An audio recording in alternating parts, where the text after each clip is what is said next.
Nithyanandam Paramasukhadam Kevalam Jnanamurtim Dvandvatitam Gagana Sadrisham Tattvamasyaadilaksham Ekam Nityam Vimalamachalam Sarvadhi Sakshibhutam Bhavatitam Trigunarahitam Satgurum Tam Namami. Welcome to Nithyananda Yoga, where we transcend the limits of conventional practice and dive deep into the source of our being, drawing from the original source of yoga itself. Today, we're embarking on a journey of a simple 308 asanas, the Dvitiya Vinyasa Krama. But it's not just about contorting the body or mastering complex postures. It is about connecting in oneness with the cosmos. Your body will be like wax, moldable and pliable. Today, as we embark on this journey, shed the notion of limitations. Forget the boundaries imposed by your bone and flesh. Instead, recognize yourself as the very source material of the cosmos, the consciousness from where we all come from. With each movement, you will not just be stretching muscles, you will be reaching into the depths of your consciousness. Visualize yourself as a sculptor, crafting your form with intention and precision. Want to grow 4 inches taller by the end of this session? Believe it, for your body is a wax waiting to be molded as per your intention. There is only one enemy towards this that we have built within each one of us, that is the parasites of negativity. Every muscle you have built in the moment of anger, of anxiety, of pain, of incompletion becomes the boundary of your consciousness. Today, we embark on a journey to detoxify ourselves, make us experience our original nature as divine. So as we go through these 12 unique to Nithyananda Yoga, from the original source, the Vedas and Agamas, remember, you are not bound by limitations. You are the creator of your reality. Embrace your true nature. Let us sculpt our beings into an epitome of strength, flexibility, and bliss. Welcome to a transformative experience like no other, Nithyananda Yoga. There are 12 different components that consist Nithyananda Yoga. The asanas, which we traditionally know of. The various body postures revealed by Paramashiva to align the physical geometry of our body, the physical geography of our body, to the cosmic geometry, the cosmic geography. As Paramashiva says, Sthiram Sukham Asanam, that body posture which is steady, comfortable, because it's in its original nature of Paramashivatva. The second are the pranayamas, the various systematic breathing techniques that Paramashiva has revealed for each one of us, that connect us to the higher dimensions of the cosmos and increase the life energy within us. The fourth are the bandhas, the different internal locks of the body. The third are the mudras, the various hand gestures and body movements to seal that life energy within ourselves. The very word mudra means seals. You will be able to seal the space of oneness within you with Paramashiva. The fourth are bandhas, the various internal locks of the body to awaken the Kundalini Shakti, our latent potential energy, and make us conducive for the ultimate experience. The fifth are the karanas, the beautiful dance movements of the body, revealed by Paramashiva to put you in the space of ultimate bliss, and which engage all the different parts of your body. The next are the visualizations. As Swamiji says, the intention with which you move your body manifests as your reality. As you hold the visualization within you of the various gods and goddesses of KAILASA, of the various beings of this universe, you manifest the powers of those beings within you. The next are the japas, the various powerful energy vibrations of the cosmos that you will be subtly repeating in your throat center that will cause your very DNA to be bound to the cosmos, to your consciousness with the highest frequency possible. The next are the pramanas, the chanting of the sacred mantras, the original source scripture of Hinduism that reveal the science of Nithyananda yoga, of yoga, because as Swamiji says, yoga has a source and it is Hinduism. These original verses will manifest the vision Paramashiva had when he created yoga in each and every one of us. There are weights, which is an optional component, helps us to enhance our experience of Nithyananda Yoga as revealed from the source scriptures of Hinduism. The next are the mandalas, the cosmic geometrical representation. The Shri Chakra, the Shri Yantra, which is the direct geometrical representation of the cosmos. When you keep that in front of you and gaze at it throughout your Nithyananda Yoga, your body will fluidly just align itself to the cosmos. We have the Abharana, the Rudraksha, which we keep on our body, which acts as an energy battery, sucking in, storing the energy that we produce during this Nithyananda Yoga and releasing it to us throughout the day to fuel our entire day with consciousness. The last but not the least are the Aushadas, the various sacred herbs that you can apply to, which can be infused with the thought current of Paramashvatva to manifest it within you. With this understanding, let us get right into the practice of Nithyananda Yoga, which starts with invoking the presence of Paramashiva himself, the will of Paramashiva, to witness our Nithyananda Yoga today, with the chanting of the Shiva Mula Mantra.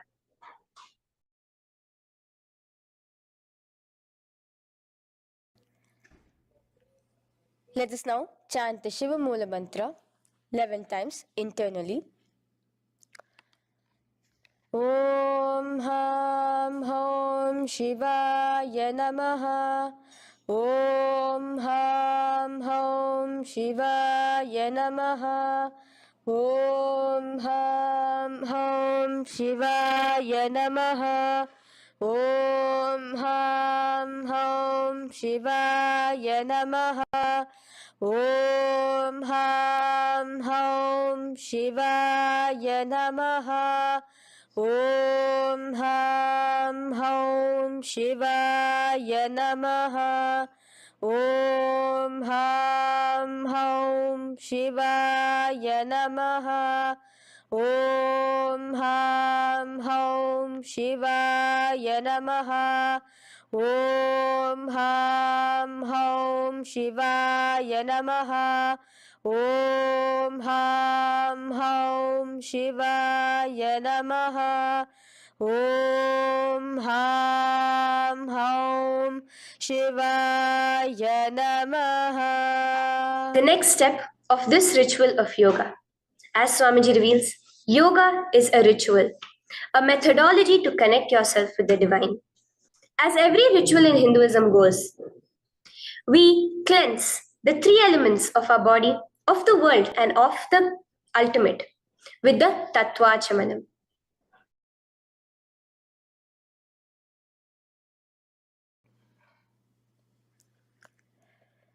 The next is the Tattvachamanam. So now I request all the participants to have the Panchapatram and the Uddharani, the traditional cup and the spoon filled with some fresh water. Now,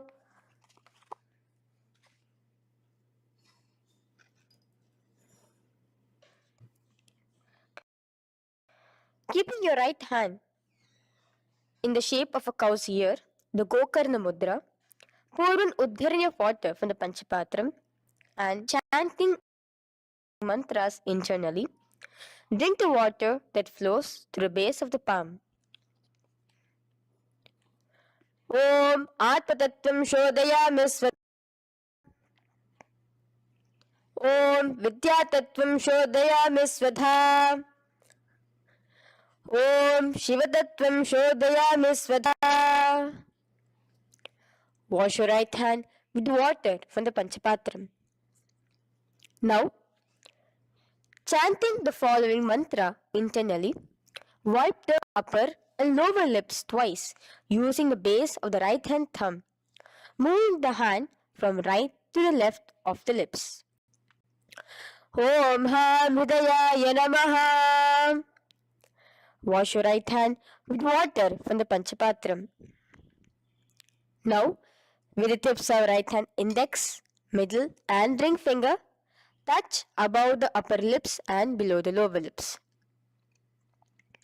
Wash your right hand with water from the Panchapatram. Now, with the tips of right hand index finger and thumb joined together, touch your right nostril, left nostril. With the tips of right hand ring finger and thumb joined together, touch your right eye, right ear, left ear. Wash your right hand with water from the Panchapatram. Now, with the base of the right hand thumb and little finger, touch the navel, right chest, left chest. With the right hand, fingertips together, touch the top of the head, right shoulder, left shoulder, and your heart center. With that, we have the Sankalpa. The Sankalpa, the manifestation of our conscious intention. What is it today each one of us want to manifest through Nithyananda Yoga? Hold that in your inner space. Through this conscious intention, which directly happens with the blessings, with the grace of the Supreme Pontiff of Hinduism, Bhagavan Sri Nithyananda Paramashivoham, you will just see your intention manifesting as reality.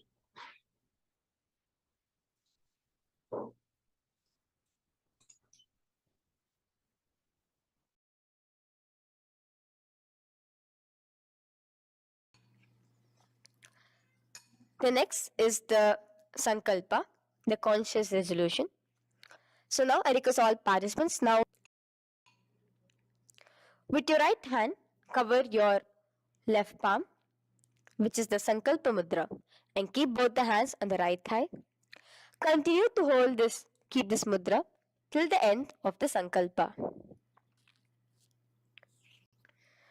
Om Mamopata Samasta Duritakshayaद्वारा Bhagavat Shri Nithyananda Paramashiva Prityartham Shri Nithyanandeshwari Paramashiva Shakti Sameta Shri Nithyanandeshwara Paramashiva Prityartham Cha शुभे शोभने मुहूर्ते अद्य ब्रह्मणः द्वितीय पराध्ये श्री श्वेतवराह कल्पे वैवस्वतमन्वन्तरे अष्टाविंशतितमे नित्ययुगे प्रथमे पादे जम्बूद्वीपे भारतवर्षे भरतखण्डे मेरोः दक्षिणे पार्श्वे शखाब्दे अस्मिन् वर्तमाने व्यवहारिके प्रभवादीनां षष्ट्याः संवत्सराणां मध्ये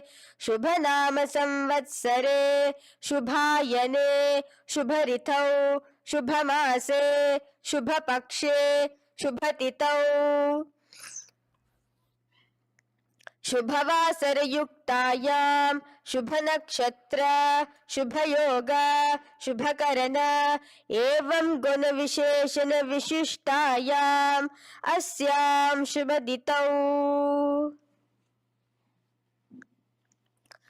श्री कैलासोन्नत द्वादशान्त श्यामला पीठारूढ श्री मीनाक्षी सुंदरेश्वरा भिन्न स्वरूप परशिवपुत्र रत्नकुमार गुरुमन्यतुल्यावतार श्री पार्वती स्तन्यपान लब्ध दिव्य ज्ञान विश्रुत सकल निगमागम सारभूत द्राविड वेद प्रवक्त्रे श्रीमत् परम शिव करुणा समधिगत मुक्तामय चतुरश्रयान गीयमान छत्र चामर श्री चिन्ह काहलादि समवल्यलंकृत ज्ञान विज्ञान चक्रवर्ती सर्वजन संग सद्यो निर्वाण दीक्षा व्यापवर्ग वर्ष विश्रान जीमूत परमत कलभ केसरी शैव सिद्धांत स्थापनाचार्य श्री राजाधिराज पांड्य महाराज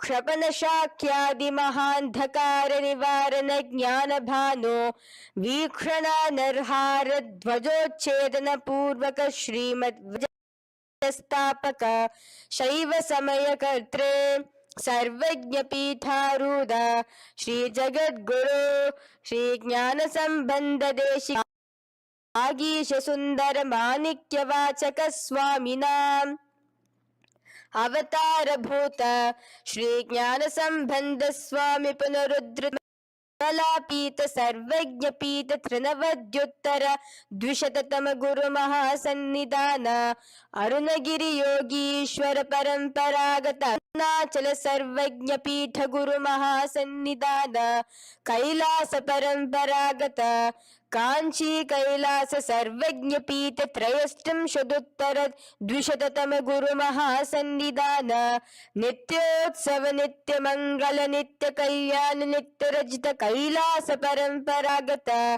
आदि कैलास नित्यानंद पीठ महासंस्थान महासिंहासन पीठ कर्त्रे साक्षात् श्री परम शिव समुद्भूत कैलास परंपरागत वैवस्वत मुनि इक्ष्वाकु हरिश्चंद्र भगीरथ श्रीरामचंद्र सूरसेन इत्यादि अनवच्छिन्न सार्वभौम चक्रवर्ती परंपरागत चतुष्षष्टि योगिनी मंडिता प्रदाय प्रवर्तक मनुधर्म शासन सूर्यवंश प्राप्त सर्वज्ञ पीठ सुरांगी साम्राज्य मोषि चूदामणे साक्षात् श्री परम शिव समुद्भूत कपिल महागुरु पुनरुद्धृत महानिर्वाणि पीठ स्तोत्र सहस्र श्री महामंडलेश्वर साक्षात् श्री परम Shiv समुद्भूत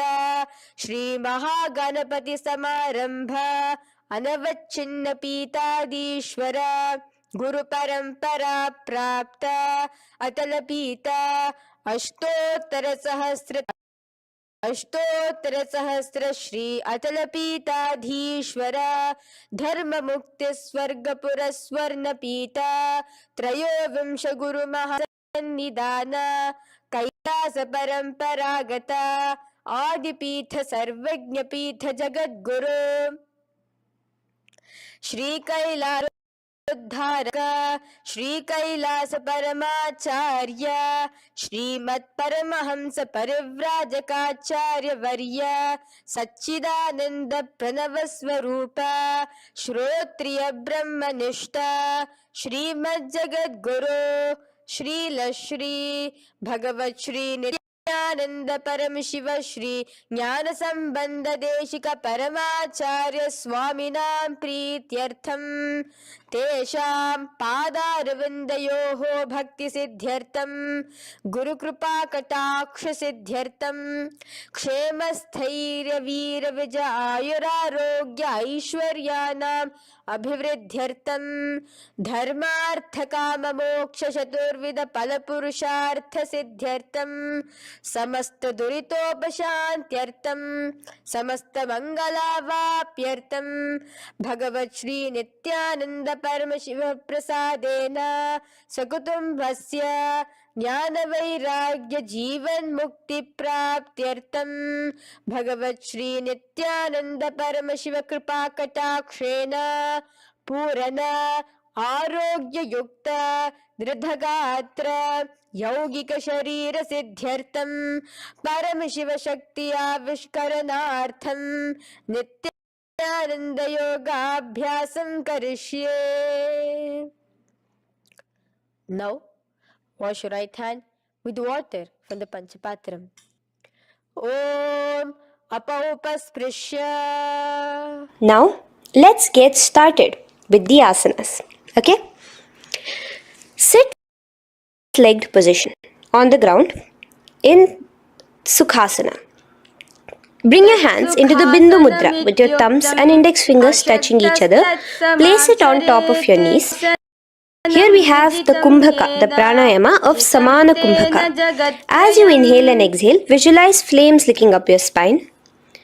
Do the bandhas, the locks, the Mahamudra bandha, all three of the bandhas, where you are doing the Jalandhara bandha, tucking in your chin to your chest, the Udyana bandha, sucking in your stomach, and the Moola bandha, clenching your perineum. For the first set of asanas, we have the japa Soham, which you'll be repeating in your throat center. As you do Sukhasana, visualize Lord Shiva in your inner space. The next asana is Parvatasana. Now, from the seated position, both your feet to the opposite thighs. Clasp your hands together in front of your heart center in the Anjali Mudra and raise it above your head. Keep your hands as straight as you can. Continue the Samana Kumbhaka and the Japa of Soham.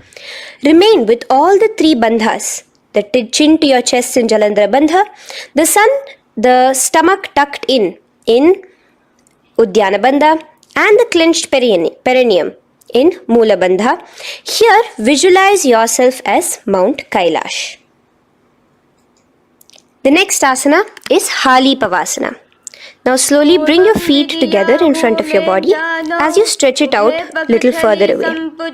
Now bring your hands behind your back and clasp the left hand by your right. Lean forward, placing your forehead on the ground as you continue to engage all the three bandhas. Here, gaze at your nose. Visualize Swamiji, the supreme pontiff of Hinduism, in your inner space.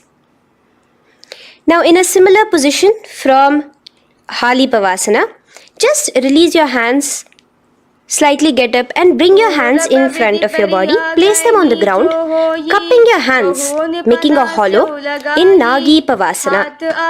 Visualize yourself as a snake, gazing at your nose. Continue the japa, the pranayama and all three bandhas engaged. Now, raise up. This is Kokilasana. Hold your big toes with your index and middle finger in the Prana Mudra.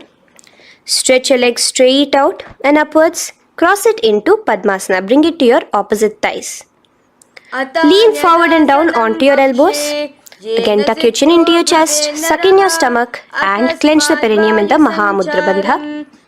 Visualize yourself as a bird in Kokilasana. The next is Nithyananda. Now, raise up again. Bring one ankle to the top of the opposite knee. Hold the elbows with your hands. Hold the respective elbows with the opposite hands.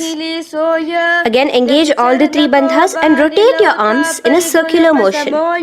Keep the spine completely straight and gaze towards your nose. Visualize Swamiji, the supreme pontiff of Hinduism, in your inner space. Next is Gajasana. Press your hands onto the ground. You can bring your feet a little back as you raise yourself up, your hips up high. Lower your head and then chest, scooping your body forward again and again. Here, engage the Uddiyana Bandha, where you suck in your stomach along with the Moola Bandha, clenching the perineum. Visualize yourself as an elephant. Gajasana.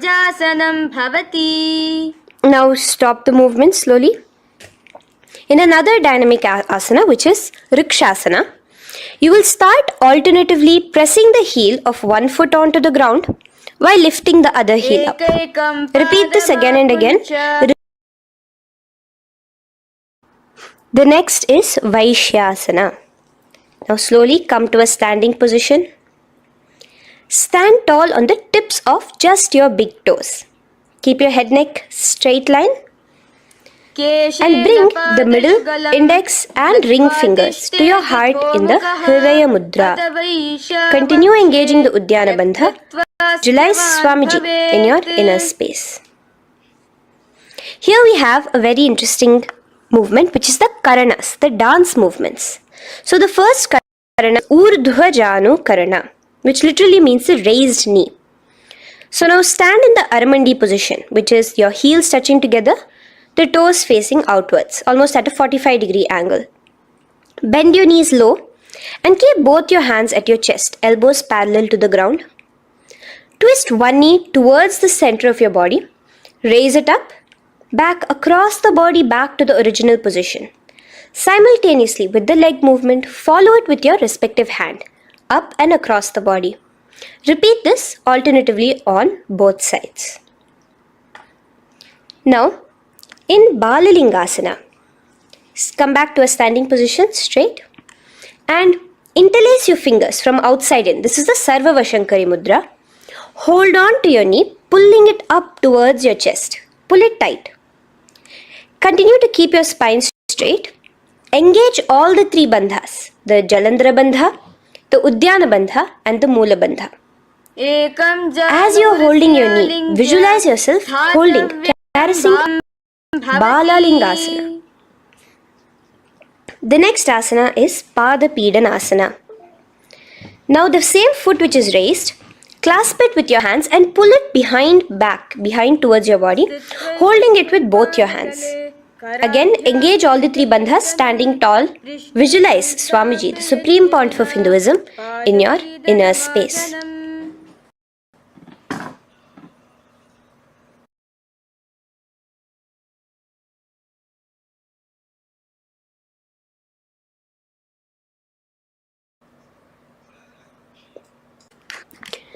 From here, let's enter into Nataraj. Now, the same foot you're already holding behind your back, twist the same hand of that leg inwards and pull the leg back. Extend the opposite hand forward with the index and thumbs together, again in the Bindu Mudra. Now, pull the foot back and up while leaning forward in Natarajasana. Hold your balance here. Here you will be engaging only the Moola Bandha, visualizing yourself as Lord Nataraja, the Lord of Dance.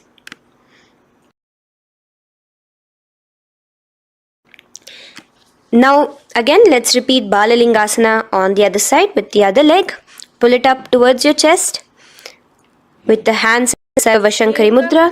Engage all the three bandhas as you visualize yourself holding and caressing a baby. Now pull your foot back into Pada Pidanasana on the other side. And with all the three bandhas engaged, visualize Swamiji in your inner space. And lean forward. Now, hands stretched in the Bindu Mudra into Natarajasana. Balance there as you visualize yourself as Lord Nataraja. Now, come back to a standing position, release your leg, gain your balance. As we enter into the Ardharechita Karana. Now again bring yourself to the Aramandi position, heels together, toes pointed outwards and knees bent. Now from this position, bring your right foot onto the tips of the toes behind the left heel. The heel should be up. Bring your left hand towards your chest, parallel to the ground again, and extend the right arm out and wide like a pendulum. Bring it back towards your chest. Now while your arm is swinging, remember to move your fingers one by one inwards towards the palm and then outwards. Now place the right hand over the nose. Uncross your ankles. Let's do this on the other side also. Cross the left ankle behind and stretch the left hand out like a pendulum.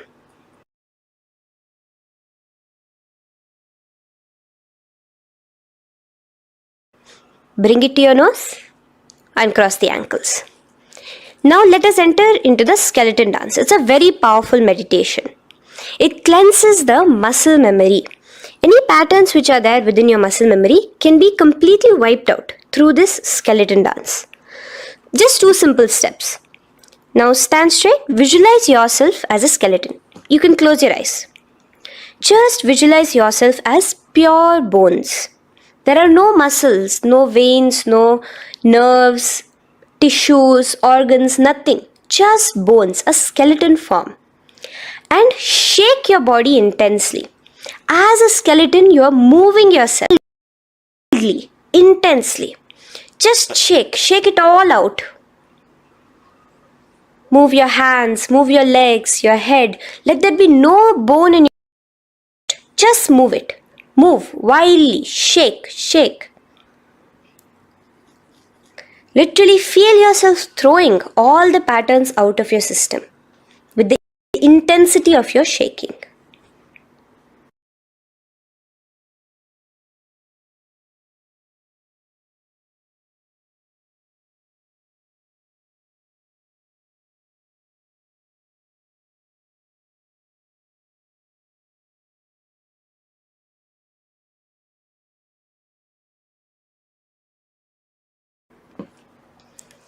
Now slowly calm down. Take a few steps, gain your breath back. It's a powerful meditation we did. Let us do the next Karana. Again, come back to a standing position. Do the Aramandi. Your toes outwards, knees bent with your feet together. Now here, raise your hands above your head. Keep your palms completely straight and cross the wrists with the palms facing forward and the back of the hands outward. Now from the crossed wrists, uncross the wrists, spreading your arms out wide while you turn your hip towards the side. Turn by the waist sideways. Bring your hands back over the head and turn on the other side. Repeat this on the other side. Do it again. Let's twist out. Come back to the middle and twist out again. This is the Kati China Karana. Now stand tall. Raise your hands above your head. Bring yourself to the top of the tip of your toes. Let your hands face each other parallel to the ears. You're tall, pushing yourself, stretching yourself. Again, engage all the three bandhas. Tucking in your chin to the chest, sucking in your stomach and clenching your perineum. Visualize yourself as a palm tree. We have the japa changing over here where you will be repeating Shivoham in your throat center. Tadasana. Now, as we enter into Uttanasana, relax and lean forward, bringing your hands on by the ground next to your feet. Keep your palms flat on the ground. Try your best. Engage all the three bandhas. Remain with all the three bandhas engaged as you visualize Swamiji, the supreme point of Hinduism himself, in your inner space. Now jump your feet back into Tarakshvasana, coming to a plank position. Keep your hands shoulder width apart. Be steady there. Chuck in your chin to your chest in the Jalandhara Bandha as well as engaging the Moola Bandha. Now rotate your head while in the Jalandhara Bandha from shoulder to shoulder, side to side. This is Tarakshvasana. Visualize Swamiji, the supreme point in your inner space. Yes. Now lay flat onto the ground in Bhujangasana. Lower your entire body down. Now point your toes backwards. Keep your hands by the side of your chest and push yourself off the ground. Remember to use the strength of your leg to hold yourself up. Open your mouth wide. Inhale through the hollow of your throat and exhale through your nose. This is the Bhujangani Mudra. In Bhujangasana, you will visualize yourself as a cobra. Now come back into a plank position. So you can tuck in your toes and plank position. In Shashasana, alternate bringing one knee towards your chest, back and forth. So you bring one knee front, push it back and bring the... Repeat this again and again. Do the Sahaja Kumbhaka. Simple breathing in, breathing out. Engage the Moola Bandha, clenching your perineum. Visualize Swamiji, the supreme pontiff of Hinduism. Okay. Now place your legs back into the plank position as we enter into Rathasana. Again, bring one foot between your hands and alternate jumping one foot back and bringing the other foot forward simultaneously. Again and again. Continue the Sahaja Kumbhaka and the Moola Bandha engaged as you visualize yourself as a chariot, a Ratha, in Rathasana. Now, into Veerabhadrasana. Remain one leg in between your hands. So as you jump, one leg comes between your hands. Stop in that position. One leg stretched back. And raise yourself up into a standing position. So the front foot will be pointing forwards and bent at a 90-degree angle. The knee will be bent at a 90-degree angle. The other leg, which is extended back, the foot will be pointed sideways at a 45-degree angle. Now raise your palms, hands up, parallel beside your ears. Do the Uddiyana Bandha along with the Moola Bandha, pulling in your stomach in. Gaze towards your third eye as you visualize yourself as Lord Veerabhadra. Now relax down, Switch your legs around and let us do Virabhadrasana on the other side. Stretch your hands up, gaze towards your third eye, suck in your stomach in the and visualize yourself as Lord Virabhadra. Okay, bring your feet together now. Let us move into Vrikshasana. Now stand tall, gain your balance here slowly. Bring one foot towards the inner thigh. Bring your palms together, raise them up above your head in the Anjali Mudra. Keep your elbows as straight as you can. Again, continue the Udyana Bandha, sucking in your stomach. Gaze forward, hold your balance. Visualize yourself as a tree, the stability of a tree in Vrikshasana. Now, slowly bring your hands down. Now, the foot which is in your inner thigh, bring it towards the opposite, to the root of the opposite thigh. Bring your hands in the Namaskar Mudra in front of your heart center together and visualize yourself here as Lord Garuda, just engaging the Moola Bandha alone here. This is Garudasana. Now let us repeat Vrikshasana on the other side. Slowly put your foot down. Bring the other foot to the inner thigh. Raise your hands above your head. Suck in your stomach in the Udyana Bandha and visualize yourself as a tree. Let's repeat Garudasana on the other side. Slowly bring the foot to the opposite thigh and lower your hands to be in front of your heart center. Release the Udyana Bandha, just engaging the Moola Bandha, clenching your perineum. Visualize yourself as Lord Garuda, the eagle vehicle of Lord Mahavishnu. Okay, bring both your feet to the ground now and spread them far apart from each other. Now keep one leg toes pointing forward and the other set of toes pointing sideways. Straighten your arms out parallel towards the ground. Bring towards the front foot, beside your foot, while the other arm extends towards the sky. Visualize yourself as a triangle in Trikonasana. Now raise up and let's repeat Trikonasana on the other side. Switch the position of your legs around and go forward. The other arm raised towards the sky. Visualize yourself as a triangle. Now come back to a standing position. Bring your feet together. We are having another Karana, the Nikuttaka Karana. Bring yourself to the Aramandi position. Feet together, knees out wide. Here now bring your hands towards your chest, but keep both your palms parallel towards each other. Bring your right foot onto the toes with the heels up. And simultaneously bringing the right hand towards the top. Now drop the right foot, simultaneously lifting the left foot onto the toes and switch the hands position. Now the left hand is on the top and the right hand is on the bottom. Repeat and let us do this repeatedly. Okay, relax now, come back to a straight position and sit down onto your toes. Sit on your heels with your toes on the ground, knees raised up off the ground, together in front of you in Angushtasana. Bring your hands together in the Namaskara Mudra in front of your heart center. We have a very interesting pranayama over here, which is the Bhramari Kumbhaka, where you will be subtly buzzing like a bee as you do this asana. The japa we will be entering into is Sadashivoham. In Angushtasana, engage the Moola Bandha as you visualize Swamiji, the Supreme Pontiff of Hinduism, in your inner space. Now in the same position, slowly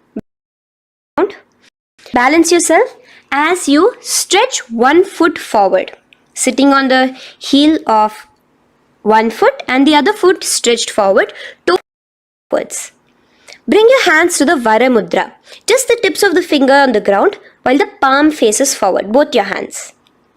Continue to engage the the Moola Bandha, clenching the perineum as you visualize Swamiji, the Supreme Pontiff of Hinduism, in your inner space. Stretch, the leg is stretched forward, right? Stretch the same hand, the respective hand forward and clasp onto the big toe of that foot in the Prana Mudra with and middle fingers. The other hand, bring it to the back of the respective heel in Vidhunanasana as you visualize Swamiji in your inner space. Okay, bring your 2 feet back together as we repeat Saurasana on the other side. Stretch your left leg forward now. Palms in the Varamudra on the ground. Visualize Swamiji in your inner space. And lean forward into Vidhunanasana on the other leg. Clasp your toes. Hand to the back heel. Continue to visualize Swamiji.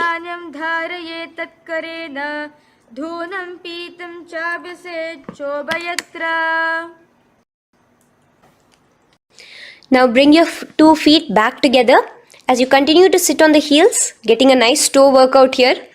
Balance on your toes, bring your knees to. Now place your palms on top of the respective knees with the hands facing upwards, the palms facing upwards. Leave a slight gap between your palms and knees.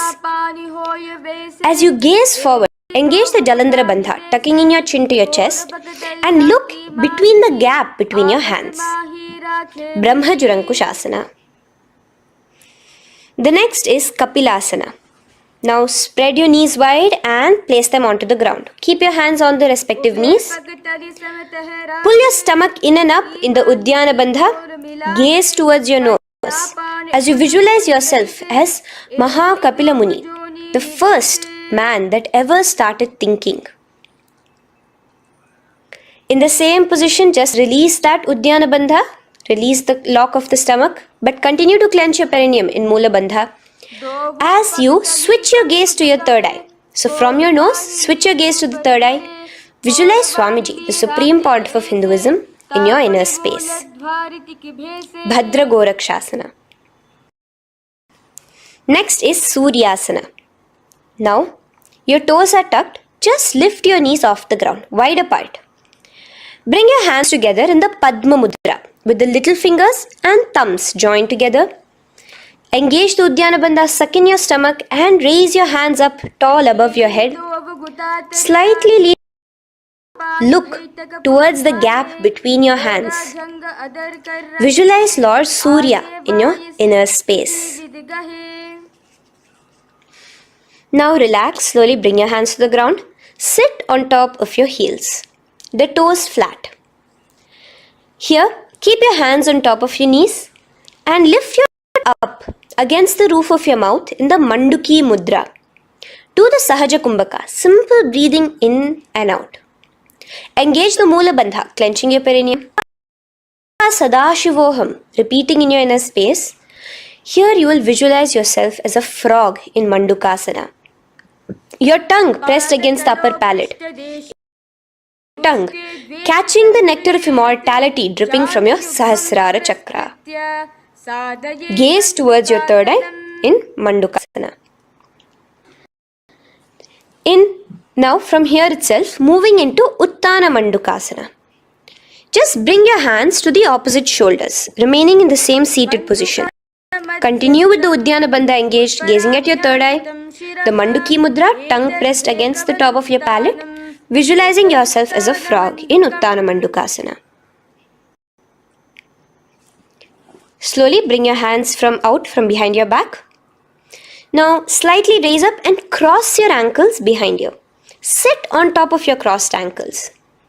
Keep your knees wide and your fingers spread on the top of your knees, both your hands. Open your mouth wide and stick out your tongue, exhaling forcefully. Gaze at the tip of your nose. Repeat this several times because you are visualizing yourself as a lion in Simhasana. The next asana is Bhadrasana. Now you can release yourself and uncross your ankles. Just keep your toes crossed behind you. Again, sit on top of your heels, keeping your knees wide apart. Cross your hands behind your back, hold on to the big toes in the Prana Mudra with your index and middle fingers. Apply the Jalandhara Bandha, tuck in your chin to your chest along with the Mula Bandha, sucking in your perineum. As you gaze towards your nose, Here, resume the Brahmari Kumbhaka, buzzing like a bee subtly in your inner space as you visualize Swamiji, the supreme pontiff of Hinduism, in your inner space. Now, bring your hands out from behind you. As you bring yourself to a squatting position. Keep your feet flat onto the ground as close together as possible, but your knees opened wide. Bring your body in between your knees, your torso in between your knees, and take your arms around your knees towards the back, clasping your fingers, interlacing your fingers behind you in the Parashumudra. Gaze towards your nose. Visualize yourself as a crow in Kakabhusandhyasana. The next asana is Kanipavasana. Unclasp your hands and place them flat onto the floor. Keep them shoulder width apart for good balance. Now, slowly bring your knees to the back of your arms, above the elbows. Lean forward and down. Keep your gaze steady as you lift your feet off the ground. In Kanipavasana, visualize Swamiji, the supreme pontiff of Hinduism, in your inner space. Now in the same position, slowly lower your head to the ground and stretch your legs up high, forming a tripod between your two hands and your head in Kapali Asana. Gaze at your nose, continue the Brahmari Kumbhaka, continue engaging the Mula Bandha and the Japa of Sadashivoham in your inner space. The next asana is Parshva Mayurasana. Slowly bring your feet down. Yes, relax.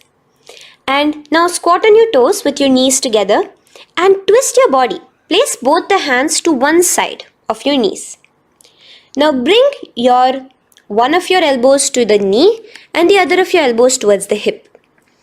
Lean onto your arms, balance, extending your legs out to the side. Gaze towards your third eye, visualizing yourself as a peacock. In Parshva Mayurasana, as you do the pranayama, the Rechaka Kumbhaka, let your exhalations be prolonged and your inhalations be slightly shorter. Now relax, bring your feet to the ground and bring your body to the other side. You repeat Parshva Mayurasana on the other side. Lean forward, stretch your legs, gaze at your third eye. Visualize yourself as a peacock. Now let's do Bhairaganathasana. Now come again to a plank position. Place your hands down, stretch your legs back and bring one foot around your shoulder to be placed in between both your palms. Gaze at your third eye. Just engage the Mula Bandha, clenching your perineum. Here, this is Bhairaganathasana. Visualize yourself as Lord Kala Bhairava. Slowly bring your foot out and bring the other foot in between your palms, remaining in the plank position. Continue to visualize yourself as Lord Kala Bhairava in Bhairaganathasana on the other side. The next asana is Unmukha Pithasana. Now from the same plank position, bring your forearms onto the ground. Be steady as you walk your feet closer towards yourself, forming like a slight mountain. In Unmukha Pithasana, gaze at your third eye. Continue the Rechaka Kumbhaka. Visualize Swamiji in your inner space. The next asana is Vashishta. Now, just raise yourself onto one of your hands. So, release your forearms off the ground and raise yourself onto your right arm. Keep your body completely parallel to the ground as you raise your left arm straight above your head. Visualize yourself as Rishi Vashishta as you do the Vashishtasana. Gaze towards the hand on the top. Now slowly bring that hand down. As you switch the hands, bringing your right hand up towards the sky. Completely straight on your toes as you visualize yourself as Rishi Vashishta, the Guru of Bhagavan Sri Rama. Now, forward into Anjani Asana. So here you will be sitting on your hips with your legs pointed forward And sit on top of your hands. So keep your palms facing upwards and sit on both your palms as you tuck your elbows into your body. Do the Rechaka Kumbhaka, continue the Rechaka Kumbhaka. Engage the Jalandhara Bandha, tucking in your chin to your chest, gaze at your nose, visualize yourself as Lord Hanuman in Anjani Asana. Now, slowly release your hands from under your body as you lean forward into Paschimottanasana. Clasp respective toes with your index and middle finger. Lean forward and down, bring your elbows to the ground, your forehead towards your knees. Engage all the three bandhas, the Mahamudra Bandha, as you visualize Swamiji, the supreme pontiff of Hinduism in your inner space, with a new japa, Mahasadashivoham, starting here.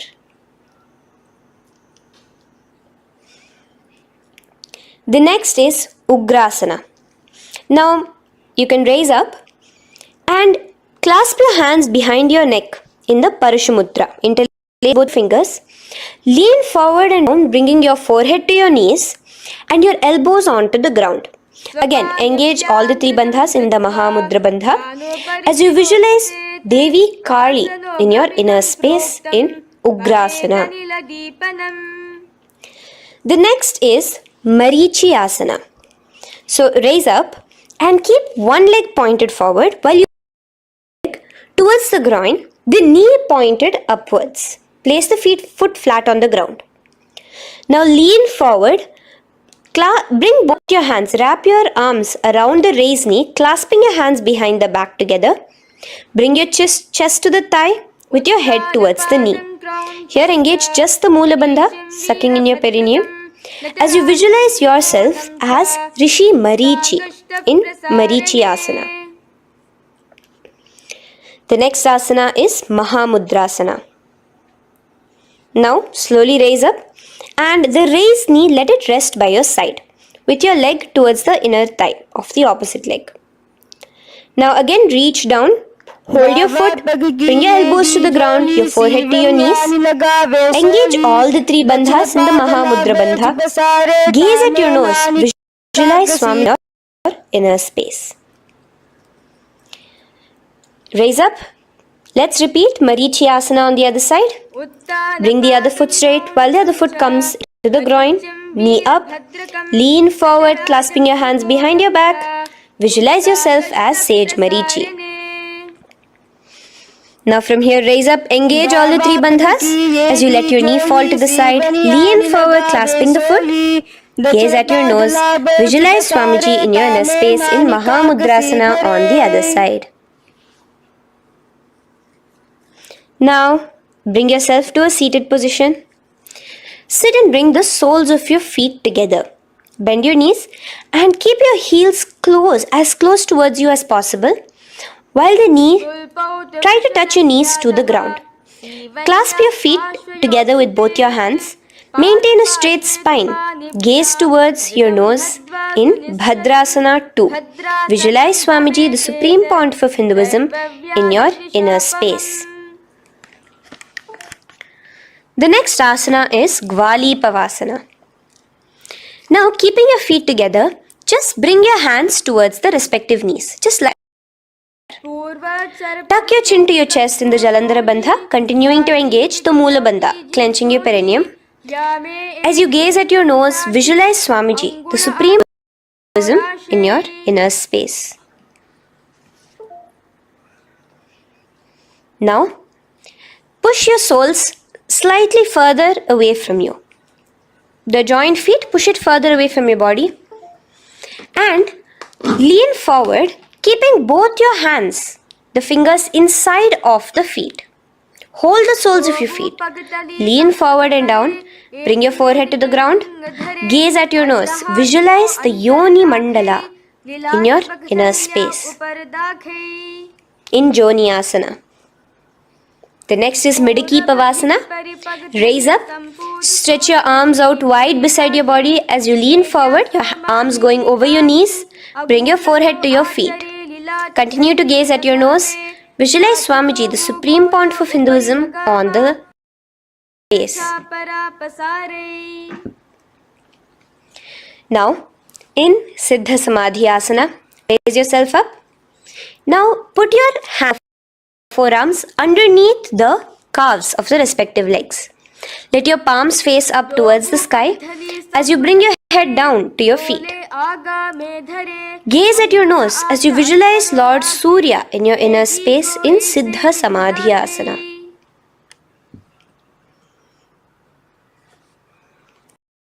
The next asana is Chinaki Pavasana. Raise up now. Bring both your feet together in front of you. Bring your feet back close to your body. Now place your hands underneath both the feet and pull your feet open like a book facing towards the sky. Both your feet. Press your elbows onto your thighs near the knees and gaze towards your nose, visualizing Swamiji in your inner space in Chinaki Pavasana. Giving yourself a nice stretch. Now, release your feet. Bring your hands to the respective knees. Gently push down on your knees, pushing it towards the ground. Suck in your stomach in the Uddiyana Bandha. Gaze at your third eye. Breathe in your inner space. This is Charapata Chokasana. The next asana is Bhairava. Now, continuing to remain with your feet together, you can use the help of your hands to bring your toes onto the ground with your heels pointed upwards. Just yourself and try to do it. Continue to remain with the Uddiyana Bandha engaged, your stomach sucked in. Bring your hands to the Bindu Mudra with the index and thumbs together on top of the knees. Gaze at your third eye. Visualize yourself as Lord Kala Bhairava in Bhairavasana. The next is Samanasana. So slowly you can bring your feet out from underneath. Take now one foot towards your chest, holding with both your hands as the other foot rests by the. Pull the sole onto your chest. Gaze at your third eye. Visualize yourself holding breath in the Mooladhara Chakra, the Chaturdala, the four petals. Gaze at your third eye. Visualize Swamiji, the supreme point of Hinduism, in your inner space in Samanasana. From here to Apanasana. Now the foot that you have towards your chest, just bring it over your shoulder and place both your palms onto the ground beside you. As you lift the leg by your perineum, stretch it out and lift it up high into the sky in Apanasana. Gaze at your third eye, visualizing in your inner space. Let's repeat Samanasana on the other side. Bring your foot down, clasp the other foot towards your chest. Gaze at your third eye, visualizing Swamiji in your inner. And bring the foot onto your shoulder as we repeat Apanasana on the other side. Stretch your leg out, straight you up towards the sky, gazing at the third eye, visualizing Swamiji in your inner space.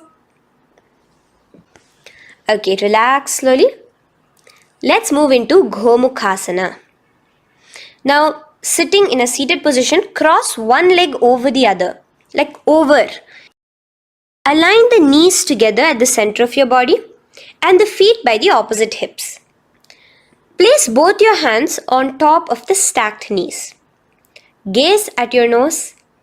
Here we have a beautiful pranayama, very cooling pranayama, which is the Sheetkari pranayama, where you will be inhaling through your clenched teeth with your tongue pressed against behind your teeth and exhaling through your nose, creating a hissing sound. The japa will be for the next sequence of asanas. Om. Visualize the face of a cow in Gomukhasana. Now keep your knees crossed. From the knees, bring the respective toes on the side of the body. Clasp the big toe in Pranamudra. Suck in your stomach in the Uddiyana Bandha. Visualize yourself as Rishika Anusuyasana. Now in Anusuyasana 2, just bring your hands behind your back, clasp together, interlaced fingers in the Parashurama. Lean forward and down. Try to bring your nose to touch the ground in front of you. Just visualize yourself as Rishika Anusuya and gaze at your nose. Anusuyasana. Raise yourself up now. Now bring one foot towards the perineum, knee resting on the ground.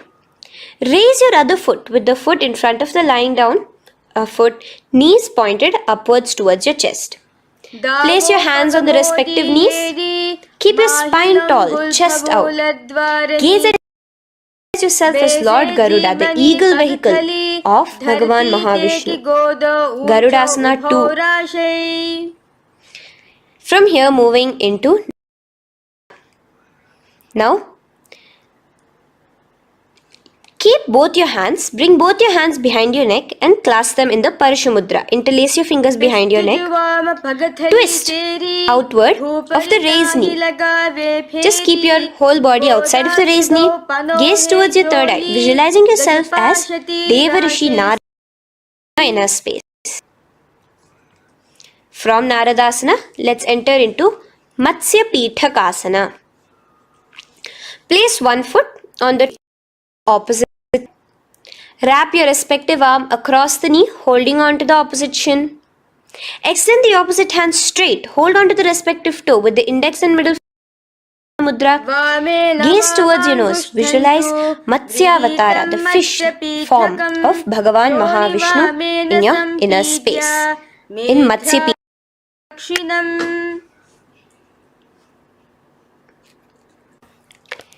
From there, let's repeat the Gomukhasana and the rest of the asanas on the other side too. So slowly you can cross your knees over to the other side in Gomukhasana. Keep your hands on the top of your knees. Gaze at your nose as you visualize the face in Gomukhasana. Continuing into Anusuyasana on the other side, bring your hands to your toes. Suck in your stomach in the Uddiyana Bandha. Gaze at your nose, visualize your Anusuya. And lean forward, bringing your hands behind your back in Anusuyasana 2. Interlace your fingers in the Parashamudra. Continue to visualizing yourself as Rishika Anasuya. As you relax the Uddiyana Bandha, just clenching the Moola Bandha alone. Raise up, bring your feet together in front as we enter into Garudasana 2. Place your hands on the respective knees. Stay straight. Visualize yourself as Lord Garuda as you gaze towards and twist your body out of the raised knee, hands clasped in the Parashamudra behind your neck. Gaze at the third eye, visualizing yourself as Devarishi Narada. And bring the foot to the opposite thigh as we enter into Matsya Pithakasana on the other side. Clasp your toe in Pranamudra. At your nose, visualizing Matsya Avatara, the fish avatar of Lord Vishnu in your inner space. Now let's enter into Matsyendrasana. The same position with one foot on the opposite thigh. Place the other foot on the ground on the far side of the other thigh. Twist. Bring your elbow outside the raised knee. Keep the raised arm by your neck. Turn backwards. Gaze towards your third eye. The other hand straight out. Visualize Matsyendranatha, the great master of Hatha Yoga in your inner space. Just switch your hands around. Straighten the hand that was originally bent and bend the other hand towards your neck. As we visualize yourself as a camel. Continue to gaze at your third eye. Now, straighten out both your hands straight out. Same position. Continue to gaze at your third eye, visualizing Matsyendranatha, the master of Hatha Yoga in your inner space. Now slowly, take your foot off from the thigh. As we enter into Matsyendrasana on the other side, bring the other foot to the thigh. Place the other foot on the far side. Twist, bringing your elbows outside of the raised knee, hands on the head. The other hand stretched out back. Twist, gazing at your third eye. Visualize Matsyendranatha in your inner space. Switch the hands around into Kubhasana on the other side. Remember to visualize yourself as a camel. Now stretch both your hands out in Matsyendrasana 2 on the other side. Visualize Matsyendranatha in your inner space. Now, with one leg on the thigh, bring the other foot too to the opposite thigh in Padmasana. Place your palms on the respective knees. Engage all the three bandhas in the Mahamudra Bandha, tucking your chin to your chest, sucking in your stomach and clenching your perineum. We have a new pranayama here, which is the Shitali Kumbhaka, where you will continue to inhale through the teeth without creating the hissing sound, and exhale through your nose. A new japa of Om Nithyananda Mahasadashivoham starts here. Gaze at your nose in Padmasana, visualizing yourself as Bhagavan Paramashiva. Now, keeping your legs in the same position, just cross your hands over each other, clasping onto the toes with your index and middle fingers in the Prana Mudra. Gaze at your nose, visualize yourself as Devi Parvati, the consort of Lord Paramashiva in Padmasana 2. Now, uncross your hands. Take your hands and insert between your thighs and your calves. Put both your hands within and pull it out on the other side as you balance on your hands, lifting your whole body off the ground. Visualize yourself as a rooster in Kukkutasana. Now relax. Take your hands out from inside your feet as we enter into Baddha K. Place your hand onto the ground as you raise up on your knees. Place your palms on the ground, fingers pointing towards the legs. Now keep your elbows pressed against your navel. Slowly lean forward, balancing, and extend your knees off the ground, visualizing Swamiji in your inner space. In the same position, stretch your legs out behind you. In Mayurasana, visualize yourself as a peacock. Hold your balance. Relax now. Yes, relax flat onto the ground into Makarasana. Lay down completely flat. Keep your feet pointing outwards from each other. Place your forehead on the mat. Interlace your fingers behind your neck in the Parishamudra. Just relax, visualizing yourself as a crocodile, as well as a Kumbhaka. The simple breathing in, breathing out. Just keep the Moola Bandha alone engaged.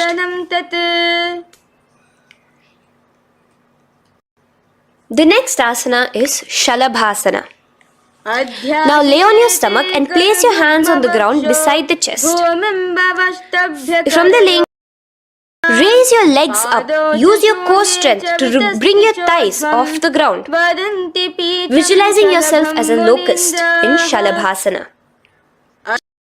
Relax your feet and bring your hands to your feet, pulling your feet down towards the ground beside your hips. In Ushtrasana, visualize yourself.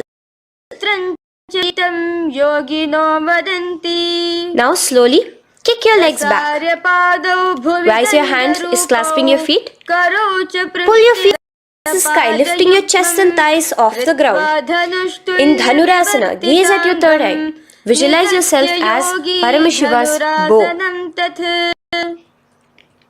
Relax slowly and come up to a sitting position. In Bhagasana, sit on both your knees with your head, neck and spine straight. Clench your perineum in the Moolandha. Hands on top of your knees. Gaze towards your third eye, visualizing Swamiji, the Supreme Pontiff of Hinduism, in your inner space. From here we enter into Gohyasana. We have a couple of headstand postures here, so get yourself ready. Now place your forearms on the ground with your fingers interlocked. Ensure your elbows are at shoulder width for the best balance. Place the top of your head on the ground, holding your head with your hands. Slowly forward until your hips are in a straight line with your shoulders, and just kick your feet up slightly. Make sure not to lose your balance. Keep your knees bent together, toes pointed upwards. Gaze to your nose, visualizing Swamiji in your inner space. From here, stretch your legs out into Shirasasana. Balance there as you continue to gaze at your nose, visualizing Swamiji in your inner space. Bring your feet to the ground. Relax slowly. Is Podhyasana. So come to a seated position. Bring your hands behind your calves, stretching your legs up and your forehead to your knees. Visualize Swamiji Here we have a new kumbhaka, which is the Bhastrika kumbhaka, where you will be exhaling forcefully, making the sound bellows. Podhyasana. The next series is Om Nithyananda Paramashivoham, the Mahavakya. Relax yourself. Continuing to remain balanced with your legs up, just bring your hands to the opposite shoulders. In Parighasana, visualize yourself as a mace as you gaze towards your third eye. Now relax. Keep your elbows and palms onto the ground as your legs are raised. Visualize yourself as a boat in Naukasana, continuing to gaze.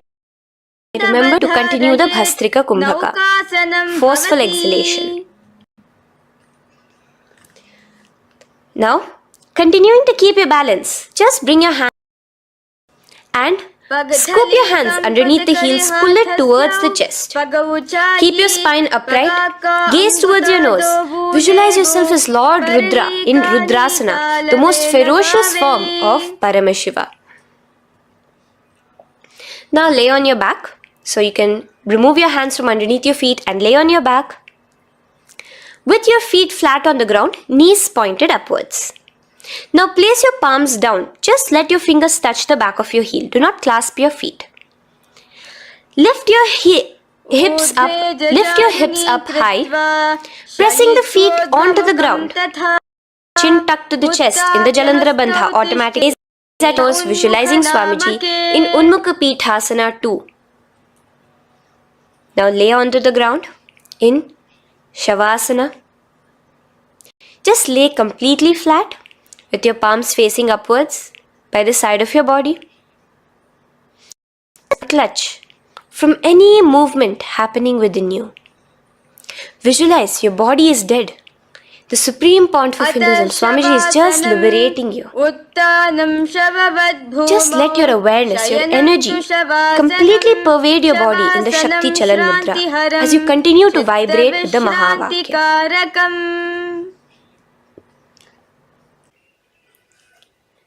Roll over to one side and come to a seated position. Feel the life entering your body back. In a seated position, let us get continued with the sequence. We have 200 asanas more to go, starting with Yatha Sanishtasana. In Yatha Sanishtasana, sit in any posture you are completely comfortable in, bringing your hands into the Bindu Mudra with the thumbs and index touching. Start off with the Samana Kumbhaka. As you're inhaling and exhaling, flicking up your spine. Clench your perineum in the Moola Bandha with the japa Om Nithyananda Paramashivoham for the remaining of the sequence in your inner space. From here, moving into Samasana, where you bring your feet to a cross-legged position. Keep your hands on your knees with the thumbs and index touching in the Bindu Mudra. Just inhale and exhale as you visualize Swamiji in your inner space. The next is Muktasana. Press your left foot against your genital region. Place the right foot on top of your left. Keep your hands facing downwards on top of your knees. Sit straight, gazing towards your nose. Visualize yourself as a sage liberated by Swamiji himself. Now, continue to remain in the same position as we go into Siddhasana, where your gaze will the nose to your third eye. Continuing to visualize Swamiji in your inner space, ensure the Moola Bandha, the perineum, is locked. In Siddhyasana now, continuing the same position. Engage all the three bandhas, sucking in your stomach, bringing your chin to your chest in the Mahamudra Bandha. Switch the gaze to the ground in front of you from your third eye. Visualize Swamiji in your inner space. Now, relax the Udyana Bandha and Jalandhara Bandha. Just keep the Moola Bandha, the perineum alone clenched. As we enter Rudrasana 2, Your legs will remain in the same position, just your hands alone from resting on your knees will turn around to the Bindu Mudra, the thumbs and index touching. Third eye, visualize yourself as Lord Rudra, the fierce dimension of Paramashiva. The next is Santadhunasana, Bindu Mudra. Your legs crossed in the same position. As you switch your gaze from your third eye to your nose, visualizing Swamiji, his tranquility, unshakable nature.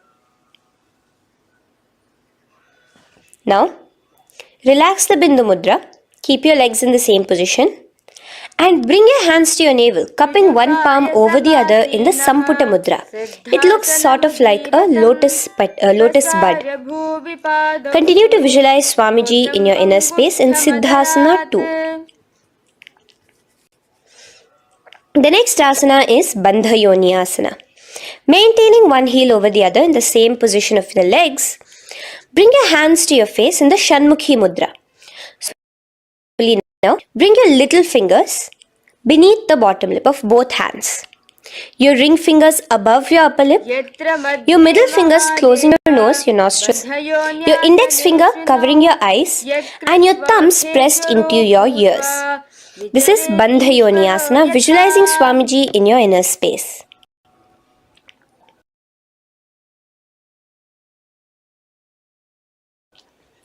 The next asana is Virasana. Now, you can remove your hands from your face and bring one foot onto the thigh, onto the opposite thigh, and the other foot underneath the thigh.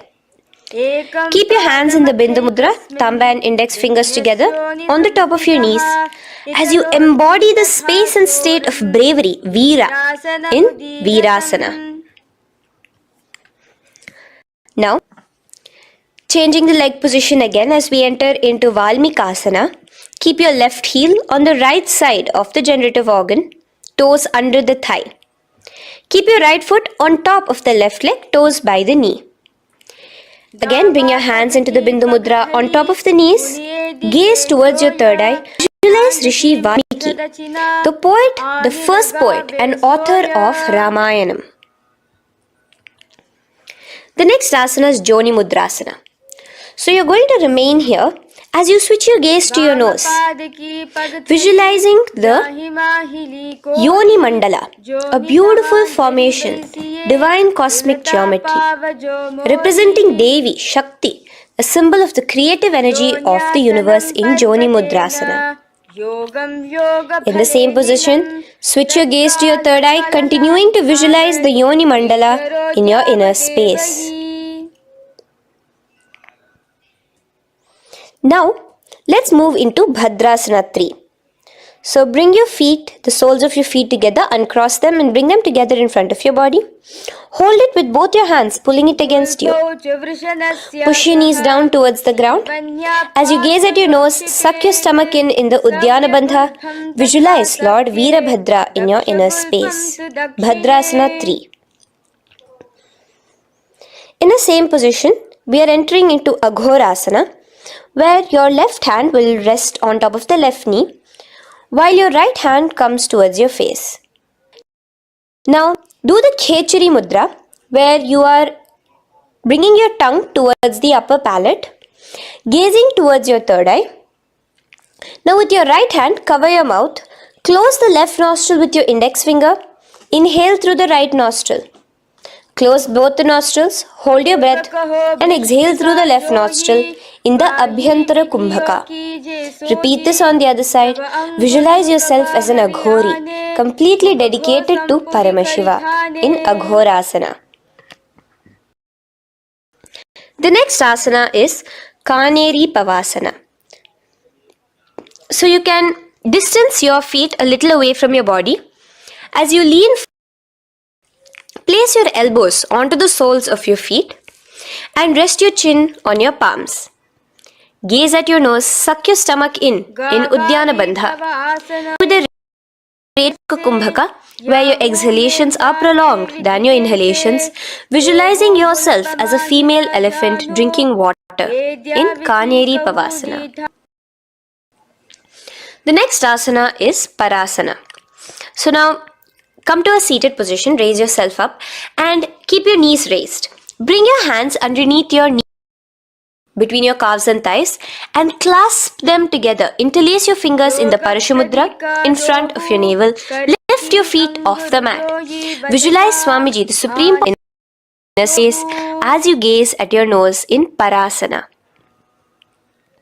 The next asana we'll be moving to is Gopi Chandasana. Now take it from in between the feet as you let your feet rest on the ground. Take your hands out from underneath your calves. Interlace your fingers around the feet with the sole and raise it up towards your chest. Rest your knee on top of your feet. Gaze at your nose. Embody the state and space of a king in Gopi. The next asana is Udarasana.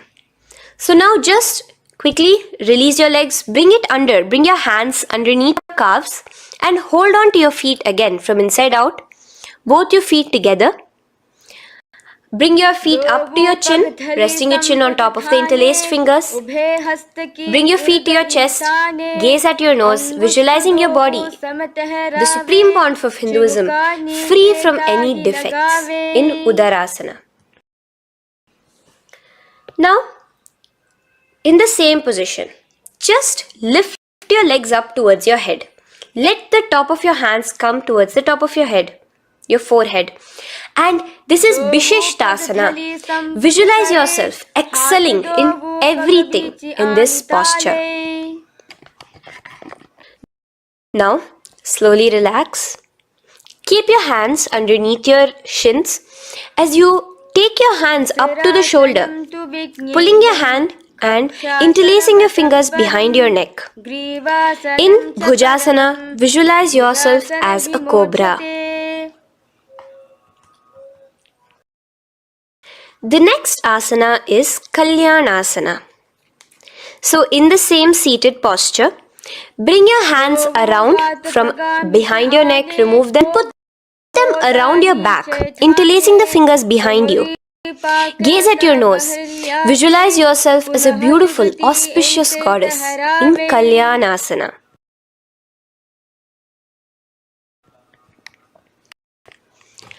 The next posture is Sankatasana.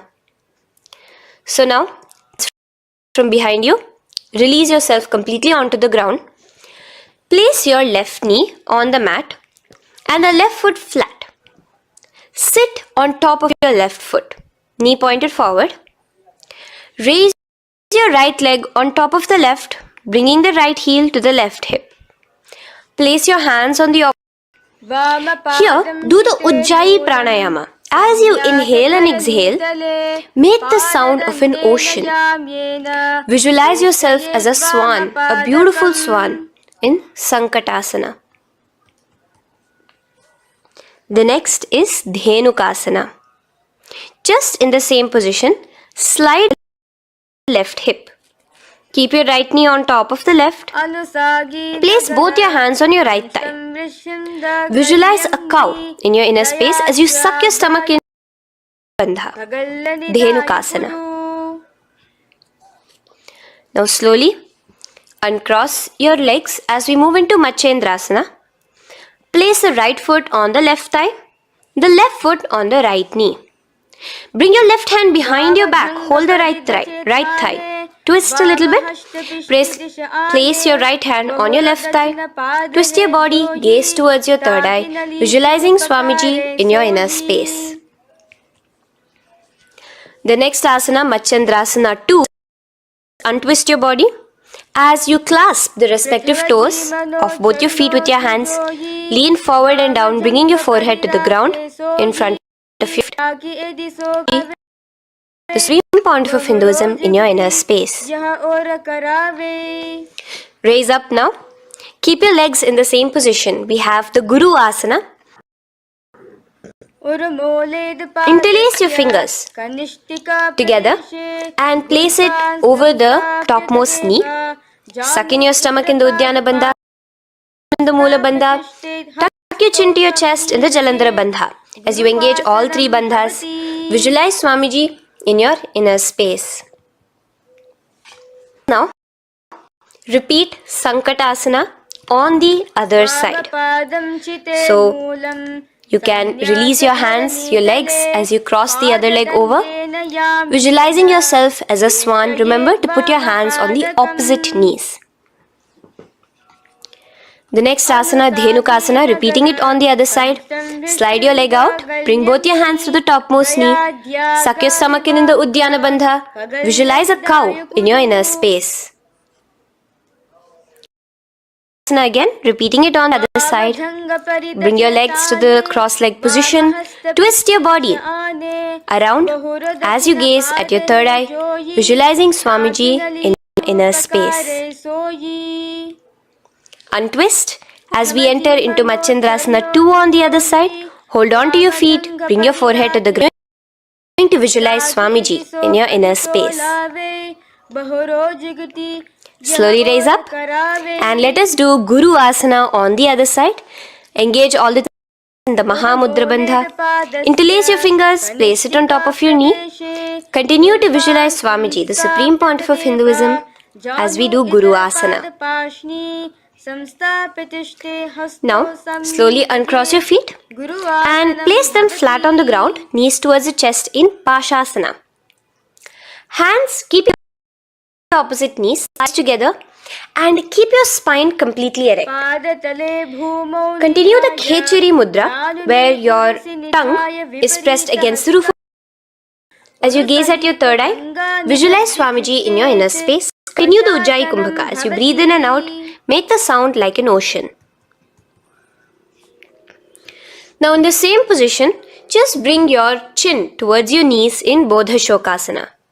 Lean forward, gazing at your nose, and visualize Swamiji, the abode of bliss in your inner space. Now raise up and bring your hands, uncross your hands, bring your hands underneath your knees, clasping the opposite elbows in Kurakatasana. Gaze at your nose, visualizing Swamiji in your inner space. Now, the same position as Kurakatasana, just cross your ankles into Sumati Asana. Toes pointed upwards. Gaze at the nose. Visualize the great and Maharishi Sumati in your inner space. The next asana is Dandasana. Out straight in front of you. Keep your arms straight above your head. Interlace the fingers from inside out. Let your wrists point outwards. Mahamudra Bandha, all the three bandhas. As you gaze at your nose in Dandasana, visualize Swamiji in your inner space. This is Arambhasana. Now keeping your legs straight, release the Jalandhara Bandha and the Uddiyana Bandha, keeping your perineum clenched in Mula Bandha. Lean forward and down. Hold your big toes in the Prana Mudra with your index and middle fingers. Head to your knees. Do here the Nadi Shodhana Pranayama. Inhale through the left nostril, hold and exhale through the right. Visualize Swamiji in your inner space. The next is Bhyasana. So, body up and bring your hands underneath your knees, extending your knees slightly up. Keep your heels a bit apart from each other and clasp your feet. Bring your down, wrapping your hands around your legs. Gaze towards your third eye, visualizing Swamiji in your inner space. So from here, enter into Jalandhari Pavasana. So you can actually remain in the same position with your hands underneath your calves and just bring the soles of your feet together. Might to your body close. Place your head on top of your feet with the palms facing upwards on the ground. Gaze at your nose. Visualize Swamiji in your inner space. Now slowly bring your hands out from underneath and come to a seated position. Stretch your legs out as we enter into Urdhva Paschima. You have a new Kumbhaka, the Pratyahara Kumbhaka, where you will feel your breath coming from your Mooladhara Chakra up to the Brahmarandra above the Sahasrara Pratyahara Kumbhaka. In Urdhva Paschimottanasana, extend your legs out, lift one foot behind your neck, and lean forward and down towards your rising Swami inner space. Now, slowly, keeping your leg behind your neck, lay onto your back as we enter into Anantasana. Hold the foot from the top with the opposite hand. Visualize yourself as infinite, endless, eternal. Gaze at your nose in Anantasana. Just now, in the same position, roll onto your elbow of the hand holding the foot. Gaze at your nose, feeling in complete control like Swamiji in Ankushasana. Slowly remove the leg from behind your neck. Take a moment to stretch, relax. Lay on your back. Bring your knees towards your chest. Bring your hands around, encircling the thighs and the calves with your arms. Roll to the left and right in Drishasana, visualizing Swamiji in your inner space. The next asana is Urdhva Paschimottanasana. On the other side, let us repeat it. Position and bring the other foot behind your neck. Lean forward and down, clasping your foot. Repeating side, lay on your back. Bring the opposite hand to the foot. Gaze at your nose. And continuing to gaze at your nose, roll onto the elbow as we repeat Ankushasana on the other side. Now, you can release your foot and try to remain in the same position without removing the leg from behind your neck as you do to cross behind your neck with both your legs behind your head. Laying on your back, bring both your hands to clasp behind your back. Gaze to your nose in your inner space in Yoga Nidrasana. As we enter into Atma Ramasana, in the same position you can uncross your hands from behind your back, bring it up, continuing to keep it underneath the legs. Just clasp it behind your neck. So you can bring your legs out from behind your neck. Just let your hand on your neck, gazing to your nose, visualizing the Atma Rama, Bhagavan Mahavishnu within you as your soul blessing you. As you gaze at your nose in Atma Rama. Now you can release your hands and legs. Continue to lay on your back as we enter into Kochikasana. Bring your knees to your chest, facing upwards. Extend your arms sideways as you gaze towards your third eye, visualizing Swamiji in your inner space.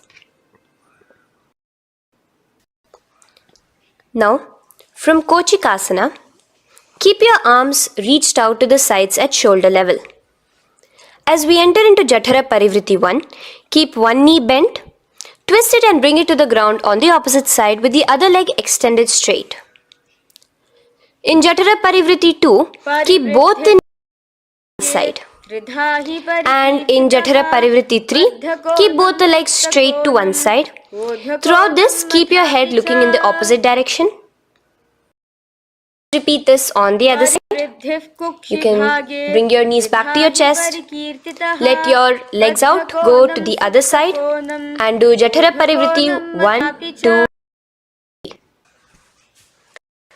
The next asana is Dvipada Pitham. So now, from Jatara Parivriti, you can bring your feet down, lay on your back with your knees pointed on the ground. Extend your hands, holding your ankles. And lift your hips up. Engage the Jalandhara Bandha automatically as you raise your hips up. Gaze at your nose, visualizing yourself as a bridge in Dvipada Pitham. Now, in Paryanka, back onto the ground and place your feet flat. Bring your arms over your head, placing the hands flat near your shoulders with the fingers pointing towards the feet. Lift your entire body up and off the ground in Paryankasana as you visualize yourself as sturdy as stone furniture. Lay back down slowly as you bring your hands out. Keep your knees to your chest here and your hands on the shoulders as we enter into Svottanasana. on your back.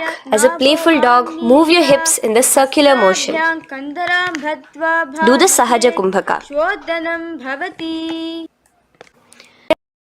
Center into Viparita Karani. First, bringing your arms out from behind your shoulders. Let your arms be extended by the side of your body. Use the strength of your arms, palms flat on the ground, to push your body, your upper body, your lower body off the mat. And keep your legs straight above you. Move your legs around and around in Viparita Karani. Automatically the Jalandhara Bandha is engaged. Breathing during the Jalandhara Bandha is the Murcha Kumbhaka. Visualize Swamiji in your inner space. The next is Viparita Karani 2. In the same position, just stop the rotational movement of your legs. Visualize Swamiji in your inner space. Now, as we enter into Langalasana, just let your feet from the top rest onto the ground above your head. Interlace your fingers in the Parashu Mudra behind your body. Visualize yourself as a plow in Langalasana, going to engage the Jalandhara Bandha. Bhumim karshayet Langalasanam bhavati. Now, in Shaita Paschimottanasana, bring your hands out from behind your body and hold on to the toes above your head. Keep your legs and hands completely straight. Visualize Paramashiva as Shaita Paschimottanasana is one of the 84 different asanas directly revealed by Paramashiva himself. Continue Murcha Kumbhaka. Inhaling and exhaling with the Jalandhara Bandha. Clasping your toes now, spread your feet wide apart from Supta Konasana. Visualize Swamiji in your inner space. Bring your feet back together as we enter into Chakrasana. Clasp your ankles, keeping your legs and hands completely straight above your head. Visualize yourself as a chakra, a wheel in Chakorasana.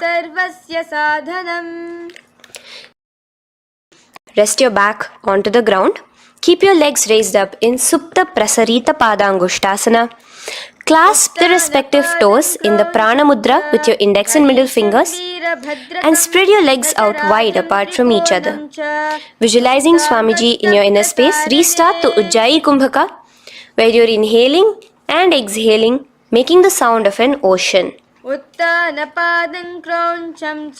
Bring your feet together in Supta Padangushtasana in the same position, continuing to visualize Swamiji in your inner space.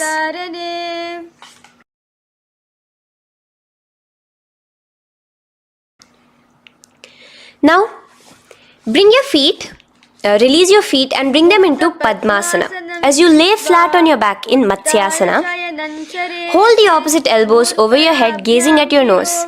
Visualize Matsya Avatara, the fish form of Bhagavan Mahavishnu. Now in the same position, put one hand over the other, extended straight above your head. As you visualize Lord Rama in your inner space, continue to gaze at your nose.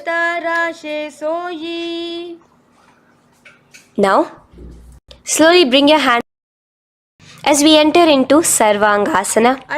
Lift your hips and legs up into the sky, crossing your legs in Padmasana. Let your hands support you, your elbows on the floor. Do the Jalandhara Bandha as you gaze at your nose in Sarvangasana. Now, bring your hips back onto the ground in Vrishchikasana. In the Padmasana, just remove one foot alone. Keep one foot on the opposite knee as you pull the knee towards your face. Let your hands stretch out above your head, hooking. Raise your upper back off the ground, visualizing yourself as a scorpion in Vrishchikasana, gazing at your third eye. Do the Jalandhara Bandha, tucking in your chin to the chest.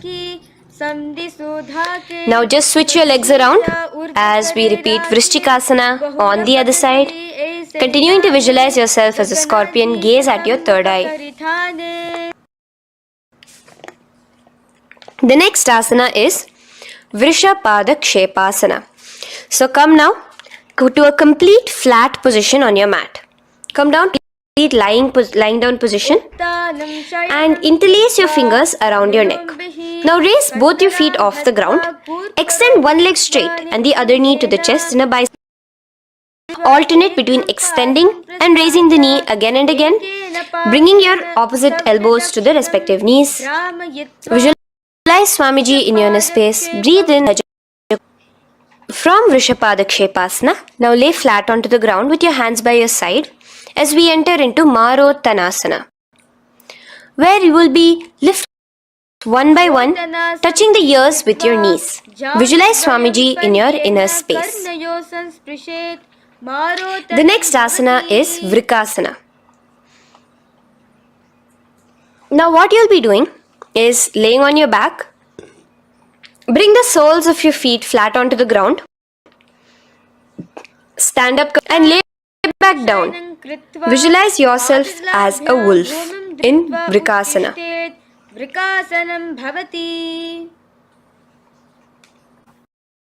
Now come back to a seated position as we enter into Luthasana, where you are going to be quickly throwing your legs above your head as you roll over, completely finishing in a prone position. Do this a couple of times. Come forward, roll over. Come forward and roll over again. Visualize the supreme point of Hinduism in your inner space.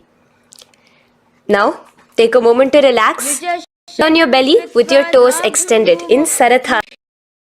Keep your hands onto the ground by your shoulders. Now here, contract your lips and make a sound like a flute, whistling while inhaling. Carry yourself as a ratha, as a chariot carrying warriors into battle for dharma on your back. Now from Sarathasana, let us enter Langanasana. So place your palms on the ground and bring yourself to a plank position. Jump your leg forward and back between your arms, visualizing your inner space. Jump forward now. When your hands and when your legs are between your hands, stand tall. Close your hands, walk back and forth. Visualize yourself as a wise 60-year-old elephant in Jatyasana. Now come to a standing position. The next is a beautiful Karana, the Lolitika Karana. So keep your knees bent, feet point, Aramandi position. Bend your elbows, keeping your hands at the chest level. Now swiftly move your arms across the body, bringing it back to the center and tilt your head back. Chest up towards the sky, move your head in all the directions. Now stand back straight as we enter into Sarpa. So stand erect like a rod with your arms by your side, hands touching the thighs. Visualize Devi, Kundalini, raising up and curling upwards around your body in Sarpasana.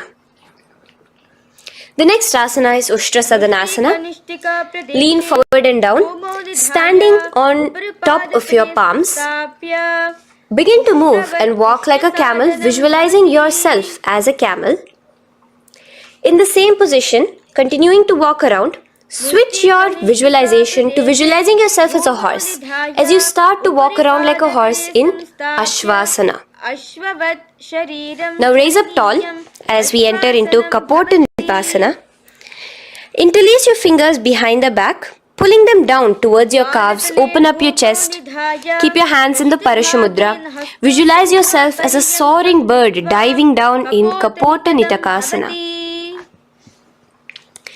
Now, stand tall as we enter into another Karana here, the Tala Pushpaputam Karana.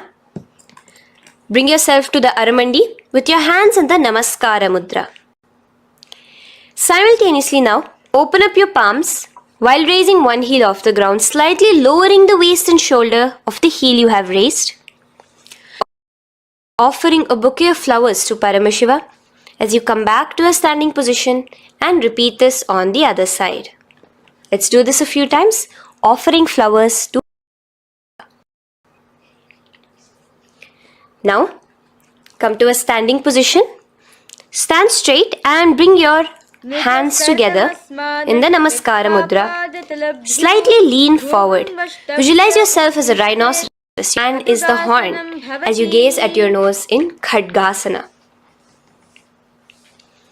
The next asana is Uttanottanam.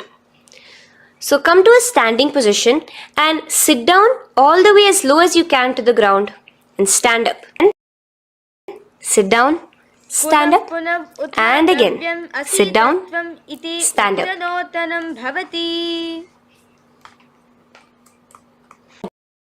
Your nose throughout this. The next asana is Musalasana. Now come back to a standing position. Raise your hands above your head, tall as you jump repeatedly. Visualize yourself as a mace. Jump here in Musalasana. The next asana is Uchirshaka. To a standing position. Pull the sole of one foot towards your belly. Now, with the other leg, sit down and stand up. Release the leg. Pull it towards your belly. Sit down and stand up in Uchirshaka as you visualize Swamiji in your inner space gazing at your nose. The next is a Karana, which we will be entering into the Parshvajanu Karana. So again, bringing yourself to the Aramandi position. Bend and lift one knee to pointing the toes downwards. Keep your arm around the knee, holding it with the hand in a fist. Let the other hand hang down, twisted, fingers pointing inwards. This is the Parshvajanu Karana. Now slowly release as we enter into Tandavasana. Stretch one leg out straight in front of you as you alternate between sitting and standing. Visualize yourself fiercely dancing as Paramashiva. Raise the foot to the inner thigh of the opposite side. As we enter into Brahmanasana, let your hand be resting by the sides. Keep your standing leg erect like a rod. Visualize yourself being blessed by Lord Brahma. Now, you can bring the foot, the left, around the right knee and rotate it, tucking the left toes on the other side of the right calf. Simultaneously cross your left arm below the right, bring your palms together in the Namaskara Mudra. Visualize yourself as Lord Garuda in Garudasana 3. Now slowly uncross your legs and hands as we enter into Ekapadasana, coming to a standing position. On the right leg, bring your left foot to the opposite thigh with your hands relaxed by the knees. Now take a hold of the raised foot with your hand in the Prana Mudra. Stretch your leg out wide and rotate your body quickly on the standing leg. Visualize yourself as the North Pole star in Dhruvasana. From here now, in the foot which is in your hand, just slowly, once you finish the rotating movement, in Trivikramasana, bring it up towards the back of your neck. Stand as tall as you can and alternate between sitting and standing. Visualize Bhagavan Mahavishnu in your inner space. Now you can take the leg out from behind your neck and stand straight.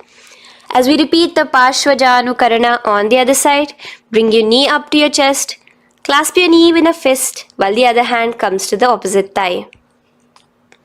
Hold there for a second and stretch your leg out.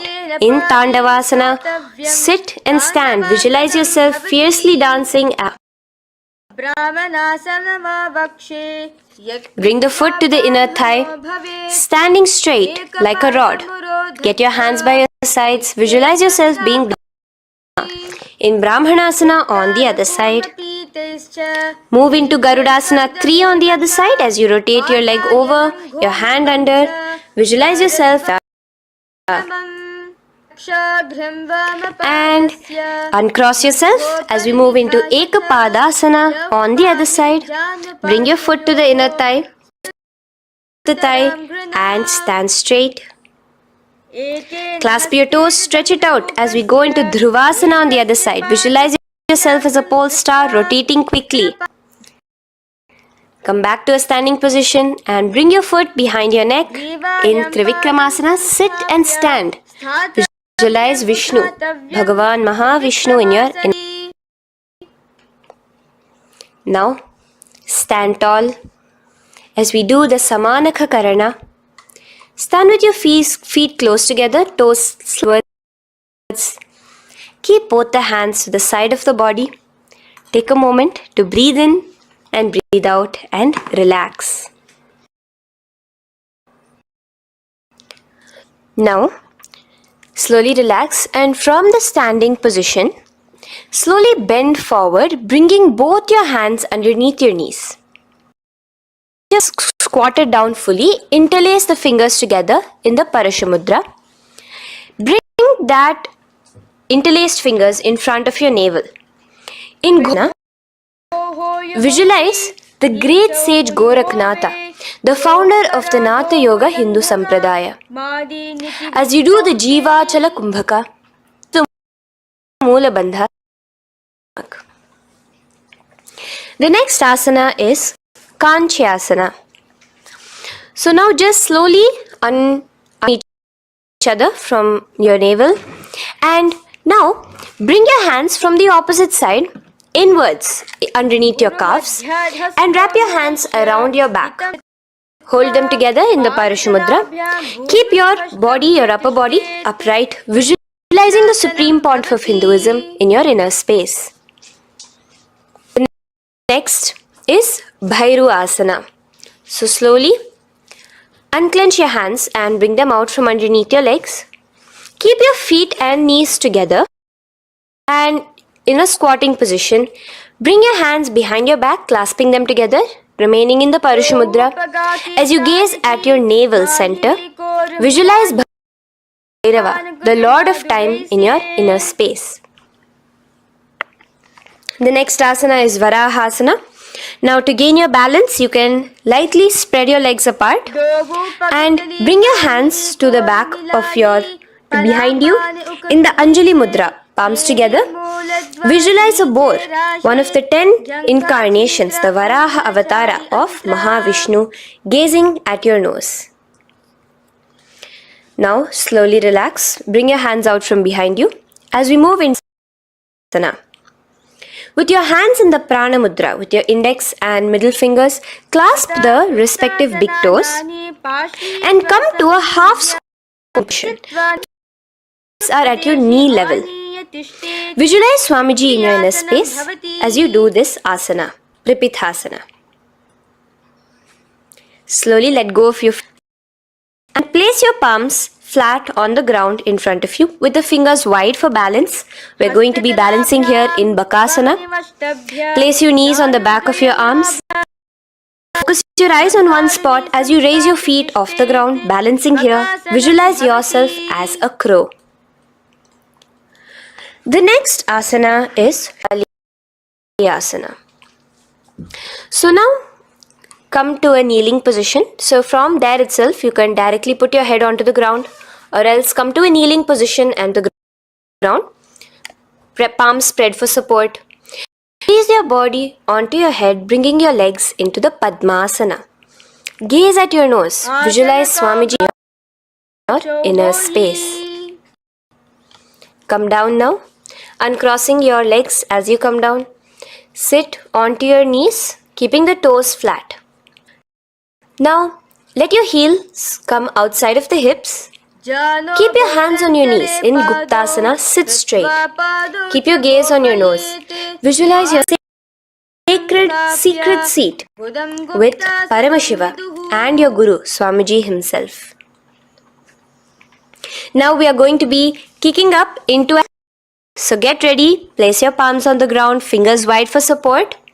Do take support of a wall if you need it. And lift your body up straight above your hands. Visualize you are a tree in Vrikshasana 2 with deep roots into the ground.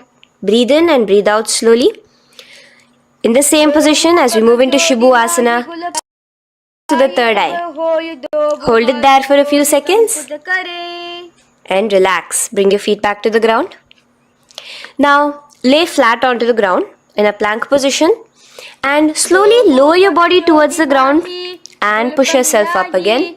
In Matsyasana 2, go down and come up, visualizing yourself.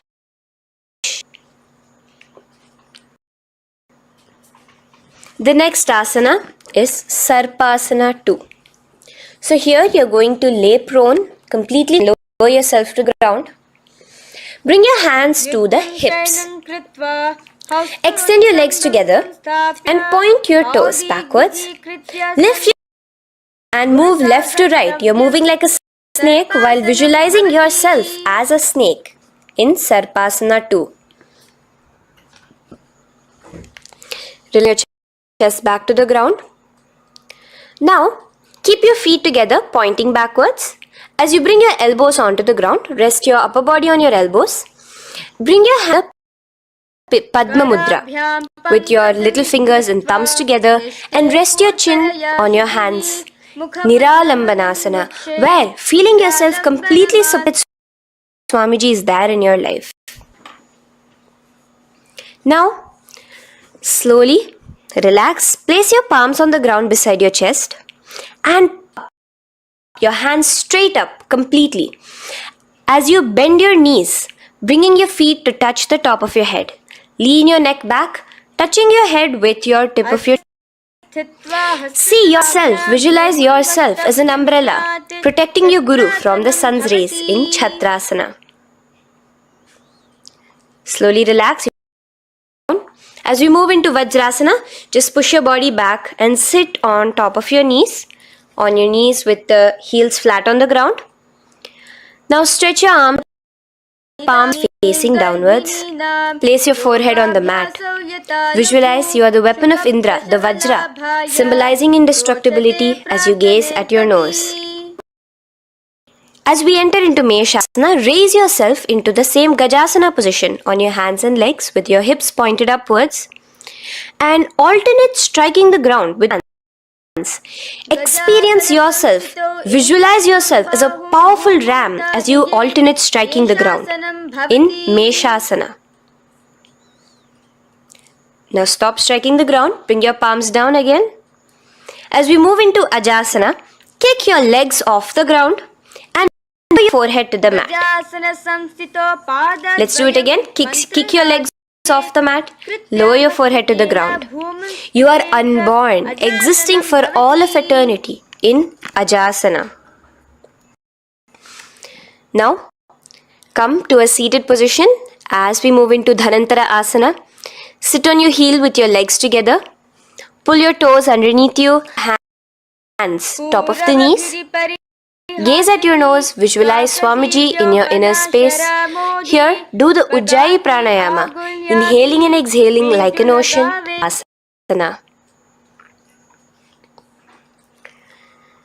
From Dhanantara Asana, now interlace your fingers in front of you and then behind you. Stretch your arms towards all the sides, backwards, forwards, giving a massage to the various different joints and muscles in your body. Lean forward, get up again, continuing to visualize in your inner space.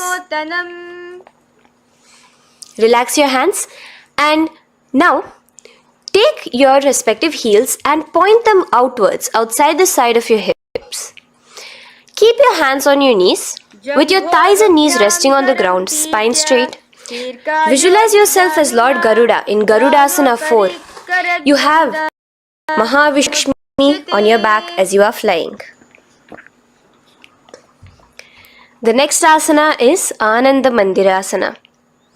Now you can continue to remain in the same position. You can bring your feet pointing inwards. Use your hands to clasp underneath your ankle. Make sure your knees are spread out wide. Visualize residing in the blissful space of a temple. You are in a temple in Ananda Mandirasana. Now, we move into Mandukasana. Keep your knees wide and sit on top of your ankles. Your hands underneath your knees. Gaze to your visualize yourself as a frog. Suck in your stomach in the Udyana Bandha and remember to do the Manduki Mudra, your tongue. your frog-like tongue, the nectar dripping from the Sahasrara Chakra in Mandukasana 2. Now, as we move into Narasimhasana, tuck your toes in top of the heels. Place your palms on the ground, spread your fingers wide and spread your knees apart onto the ground too. Gaze towards your nose, stick out, exhale forcefully, visualizing the Narasimha Avatara, the form of Mahavishnu as a half lion and half man. Raise up, bring your hands off the ground. Here we'll be doing a new pranayama, which is the Bhishraka pranayama, as we enter into Bhishrakasana. So continue feet on the floor. As you bring your hand up to your face, make a hollow of your palms and place it over the mouth. Keep your thumbs under your teeth and close your lips. Gaze to your nose. Inhale through your left nostril, exhaling through the mouth. Gaze at your nose again. Visualize yourself as Devi, presiding over all minuscule fears you may have within you. Now moving back into the Ujjayi Pranayama, let us do Makadasana. So you can take your hand and slowly remaining in the same position, bring it to your armpits. Bring your fingers to your armpits. Imitate as if a monkey is scratching. As you gaze to your third eye, visualize a playful monkey in Makadasana. From Makadasana, let's move into Vajra Sangharasana. So you can slowly lift your knees, balancing on your toes, sitting on the heels. Bring your hands behind your back and clasp the opposite elbows. Gaze to your nose. Embody yourself as a diamond-like strength for yourself and your Sangha. The next asana is Khanjanasana. So your hands rest on top of the heels with your knees on the ground. Keep the toes down, ankles crossed behind. Place your palms on the mat to your side. Suck your stomach in as you gaze at your nose in Khanjanasana. Now, you can uncross your ankles and just sit with your toes flat. Keep your knees wide on the floor. Rest your hands on the knees. Just relax the Uddiyana Bandha, just sucking in your perineum in the Mula Bandha. Gaze at your nose as a turtle with a stable body and mind to live for hundreds of years. And without changing anything in your physical posture, just uniting with Swamiji in Yogasana. Now, raise your knees. Cross your ankles behind your back until the feet are coming towards the opposite knees.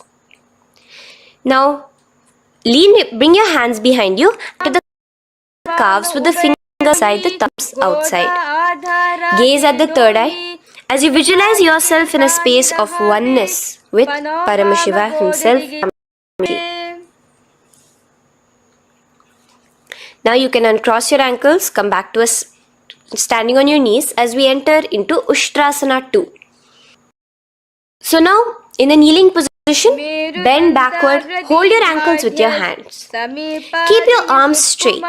As you push your hips forward and tilt your head backwards, visualize yourself as a camel in Ushtrasana.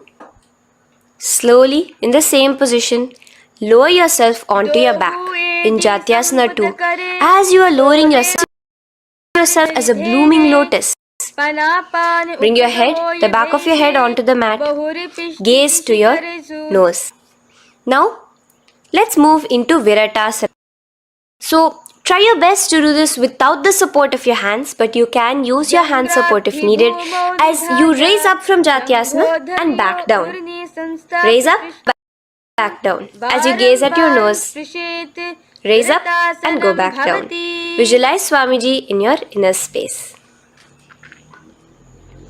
Now from Viratasana, raise your hips up higher, bringing your forearms onto the mat behind you in a short back bend posture. Hold the back of your heels in Kapotasana. Visualize yourself as a beautiful dove, a kapota, in your as we move on from Kapotasana into Varasana. So stand upright on your knees with the toes tucked.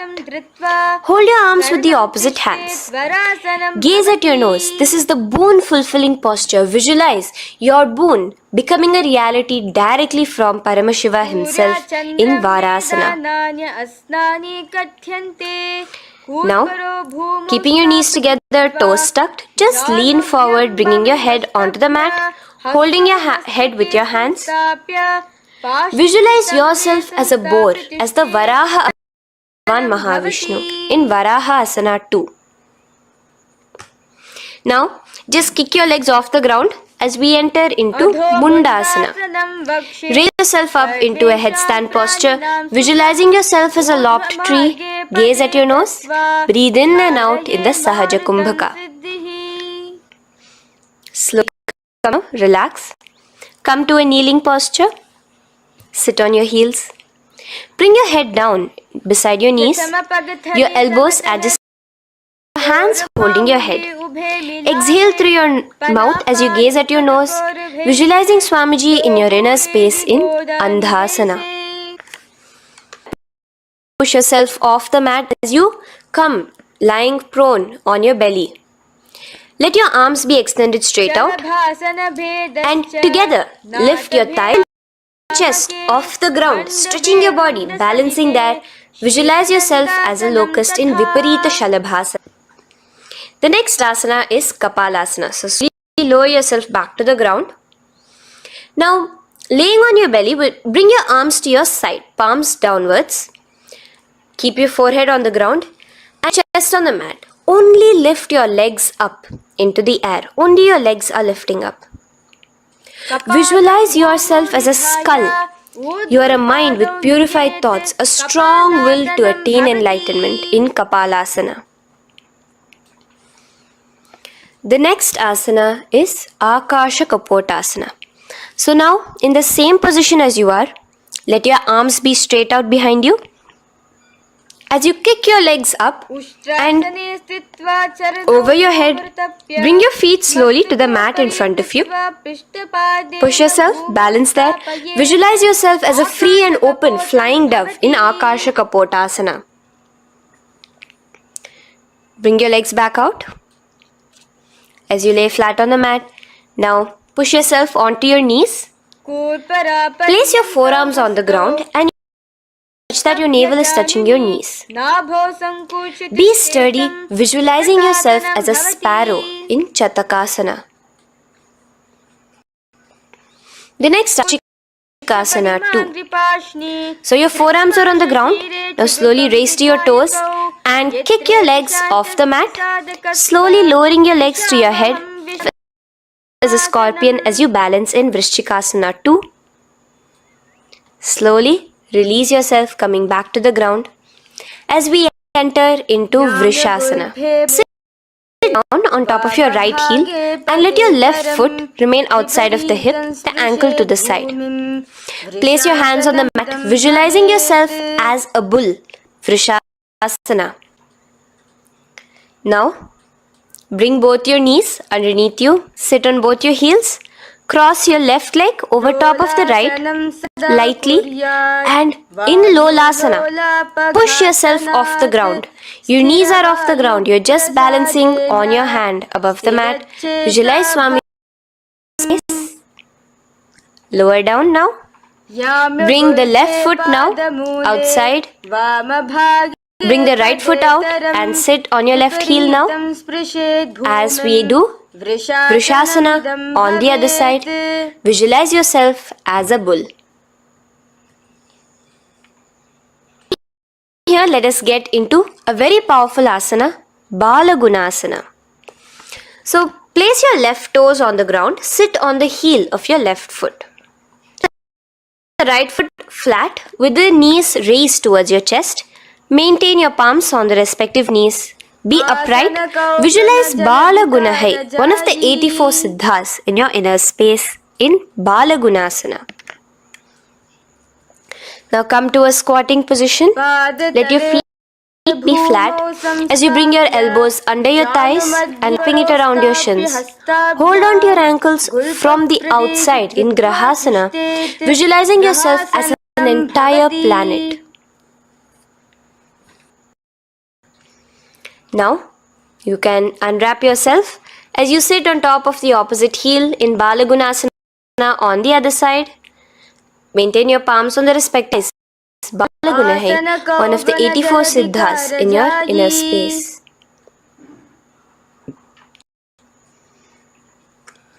Now, You just speak the toes with the heels up and knees off the mat, knees pointing forward. Now, keep your hands downwards on the respective knees. Keep your spine upright as you visualize Swamiji's in Utkatasana. The next asana is Vajra Sangharasana. Just spread your knees out wide in Utkatasana. Spread your knees out wide. Clasp the elbows behind your back. Visualize Swamiji in your inner space in Vajra Sangharasana 2. The next asana is Anilasana. Now, sit with your feet hip width apart. Bring your soles of your feet from inside. Your palms facing downwards. Step onto your hands. Keep your arms straight, elbows together at the navel. Gaze to your nose. Visualize yourself able to consume and live off of air alone in Anilasana. The next is Asana. So from Anilasana, you can release your hands. Place the back of your hands on the mat with your fingers facing upwards. Facing towards your body, palms upwards. Step your feet on top of your hands and wrap your hands around your feet like a shoe. Walk around. Visualize you're wearing Paduka across the length and breadth of the world in Padukasana. Now bring your palms onto the ground. Stop moving around as we move. Kick your feet up into the air and let them fall back down. Let's go up again and come down. Kick up and go down as a rooster in Kukkutodana. The next is Viparita Nrityasana. So as you're kicking yourself up, you can go up into a complete, which is Viparita Nrityasana. Do take support if needed. And move around on your two hands as if you are dancing in Viparita Nrityasana. Slowly come back down to a standing position. Lean forward and let your feet be slightly apart from each other. Bring one palm down, arm straight. Bring the opposite hand to your head and be stable in Kunjarasana. Now just put that hand down as you bring your head. Repeating Kunjarasana on the other side. Be stable here. Now you can squat back down onto the ground. Keep your feet flat. Hold your respective ankles and lift your feet off the ground in Kadambasana. Visualize yourself a pious tree that promotes a long life. The next asana is Pavana Muktasana. Now sit down, bring your knees towards your chest. Let your hands wrap around your knees, hold it close to your body. Visualize all the excess vata, air, just balancing and releasing in Pavana Muktasana. Now, let us move into Chakorasana. So first stretch your legs out in front of you. Bring one leg behind your head. Now place both hands on the ground and lift your body off the ground while lifting the other leg too. Up straight. Visualize yourself as a powerful source of energy. Gaze at your third eye in Chakorasana. Slowly relax back down. Now hold your left toe, index and middle fingers. Pull the foot to the left ear. We are entering into Dhanurasana 2. Extend your right leg out, keeping straight. Hold the big toe with your right hand. Place yourself as a bow in Dhanurasana 2. The next is Ashtavakrasana. So lift your left of the left shoulder. After releasing your hands, bring the right foot across and hook it on top of the left foot. Lean forward and down, keep your palm. Extend your legs out to the left, lift your head up and chest. You're completely balancing only on your hands as you visualize yourself as a flying crane in Ashtavakrasana. Now slowly relax down. From here, bring your right foot to the left thigh and your left foot flat onto the ground. Knees raised up. Have your left shoulder underneath the respective leg and place your hands flat on the ground. Gaze towards your third eye. Visualize you are immortal to exist solely from prana alone in pranasana. From here, moving into Parshva Matsyendrasana. Place your right foot at the root of the left thigh. Then the left leg by the side of the right knee. Hold the left leg by the right hand. Twist your. Remain steady here, gazing at the third eye. Visualize Matsyendranatha, the great Rishi Yogi, master of Hatha Yoga, in your inner space. Now slowly unwind yourself. As we repeat Chakorasana on the other side. Lift the other leg behind your head. Put your hands on the ground and keep your entire body off the ground straight up. Gaze at your third eye, visualizing yourself as a powerful source of energy. Now relax back onto the ground. Let's repeat Dhanurasana 2 on the other side. Clasp your respective hands. Pull one foot back, the other foot extended forward, visualizing yourself as a bow. Release your feet as you cross them over the shoulder in Ashtavakrasana on the other side. Raise off the ground. Visualize yourself as a flying crane. The next asana, we'll be repeating Pranasana on the other side. Bring the right foot to the left thigh. Bring your hands onto the ground with the knee raised. Gaze at your third eye, visualizing yourself able to live off just prana, just air alone. And relax as we do Parshva Matsyendrasana on the other side. Twist yourself, visualizing gaze towards your third eye. And from there, let us enter into Ardha Paschimottanasana. Keep one leg, press your perineum with the other heel. Bring your chest forward and down. Hold your toes and feet and bring your head towards your knees. Here, in Uttanasana, visualize Swamiji in your inner space. Now raise up and the foot which was rotated outside of the hip. Now hold the sole of your other foot and lift your leg up towards your forehead. Try to bring your, as you keep your knees straight, gaze towards in Kraunchasana. Visualize yourself as a crane. Relax down your leg. Now the leg that is now straight, you can bring it to the inner thigh as you straighten out the other leg. As we repeat, Ardha Paschimottanasana on the other side. Lean forward on clasping your foot. Bring your forehead to your knee. Visualize Swamiji in your inner space. Slowly raise up. Place your right ankle outside of the hip now. Hold the sole of the left foot, lifting the leg up towards your forehead. Stretch your gaze at the tip of your nose. Visualize yourself as a crane in Kraunchasana on the other side. Now from here, the soles between the thighs and calves. So once you have relaxed yourself, bring your soles between the thighs and calves. Keep your spine straight, palms resting on your knees. Visualize a swastika, embodying peace, wealth, fortune, and prosperity as you gaze at your nose in swastikasana.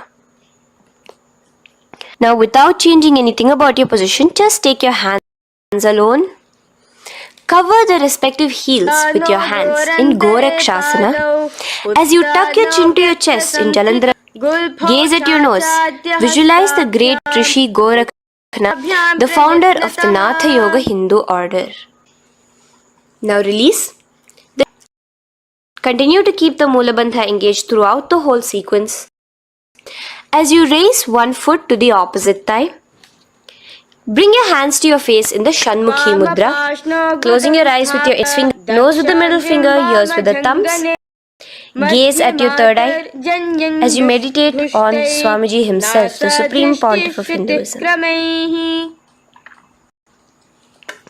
Now release the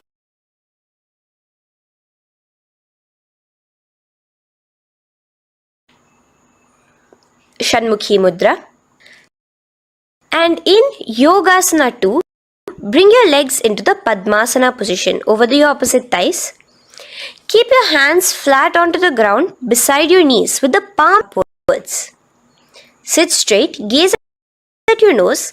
Here we'll be starting the Kaka Chanchu Kumbhaka, where your inhalation will be through your wrapped like a pipe, and your exhalation will be through your nose. From Yogasana 2, beside your body, just to be flat on the ground and push your entire body off the ground, balancing. Visualize yourself as a rooster in Urdhva Kukkutasana. Now relax down. Come back to a seated position on the floor. Keeping your legs in Padmasana, insert your hands through your knees and place them on the mat. Remember, do not lift your body, just stay seated down there. In Siddha Harituliyasana, gaze to your nose, visualize Swamiji himself in your inner space. From there, let's enter into Hamsasana, where you will actually be pushing yourself off the ground. Lift your thighs up high above your shoulder, above your elbows as much as. Gaze to your nose, visualizing yourself as an elegant swan in Hamsasana. Now release yourself. Now, do not take your hands out from between your thighs and calves. Just go onto your knees and reach your hands behind your body with your fingers interlaced in the Parashu Mudra. Bring your forehead to the floor as you gaze at your nose. Visualize yourself as Lord Paramashiva's bow in Karmukasana. Slowly come back to the seated position. As we move into Kurmasana 2, keeping your hands in between your thighs and calves, bend your elbow, hold your respective shoulders with your hands. Visualize yourself as a turtle, a stable body and mind to live for hundreds of years. Same position, just engage the Jalandhara Bandha, tucking your chin to your chest as we move into Granthi Bhedasana, gazing at your nose. Rejoice, knowing you are in Parakrit knot posture. And from there, release the Jalandhara Bandha as you roll onto your back. Keep your hands on the shat on your back. As you visualize as a turtle on its back, playful, gaze at your nose in Uttana Kurmasana. Now rock yourself back to a seated position as we do Pangu Kukkutasana. Now it's the same as your hands and the calves, except you will placing one hand flat on the mat. Hold the wrist with the other hand. Lift your body up and holding only on one hand. Visualize in Pangu Kukkutasana. Now release back to the ground. Hold. Let's do Pangu Kukkutasana on the other side. Place the hand and bring the other hand holding the wrist. Push yourself off the ground. Visualize yourself as a rooster. Continue Kumbhaka. Sucking in your breath through your curled tongue and exhaling through your nose. As you slowly extract from between your thighs and calves, let's do Girdharasana here. So now, interlace your fingers in the Paramashivoham as you place your elbows on the feet, remaining your legs in Padmasana. Lean forward and down, resting your thumbs to your throat in Girdharasana. Visualize Swamiji in your inner space. From there now, sit to Padmasana 3. So your legs in Padmasana. Bring one hand over the other near your navel center. Engage all the three bandhas. Suck in your stomach, perineum. Tuck your chin to your chest and gaze at your nose in Padmasana 3. Slowly now, as we move into Padmasana, bring your hands to the respective knees. Release the Jalandhara Bandha and release the Udyana Bandha, just engaging the Moola Bandha alone. Visualize Paramashiva in your inner space as you gaze at your nose in Padmasana 4. Entering into Karmukasana 2. So in the Padmasana position, hook your right hand index and middle finger in the Prana Mudra around the toe back, while your left hand on the knee. Now, as you visualize yourself as Paramashiva's bow, just release your right foot, hand to the left toe, and let your right hand be on the right knee. Now from here, let's do Karmukasana. Release your toes, cross your hands behind your back. Continue to keep your legs in Padmasana, and with your respective hands, cross behind your back. Hold on to the Prana Mudra. Engage all the three bandhas. Suck in your stomach. Clench your perineum. Tuck your chin to your chest. Visualize yourself as Paramashiva's bow in Karmukasana 3. Slowly relax the bandhas. Just keeping the Moola Bandha. Continue to hold on to your toes. The Udyana Bandha and the Jalandhara Bandha. Switch your gaze to the third eye. Realize you are Paramashiva's third eye itself. Anything you come across, you just rejuvenate it in Dridhasana. Now, try to keep your hands at the toes. If not, just keep your hands crossed behind you onto your back in Padmasana, where you are entering the Nagrasana position. Lay flat onto the back, visualizing yourself as a snake. Gaze at your nose in Nagrasana. Do the Sahakumbhaka, simple breathing, inhaling and exhaling.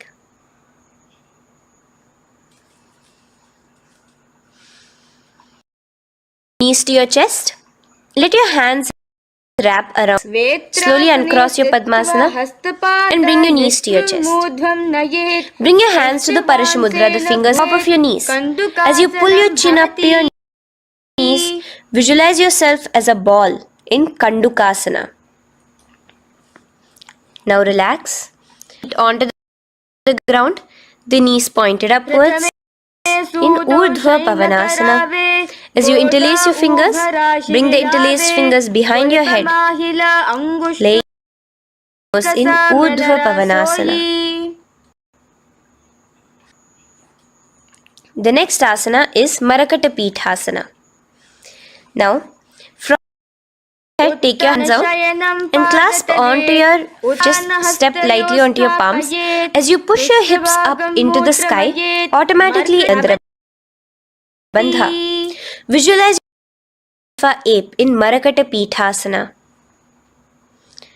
In the same position now, bring your hands to your hips as we enter into Uttanashiki Pitakasana. Rest on your elbows as you stretch your legs out straight. Gaze at the nose.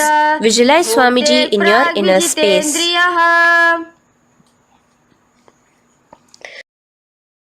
Continuing to rest on your elbows, kick your feet up high into the sky in Narakasana.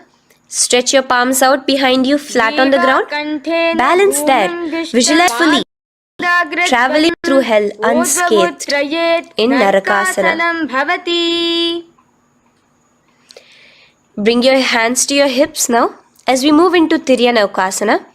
Angling your legs down at an angle, visualize yourself as a boat crossing the ocean of samsara in Tiryanukasana.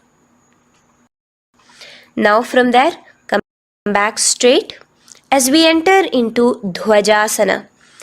Keep your legs up high above your body, your hands stretched behind you.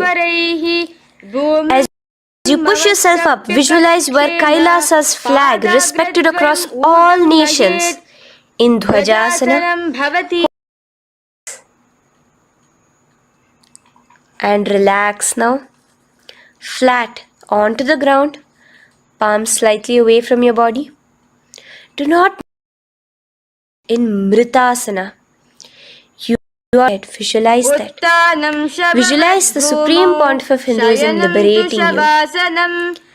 Let your awareness to all the parts of your body in the Shakti Chalan Mudra as we do Mritasana.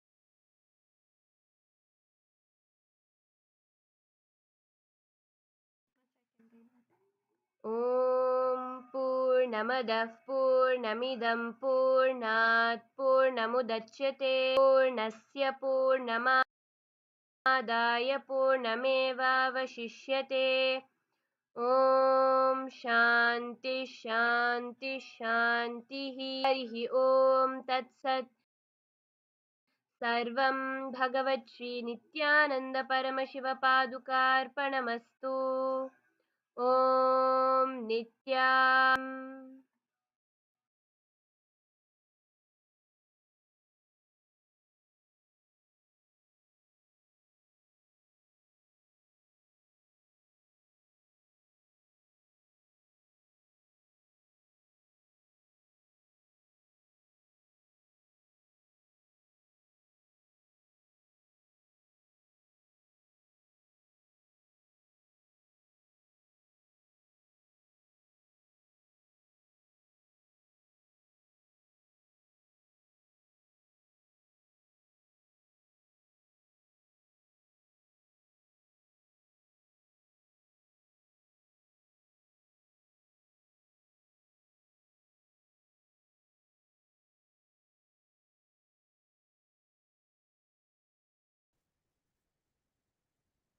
नित्यानन्दं परमसुखदं केवलं ज्ञानमूर्तिं द्वन्द्वातीतं गगनसदृशं तत्त्वमस्यादिलक्ष्यम् एकं नित्यं विमलमचलं सर्वदी साक्षिभूतं भावातीतं त्रिगुणरहितं सद्गुरुं तं Namami. Nithyananda, we welcome new participants, welcome all the participants for another new day of the Paramashivoham program. Participants all will be entering into a very interesting topic today. No, it's about the scientist named Albert Einstein, right?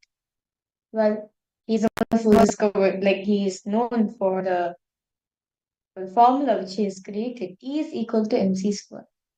But he also shares something. Where science ends, there starts spirituality. Today, all listeners, all who are entering into a very beautiful topic, all concerning a very deep topic today actually, and the secrets of the universe. How did the universe come into existence? How are we connected to the universe? And what are the 14 dimensions, the 14 lokas? which all of us have an extension, which all of us have an identity in, and how to manifest the universe in you, as Paramashiva is the constant in all. Not light, but Paramashiva consciousness, which is constant in all. So today, all participants are going to be understanding the deep secrets of Hinduism, where Swamiji will be elaborating on the universe. What is universe? How does universe function? Who sustains this whole universe? And how do we impact the universes around us? So, without a further delay, I welcome each and every one of you once again for this beautiful Paramashivoham program. And right now, we had a very beautiful yoga session, right? All of us did the Nithyananda yoga. And I suppose how was the yoga for each and every one of them? Enjoy. If you have any inquiries, any questions, would you like to ask? Do feel free to post in the chat section as we are always available to answer any of the questions you're seeking for. And all these participants watching us on YouTube and on other social media platforms, you can actually head to paramashivam.org and you can join us on Zoom. From there, you can click on the join link and join us in the Zoom rooms.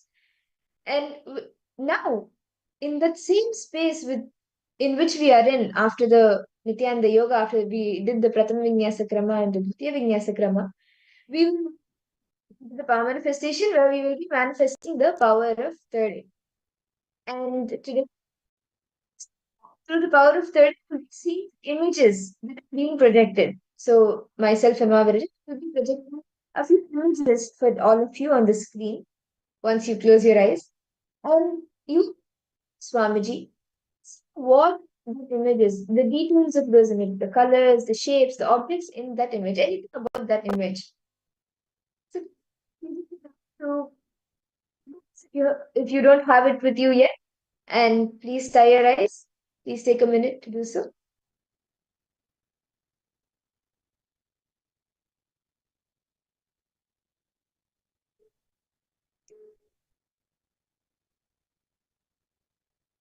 As we are getting ready for this beautiful power manifestation, let's now listen to the Paramashiva's own words, the Shastra Pramana, on how the Paramashiva says to manifest his power. Very beautiful in Vijnana Bhairava Tantra. Paramashiva says, Kapalantar Manonisat Tishtan Mini Talochanaha. Kramin Manasgadhyad Lakshet Lakshamuttamam. He says very beautifully, by on the inner space within the crown center and sitting stably with having the eyes closed in succession. By the stability of the mind and inner space, through the power of the third eye, when one sees the ultimate goal, Lakshan, by having the vision beyond the sight that reveals any object or place, achieving the space of oneness with the source Parameshwara. And even Bhagavan Sri Krishna spoke in the Bhagavad Gita, chapter 11, verse 8, where it says, Divyadam Chakshuhu Pachame Yogameshwaram. He saying to Arjuna, the two things which you carry, Natumam Shakyasi Drashtum, Na tu Mam. You can't see my cosmic form with the two physical which you're having. Anil Chakshusha, meaning with the eyes seeing, you cannot see my cosmic form. Divyada Chakshuhu. Let the one third eye, Div Chakshu. Pach Yogameshwaram. So that you can behold my cosmic form. So Arjuna therefore gets initiated in the power of third eye to behold Bhagavan Shri Krishna's cosmic form. And Swamiji also experienced at the age of 12, where Swamiji was sitting in the Pavlakunda hillock and Swamiji was just meditating on the concept of pain, seeking the source of the first person in him. And as a realization came on Swamiji, that Swamiji was everything around him, about him. 60-degree vision, Swami was able to feel and all of that as him. Not just that, he was able to feel everything was part of him. He felt his presence in each and every single thing. And with all sudden right now, to manifest this Shakti. So actually, the power manifestation, see, actually, it is this very experience, the same experience that Krishna gave to Arjuna. When Swami experienced when he was 12 years old, now you will be experiencing it as your own Sakshi Pramana, as your own experience. So, manifestation, can I request each of you to please tie your eyes?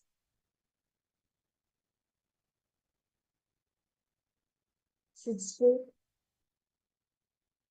Chant Mahavakya intensely, connect with Swamiji. Bring your awareness to the third eye.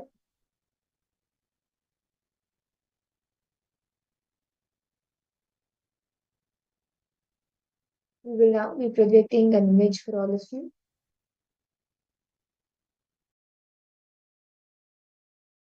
The image has now been projected. Start seeing through your third eye. What's the image that is being projected? What are the details Swami is revealing to you? The colors, objects, the size, the shape, anything? Please start revealing it. Chant the Mahavakya intensely.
Please relax.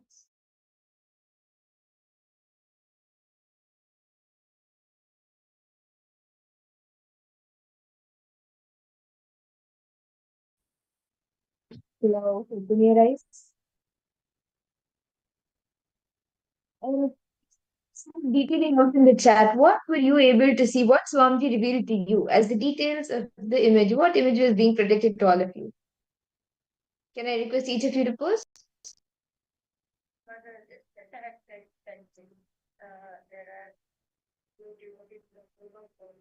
No. Sir, please post. Ma Shukrendra, Nithyananda, Ma Ananda Lakshmi.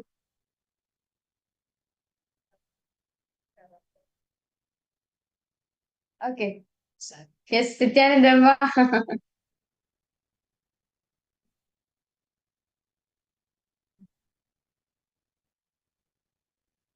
Okay. So as I revealed the answers for all the participants, so the image which we were projecting for all the participants to scan.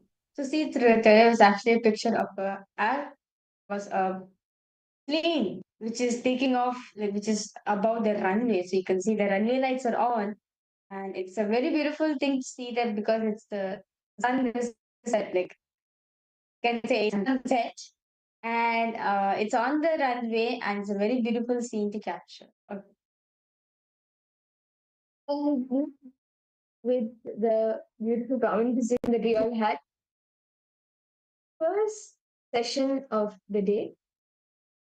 So, this session, right? Well, today all of us, for all the participants, we understood that today we are going to be understanding the cosmos matters in you. This is going to be into the cosmos. So, Swamiji says that you need to know that vertical time zones exist.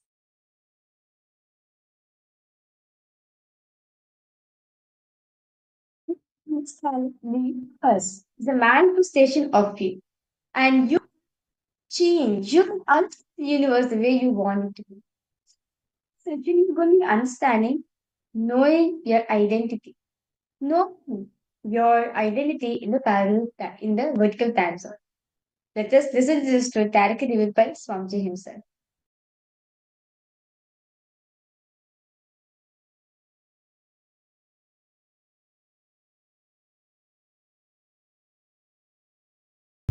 Since the beginning of time and space, Bhagwan Paramashiva, the all-powerful, all-pervasive, and all-knowing ultimate superconscious existence, revealed the Vedas and Agamas, the source scriptures of Hinduism, the truths about himself and the manifested universe and its multidimensional and simultaneously existing dimensions and worlds, also known as parallel universes or time zones.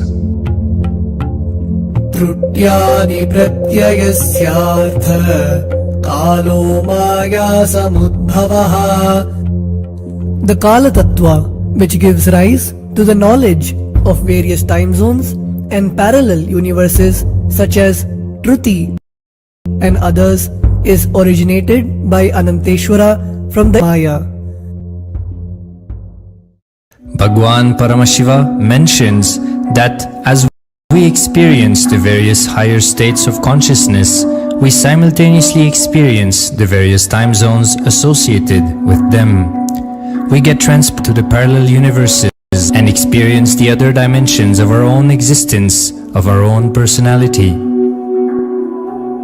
Listen, Subarloka is all about stable bliss, absolute health and stable bliss. Maharloka is all about the highest peak abilities. Jana Loka is the place where you can exist in multiple bodies at a time. You experience oneness as the super reality. Tapaloka is that last struggle you go through. Sometimes you know you are Paramashiva, sometimes you just slip off, But again you say, I am Paramashiva. That space is the Tapoloka, an absolute surrender. Whether I am remembering, I am manifesting Paramashivatva, or I am deluded, I surrender both to Paramashiva. When you take that decision, you are lifted to Brahmaloka. You move to the Brahmaloka. The deep surrender lifts you to Brahmaloka. Then from there you move to Parandama and Kailasa, then Mahakailasa itself. The key to unlock these parallel universes hidden in the spine of the human body. Human beings, only human beings on this planet Earth are empowered, hardwired, capable of migrating to parallel universe. Understand? Your spine is not only hardwired, capable of fuel, charged to lift you off to different parallel universes. सुकृतान् मानवो भूत्वा ज्ञानी चेन्मोक्षमाप्नुयात् चतुरशीतेषु शरीरेषु शरीरिणां न मानुष्यं विना यत्र तत्त्वहानन्तु लभ्यते.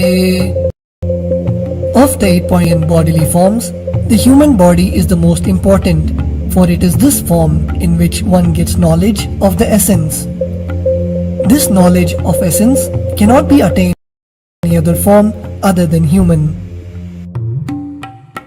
The possibility you have need to be told to you. Understand? Even though animals have spine, because the majority of the time they spend horizontally, the spine is not capable getting fuel with a subtle fuel called ojas. The ojas need to be filled in your spine and the kundalini need to be ignited for you to reach parallel universe and different vertical time zone spaces.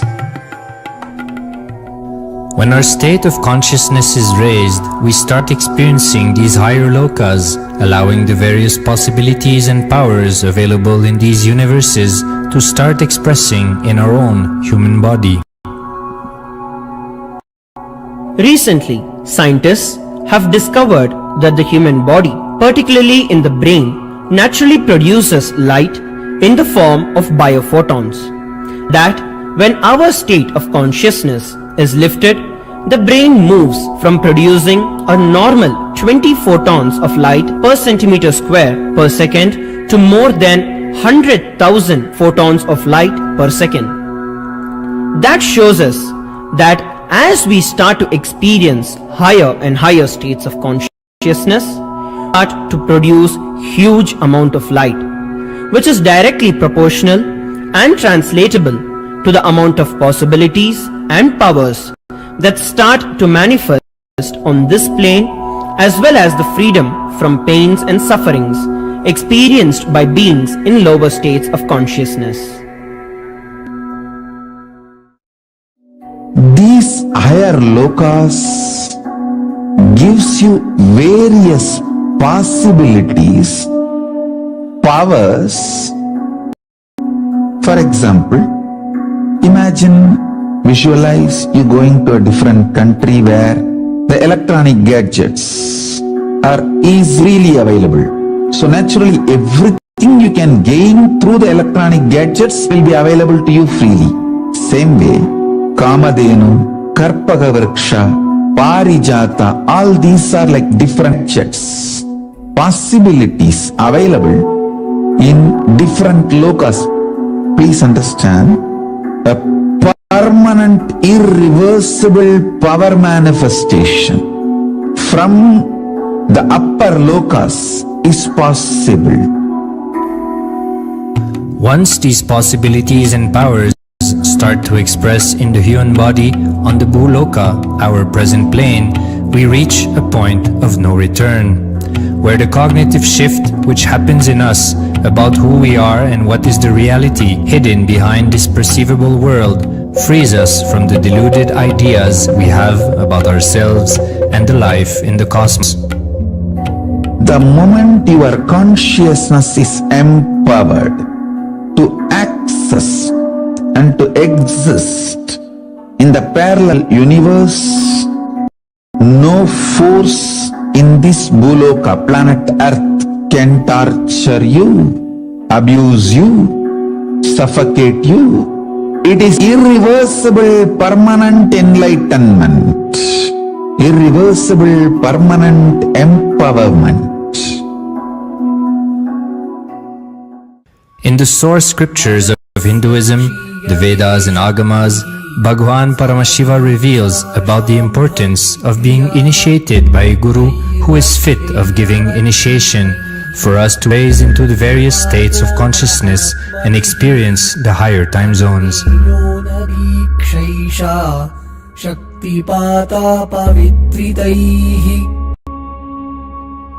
The potency of Anavamala, which veils the innate and essential nature of the soul, is set into the decaying phase by this specific activity.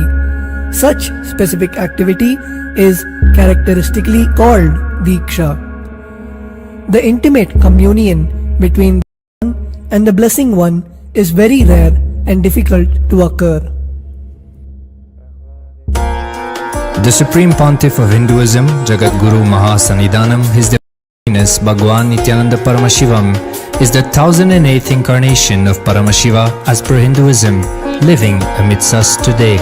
Starting out at a young age and enduring years of intense, he persevered with the single-pointed vision of experiencing the ultimate oneness with Paramashiva, known as Paramadvaita.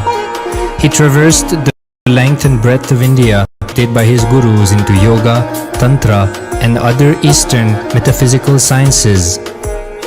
After having many profound spiritual experiences, he finally received the ultimate experience of Paramashivoham, I am Paramashiva, from his guru Arunagiri Yogeshwara, an incarnation of Paramashiva himself in the holy town of Tiruvannamalai in South India.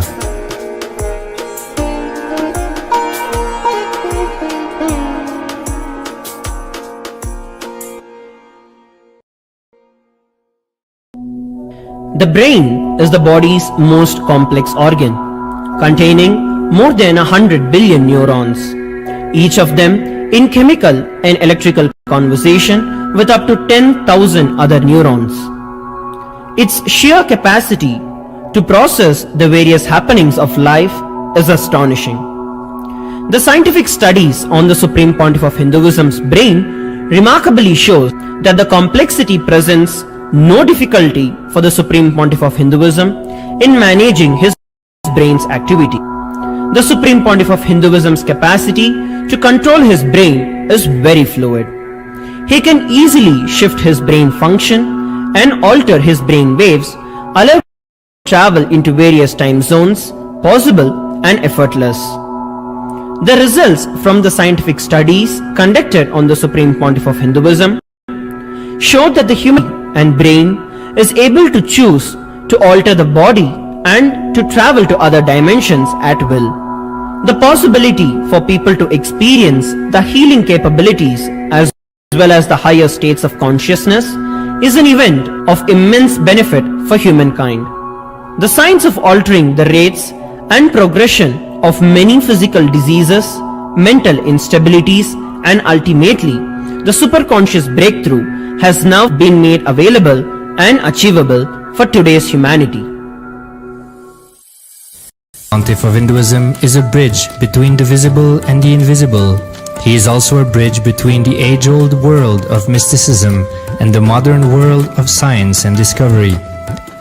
As brain research continues on a widespread basis, and as we appropriately bring the phenomena of mysticism into the realm of science for further study, we are taking strides on the path of physical and mental health as well as superconsciousness.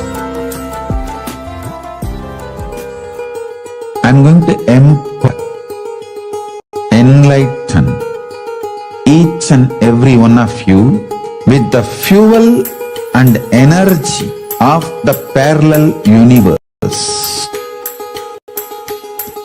It can make you tireless forever. It can just kill the boredom once and for all in your life. It can just make you manifest third eye power right now. You may experience intense levitation right now. You may experience absolute flexibility of the body and complete detoxification, a complete healing right now. There can be multi possibilities.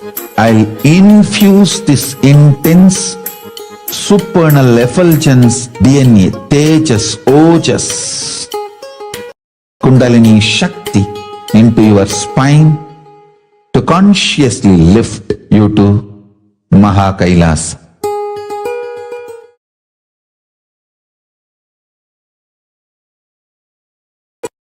Hindu tradition, Sanatana Hindu Dharma is focused on this superconscious mutation, ultimate oneness. Sanatana Hindu Dharma reveals about this cosmos. It has vertical time zones, higher worlds, Bhuva, Suva, Tapa, Maha, Jana, Brahma, Vaikunta, Kailasa, the higher worlds and the lower worlds, Atala, Vitala, Sutala, Talatala, Mahatala, Bhatala. I'll project a simple description diagram of these lokas. Understand? Sanatana Hindu Dharma, the Hinduism, reveals about the cosmos, the higher planes, vertical time zones, and the lower planes, both. Just physical mutation and mental mutation happens in the lower planes of the universe. But conscious mutation, superconscious mutation happens in the higher planes of the universe, vertical time zones of the universe. Here I am projecting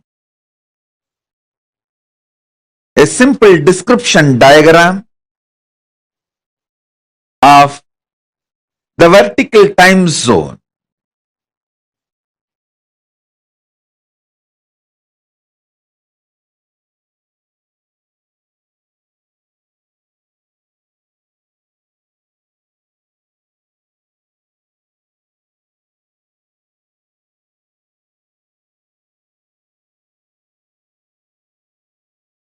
To understand, this is the rough description of revealed by Hinduism, vertical time zones, Suvarloka, Maharloka, Janaloka, Tapaloka, Brahmaloka, is where conscious and superconscious mutations happen. The lower worlds, Atala, Vitala, Sutala, Talatala, Mahatala, Bhatala, Rasatala, in these worlds, just physical and mental mutations happen. So understand, this Brahmanda, cosmos, is focused on giving superconscious mutation to all beings and ultimate oneness, Paramadvaita Anubhuti.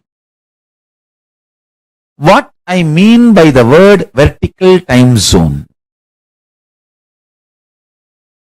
what I mean by the word vertical time zone.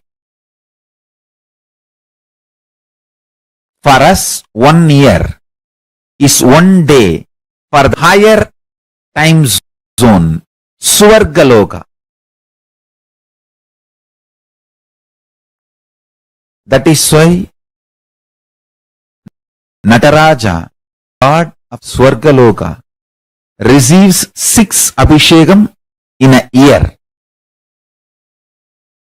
Because for Devatas in Swargaloka,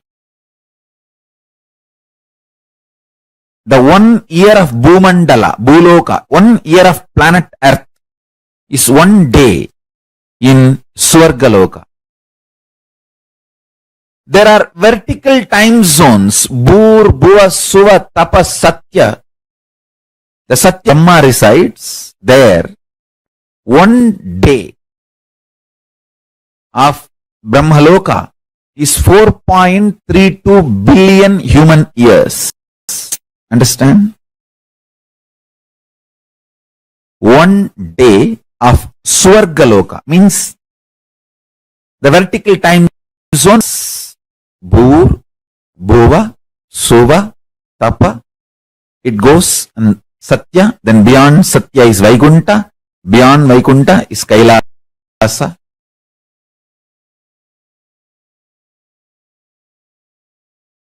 Below Atala, Vitala, Sutala, Talatala, Batala. Understand?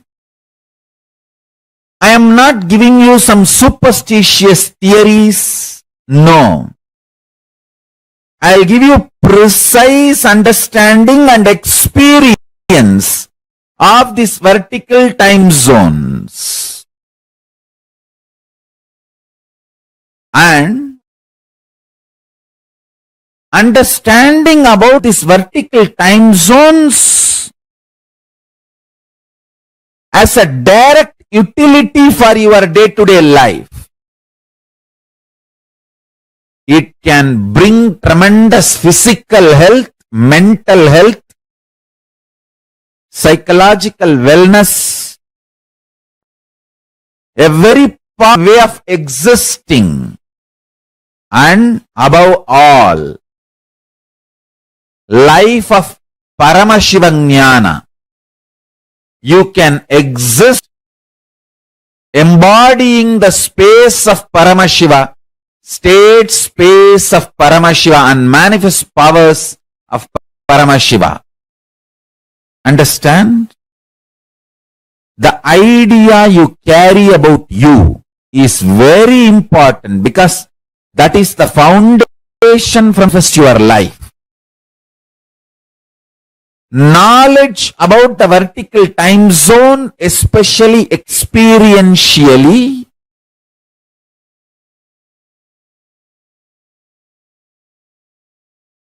can change absolutely your life for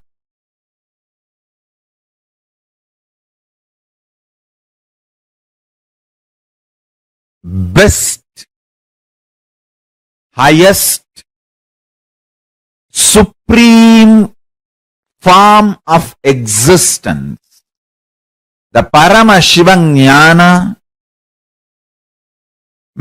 makes you experience the state space powers of Paramashiva.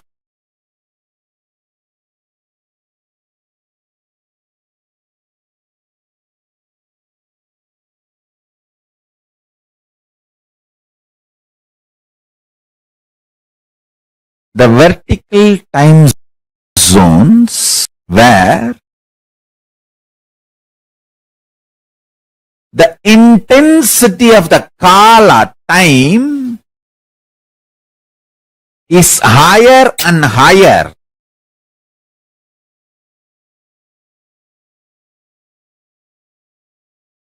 Understand, last few satsangs I was explaining about these minds. Matter, mind which experiences matter, intelligence, buddhi which makes decision, consciousness, pure space of Paramashiva. This four component put together is your reality. In horizontal time, all these four are equally felt. I can roughly compare like a 25%, 25%, 25%, 25%. 25% matter, 25%. That's the way you experience the.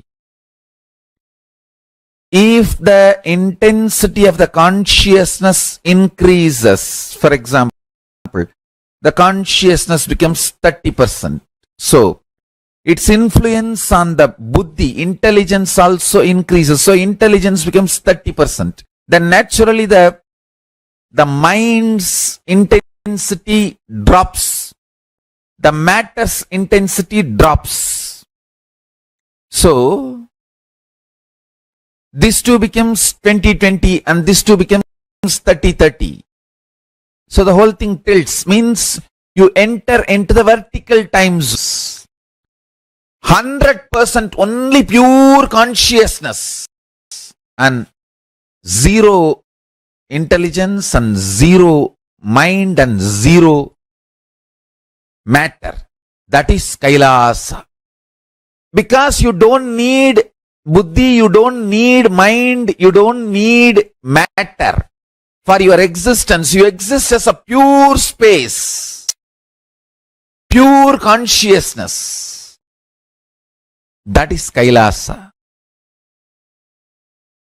And same way, you neither feel conscious, almost 99.99999% only matter, less than 0.0000001% mind, then lesser than that 0.00001%, 0.00001% intelligence, and lesser than that 0.0000001% is consciousness, patala.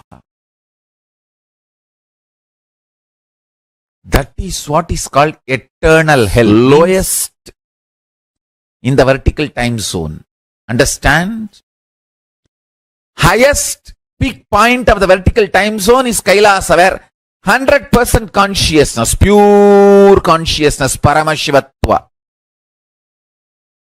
No need for intelligence or mind or matter.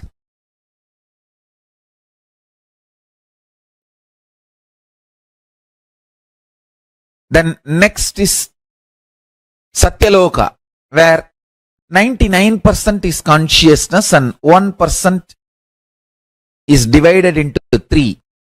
33.33 is intelligence and 0.33 is mind and 0.33 is matter. Like I'm giving you all rough definitions for you to understand. Then little lesser consciousness, Tapoloka. This is the way the vertical time zones are placed. Bhur, Bhuva, Suva, Tapa, Satya and KAILASA. The lower part, Atala, Vitala, Sutala, Talatala, Patala. Lower time zones. Understand, all the tapas, all the purification methods in Hindu tradition is to raise you to the higher vertical time zones. That's all.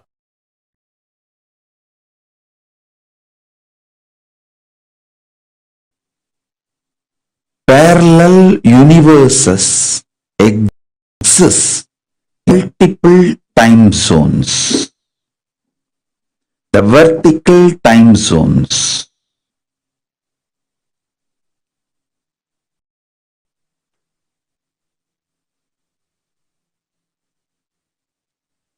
The more you know about how different countries work, the social structure, political structure, legal structure of different countries, if you know more about it, you have the freedom to choose You can make your life more luxurious, comfortable. That's the reason people migrate. Migration is one of the greatest freedom human beings have. When you have the knowledge, you are empowered to choose. Now listen, the news is not only you are empowered to migrate to other countries, human beings, only human beings on this planet Earth are empowered, hardwired, capable of migrating to parallel universe. Understand? The reason why Paramashiva is revealing the truths about the parallel universe is not just to bring some morality in you or just understandings in you. Be very clear. Paramashiva is revealing these truths for two reasons: to bring enlightenment into you and to empower you. Understand? Let me repeat. I am interested in enlightening you and empowering you.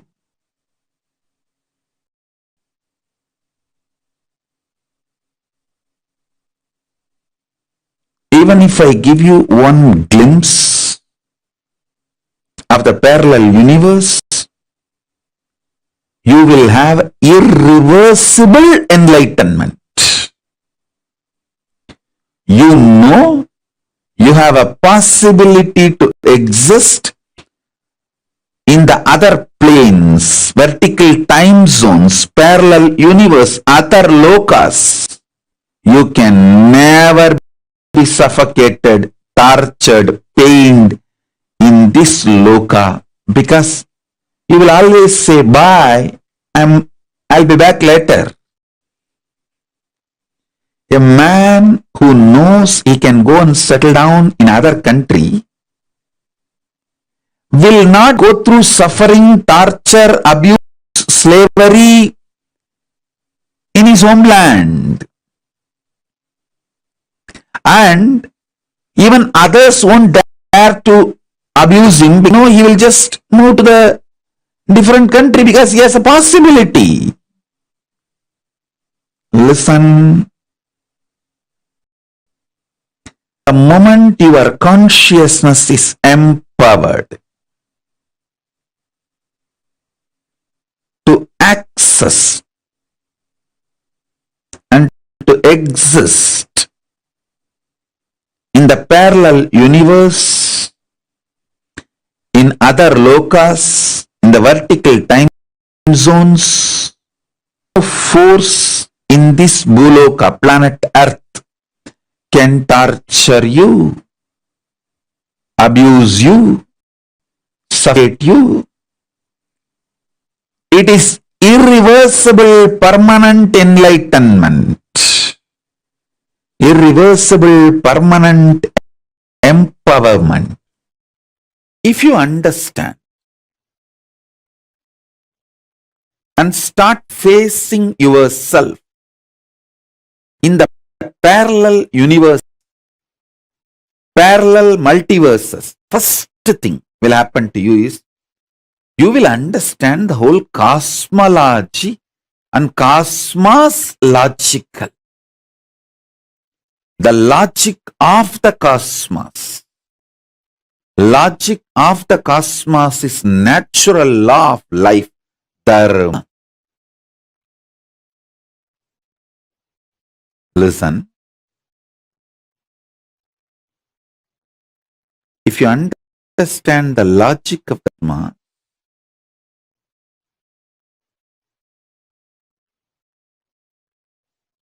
you will have so much power.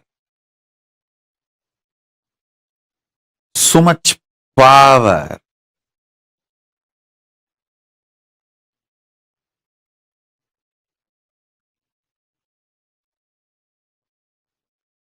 Your DNA will be just empowered, fully awakened. Listen, fully awakened.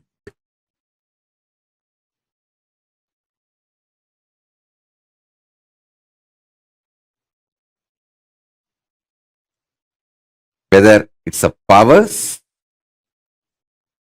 or the states,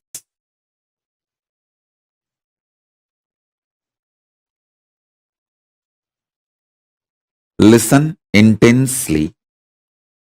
Whether the state, space, powers of Paramashiva or Paramashivatva itself.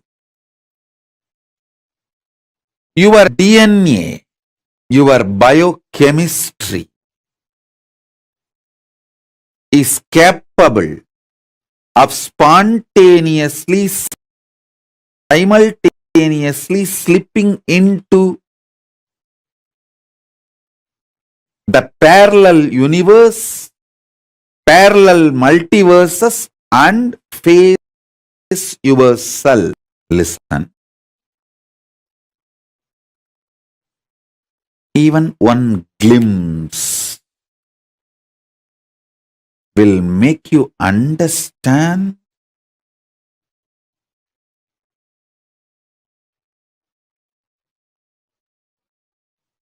the magnitude of Hinduism. What Hinduism is capable of beings.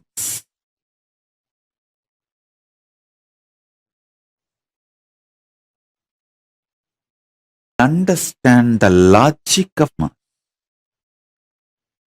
pure non-violence without hypocrisy will exist only if you understand the dharma, logic of the cosmos.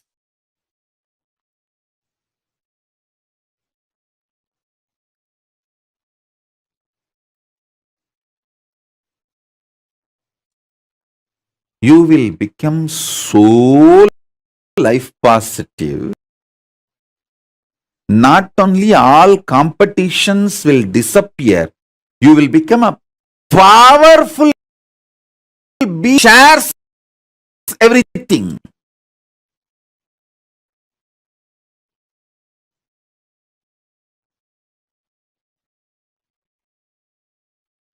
You will not doing social service just for some hidden gains, indirect agendas. You will just know you exist in so many bodies.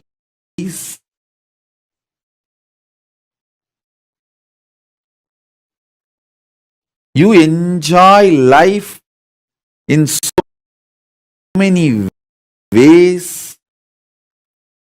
It is like spontaneous sharing. Today's revelations about the vertical time zones not only will give you liberation after you leave the body, it can make you connect with KAILASA from now. You will start receiving the gifts from KAILASA from now. Listen intensely.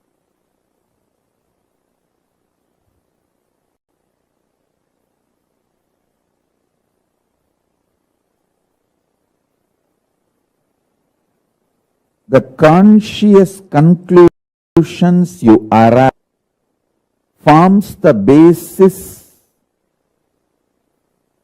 of your life, the conscious conclusion you arrive is the source of your future. From the conscious conclusions you have, your future manifests. Now focus on, because these statements are too important. If you die without this introduction, when you go to the first loka, second time zone, second vertical time zone or third vertical time zone, you will feel shy. You will have a cultural shock. It's like somebody from Indian village comes to New York. Due to the cultural shock, he will not talk to anyone. He will just move to a corner into a shell. He will escape from life. People asked me, when I came to US, that was the first time I got into the flight in my life. I have not even seen the flight from distance. The first time I got into the flight is the flight for US, United States. And as you all know that I am from a village, but I never had a cultural shock. I just started going around and speaking in English, giving satsangs, classes, programs. The day one I landed in US, I went to Chicago to pay respect to Vivekananda. The same stage, the auditorium in which Vivekananda spoke, I went there and offered my respects. Second day, my ASP, Ananda's program. First time I am doing it in English. Before that I have spoken in my own bottled English. But first time in outside India in my own English. People asked me, can we get a translator, Swamiji? I said no. I'll have to learn. Let me learn. All of you listen. Now initiation time. So no movements. Every word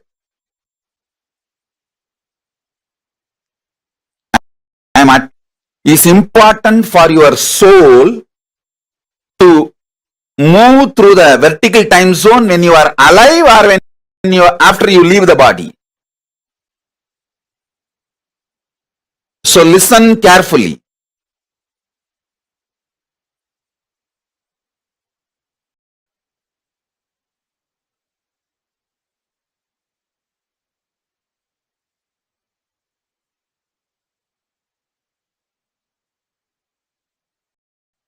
Listen. People asked me, Swamiji, don't you feel a cultural shock? I said no. Because from the young age, in my village, Tiruvannamalai, I have sense of foreigners from all countries coming for seeking enlightenment. My gurus always had people from all over the world coming to them for enlightenment. So I was always near my gurus and saw all of that. Saw many of them. So how my gurus used to teach, I have seen. My gurus have already trained me to teach for the whole world, to be Jagat Guru. So I did not have a cultural shock. Now I am trying to train you not to have cultural shock when you go to KAILASA. See now, whatever I am telling you, if you internalize, you will not have a cultural shock or you won't feel shy, you won't feel inadequate. Not enough when you go to the vertical time zones. With consciousness as a fuel, you can straight shoot up to the different time zones. Move to different time zones. See, if you go to the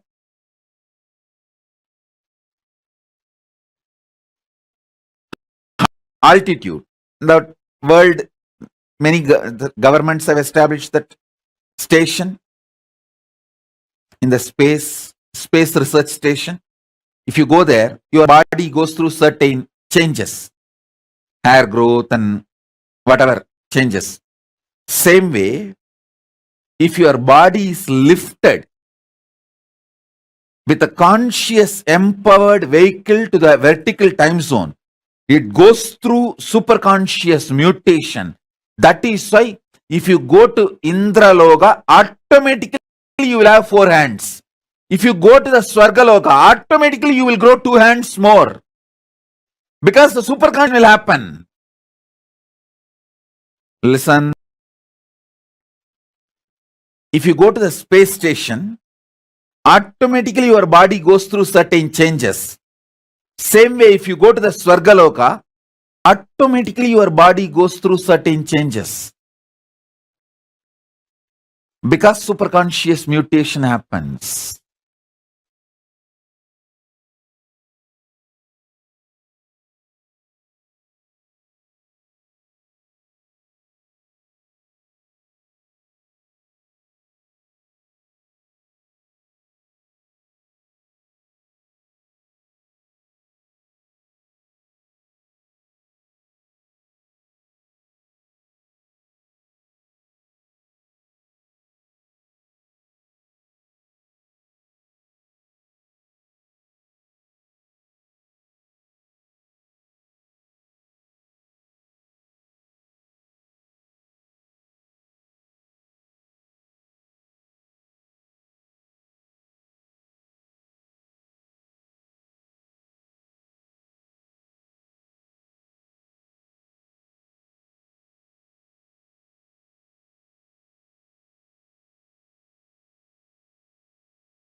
वन्दनं गुरुवन्दनं गुरुचरणवन्दनं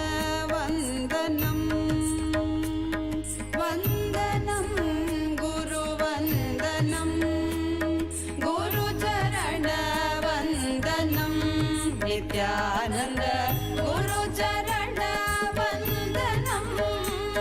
वन्दनं गुरुवन्दनं गुरुचरणवन्दनं Nityanand गुरुचरणवन्दनं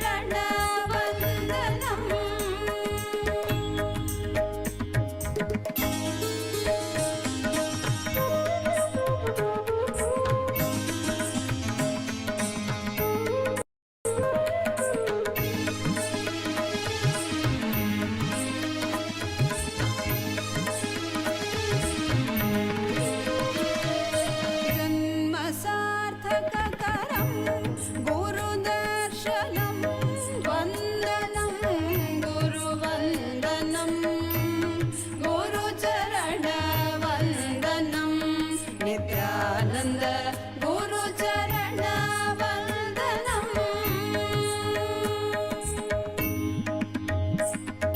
पद सद सद ग पद पद परि ग प ग प ग सरि ग रि ग प ग पद पद सरि ग रि रि सद सा पद सद सद ग पद पद परि ग प ग प ग संकट कवच मधुरानुभवानन्दं गुरुस्मरणं नित्यानन्दरूपं नित्यानन्दरूपं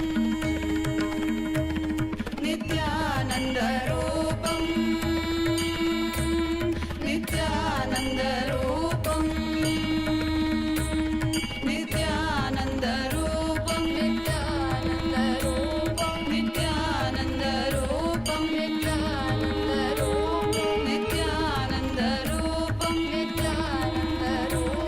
नित्यानन्दरूपं नित्यानन्दरूपं वन्दनं गुरुवन्दनं गुरुचरणवन्दनं वन्दनं गुरुवन्दनं गुरुचरणवन्दनं नित्यानन्द गुरुचरणवन्दनं वन्दनं गुरुवन्दनं गुरुचरणवन्दनं नित्यानन्द गुरुचरणवन्दनं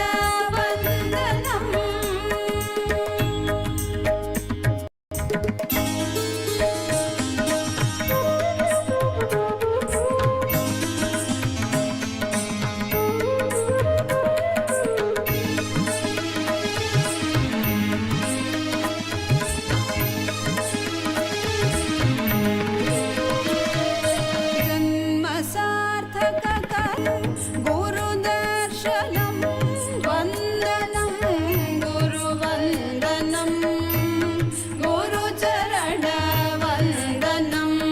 नित्यानन्द गुरुचरणवन्दनं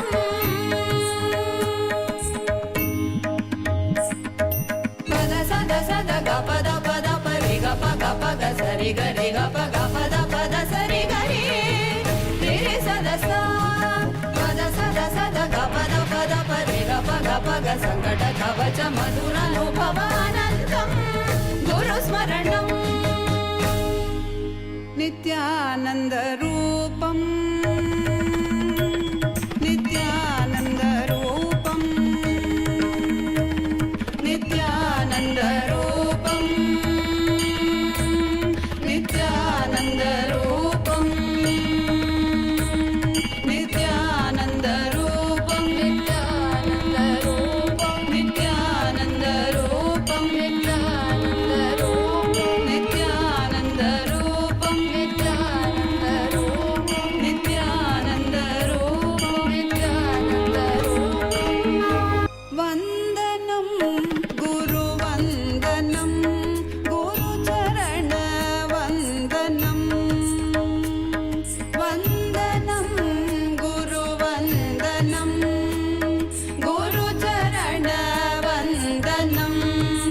नित्यानन्द गुरुचरण वन्दनं वन्दनं गुरुवन्दनं गुरुचरण वन्दनं नित्यानन्द गुरुचरण वन्दनं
नित्यनारायण गोविन्द माधवा नित्यनारायण गोविन्द केशवा नित्यनारायण गोविन्द माधवा नित्यनारायण गोविन्द केशवा नित्यनारायण गोविन्द माधवा नित्यनारायण गोविन्द केशवा नित्यनारायण गोविन्द माधवा नित्यनारायण गोविन्द केशवा हर नित्या नित्यानन्दा हरे नित्या हरे हरे नित्या नित्यानन्दा हरे नित्या हरे हरे हरे नित्या नित्यानन्दा हरे नित्या हरे हरे हरे नित्या Nityananda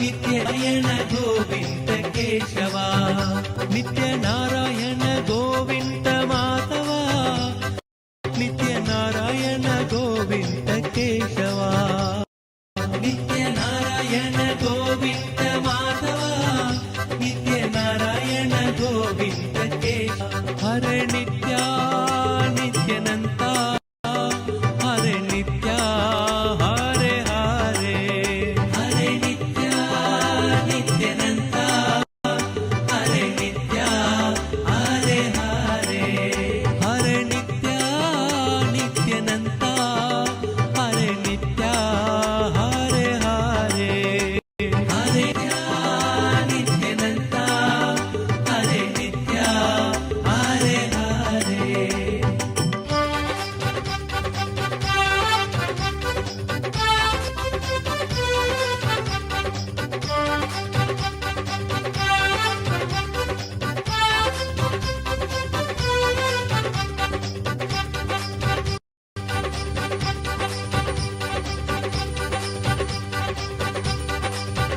ನಿತ್ಯನಾರಾಯಣ Govinda Madhava ನಿತ್ಯನಾರಾಯಣ Govinda Keshava ನಿತ್ಯನಾರಾಯಣ Govinda Madhava ನಿತ್ಯನಾರಾಯಣ Govinda Keshava ನಿತ್ಯನಾರಾಯಣ Govinda Madhava ನಿತ್ಯನಾರಾಯಣ Govinda Keshava ನಿತ್ಯನಾರಾಯಣ Govinda Madhava ನಿತ್ಯನಾರಾಯಣ Govinda Keshava ನಿತ್ಯನಾರಾಯಣ Govinda Madhava ನಿತ್ಯನಾರಾಯಣ Govinda Keshava ನಿತ್ಯನಾರಾಯಣ Govinda Madhava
Nithyanandam,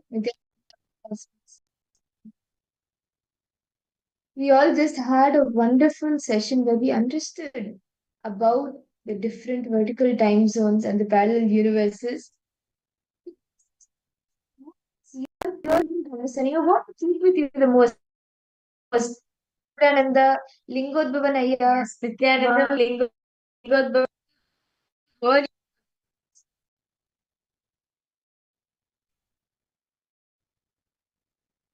Yes, Nityananda and all participants, how nice to see each and every one of you. Yes, Mashukrendra, Mananda Lakshmi, Lingodbhavanaya. Okay.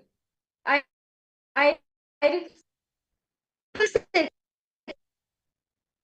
all of you entering into the pattern. All of you going to meeting your, I would say, sorry, because all participants suppose how was the session for each and every one of you? Makari, Nityananda ma, nice to see you. For all the participants who are not on camera, can I request each of you to come on? Yes. In this session, with the film Swami spoke, right? The fact universal vertical time zones. Participants. How many parallel universe do we have? How many? How many do we have? Makari, how, how many would you like?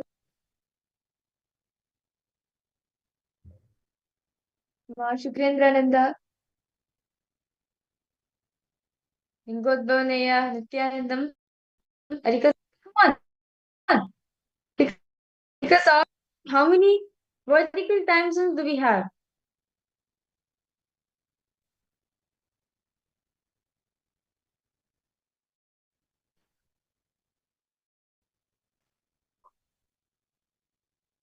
Okay. So we have, okay, 14. Makari, yes, you are right. Yes. That's great. That shows you're listening. But actually, when you listen intensely and you become more so that's understand more about these. Okay, Makari, do you want to share what you understood about these 14 vertical time zones?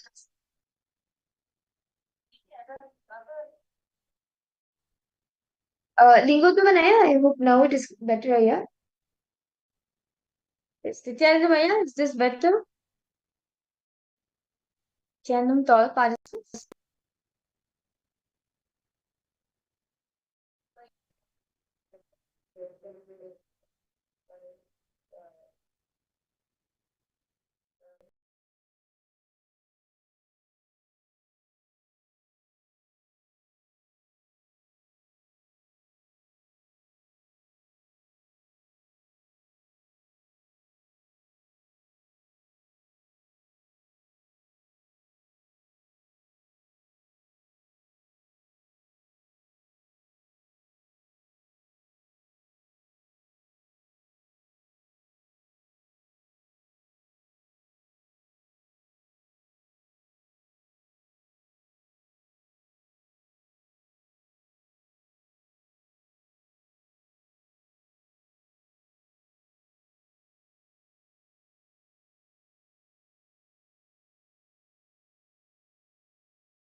And then we apologize for the technical glitch. I hope each of you are able to hear us clearer now. Lingodhavanaya, Ma Karin, I hope each of you are able to hear us clearly now. Yes. It's better if you're able to hear us clearly. Can I request all of you to put a yes in the chat?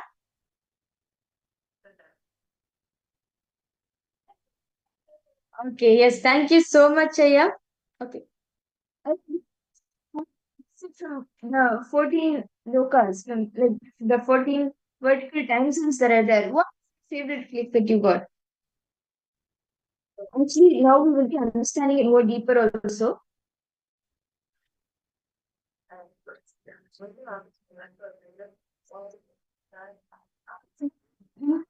Session where Swamiji spoke about the various vertical time zones, right? So understand this. Okay, so we have 14 lokas altogether. Okay, 7 are upper lokas, the higher lokas. 7 are the below lokas. Okay. Okay, does anyone know? Getting all participants? Yes. If you're listening, please give the lokas name.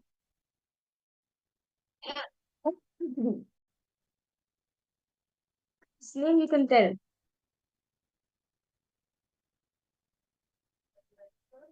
Yes, Lingo this.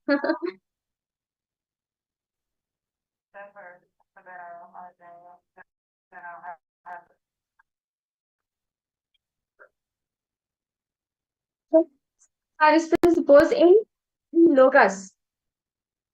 Okay. Tapoloka. What's this?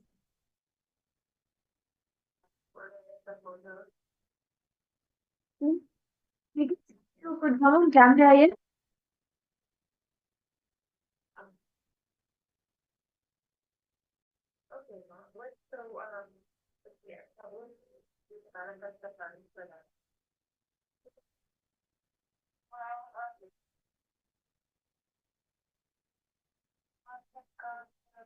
Okay, Ma Kiran, why don't you pose? Ma Anand Lakshmi, Ma Shukendrananda. Which are 3 lokas which you remember? Any 3 lokas? We have a lot actually. I'm just asking for 3 loka. Okay, Tabo loka, yeah, you have posted then lokas.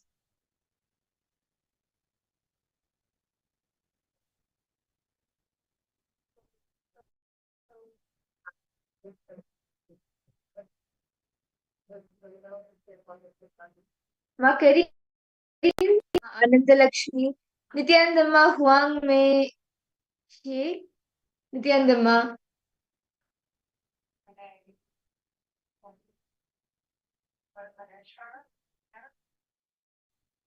Ma Karin,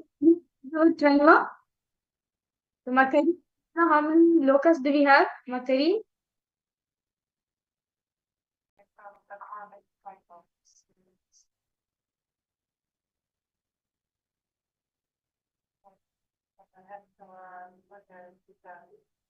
Okay.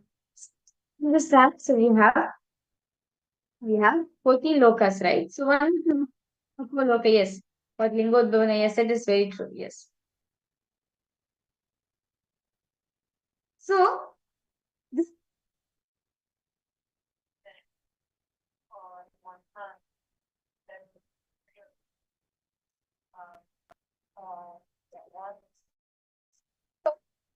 okay, so if you see the 14 locusts, right? So the 7, so totally up above 7, below 7. 6, Dhruv, Dhruva, Mahat, Tapa, Satya, Vaikuntha, Tripura, Kailasa, Mahakailasa. Okay. Lokasa, Atala, Vitala, Sutala, Tala Atala, Rasa Atala, Mahatala, Patala. Yes? Okay. Are you catching? Are you understanding how we have 7 vertical zones above? vertical dimensions below. We understand that in each zone you have an identity. Look at on planet Earth, right? We have an identity. Same way, even these vertical times is also you do have an identity. These identities is what Swamiji, these identities what Swamiji calls have identities which each and every one of us have. So actually, same like in the same exact form, exactly like you, resides in all of these different lokas, the seven lokas above and the seven lokas below.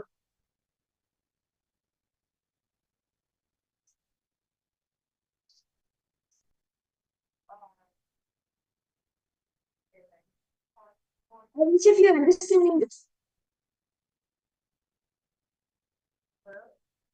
Shukrendra Nandam, Anand Lakshmi, can we request you to come on camera? Okay.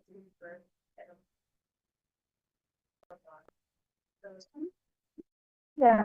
Say how in each of these 14 lokas, the 14 um, vertical time zones, you exist the same, like the same being looking exactly like you exist.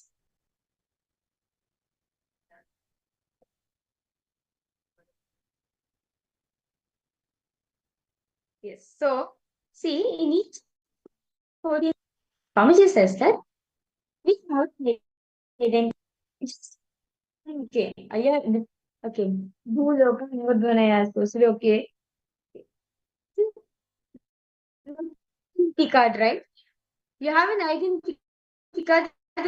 Look, we have. Okay, yes. Nithyananda Chandrasekhar, is this better? I hope you're able to hear.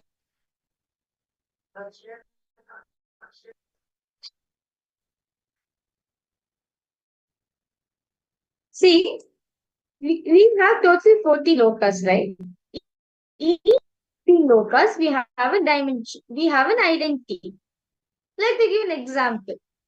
In Bhuloka, planet Earth, so I'm again Bhuloka, that's Svargaloka. So,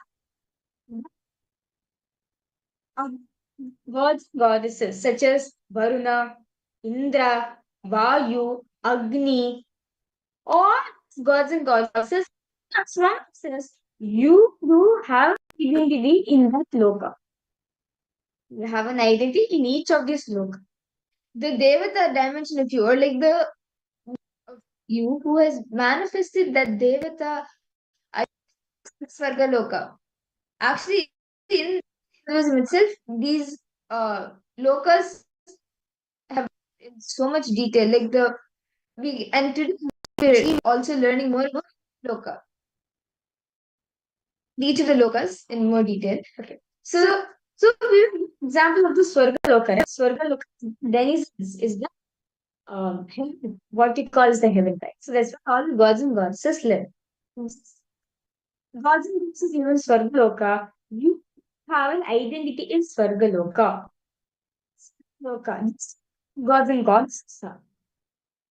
Your whole body structure, divine form, divine body with your face is that Sargaloka. So this is song says, or you have each of these 14 time zones. Answer each of these 14 time zones. Swamiji says the bill, the Atala, Vitala, Sutala, Tala, Atala, Rasa, Atala, Maha, right? These seven not needed at all. It's not necessary for us to be because does anyone of us want to go there? No. Not many of us want to go there. So higher lokas. And one higher lokas. Planet Earth, the blue mandal is planet the solar system, the universe, the universe which we are in right now, right? That's our blue mandala. Bhuloka. Bhuloka. Next, Subloka, also called Someone says Swargaloka is absolute peace and joy. Absolute life you have led planet for. Rigit Ragama, ver- chapter verse 116. Parashva says, Swarloka, Swar meaning Swarloka, meaning from denizens of the heaven. It's 5 lakhs of yojanas. Actually, yojanas is it's a measure of which is actually more than a more like I think like 3.5, 3.3 yojanas. Yeah, one. Sorry, 3.3 miles. So it's huge. Look, the next dimension is the Mahar. Actually much higher. It is where higher level beings reside. It's you have speak possibility, like all the your being speak possibility is the best and the high speak possibilities resides in Mahaloka. Example, wants to store vast amount of knowledge. How many of you want to store access vast amount of knowledge or store vast amount of knowledge? Yes, Nithyananda, to the program, Margarita. See all the participants joining. Okay. Again, vast knowledge. Or you want to store a lot of knowledge. Who wants to achieve that power, that memory power? Anyone? Like you know, they say like the memory of an elephant, like size. Anyone over here?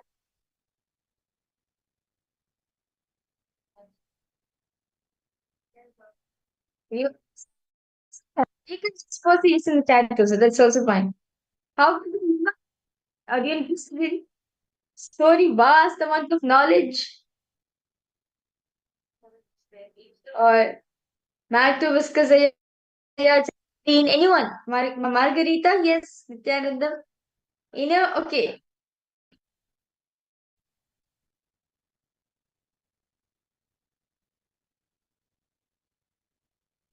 This Loka, who has experienced the peak possibilities, all your peak possibilities, whatever you can imagine, and beyond that, that being exists in the Maharloka. Well, some says in Maharloka, place where Akashic records are stored. So you store knowledge. Literally, you can show how much of knowledge you want to store. You can store in yes, you can see you. Yes, how are you, Aya? Like how you fine? How's your health going?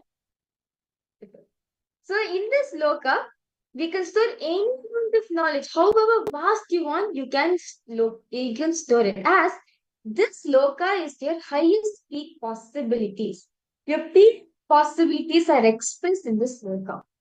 As in the Paramashiva says, Maho Dvikuto Mahodvikotirgetraste Marichadi, meaning Mahar, which is abode of Maharishi, and such other eminent stages is about height of 2 crore scale of measuring distance. Time zone, when multiple bodies have to play in one time, multiple bodies, anytime whoever like experience Janloka loses his all the violence, everything, because you know that you exist in everyone. Now, for example, I am there in Janaloka. Ma Shukrindra, you are there in Janaloka. Lingodvanaya, Ma Anand Lakshmi, Matthew Eskraya, and even Ma Virja. All of us in Janaloka. I have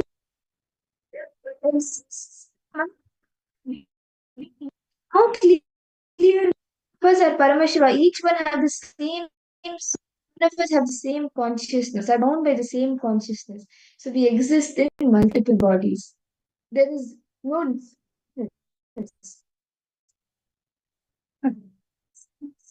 So, how many of you are facing issues with your friends? Like friends, how many of you are facing problem in that? Anyone? Like you want to build a good relationship, but you're not able to build a good relationship.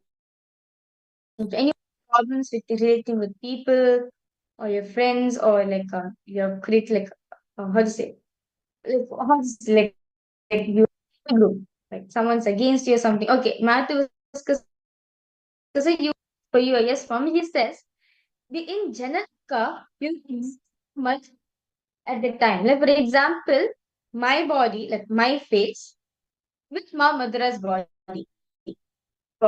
My face in so many of your so like in so many different bodies. So I exist in so many places at a time. So by connecting the body and general actually change the person. You can actually change the person's perception about you.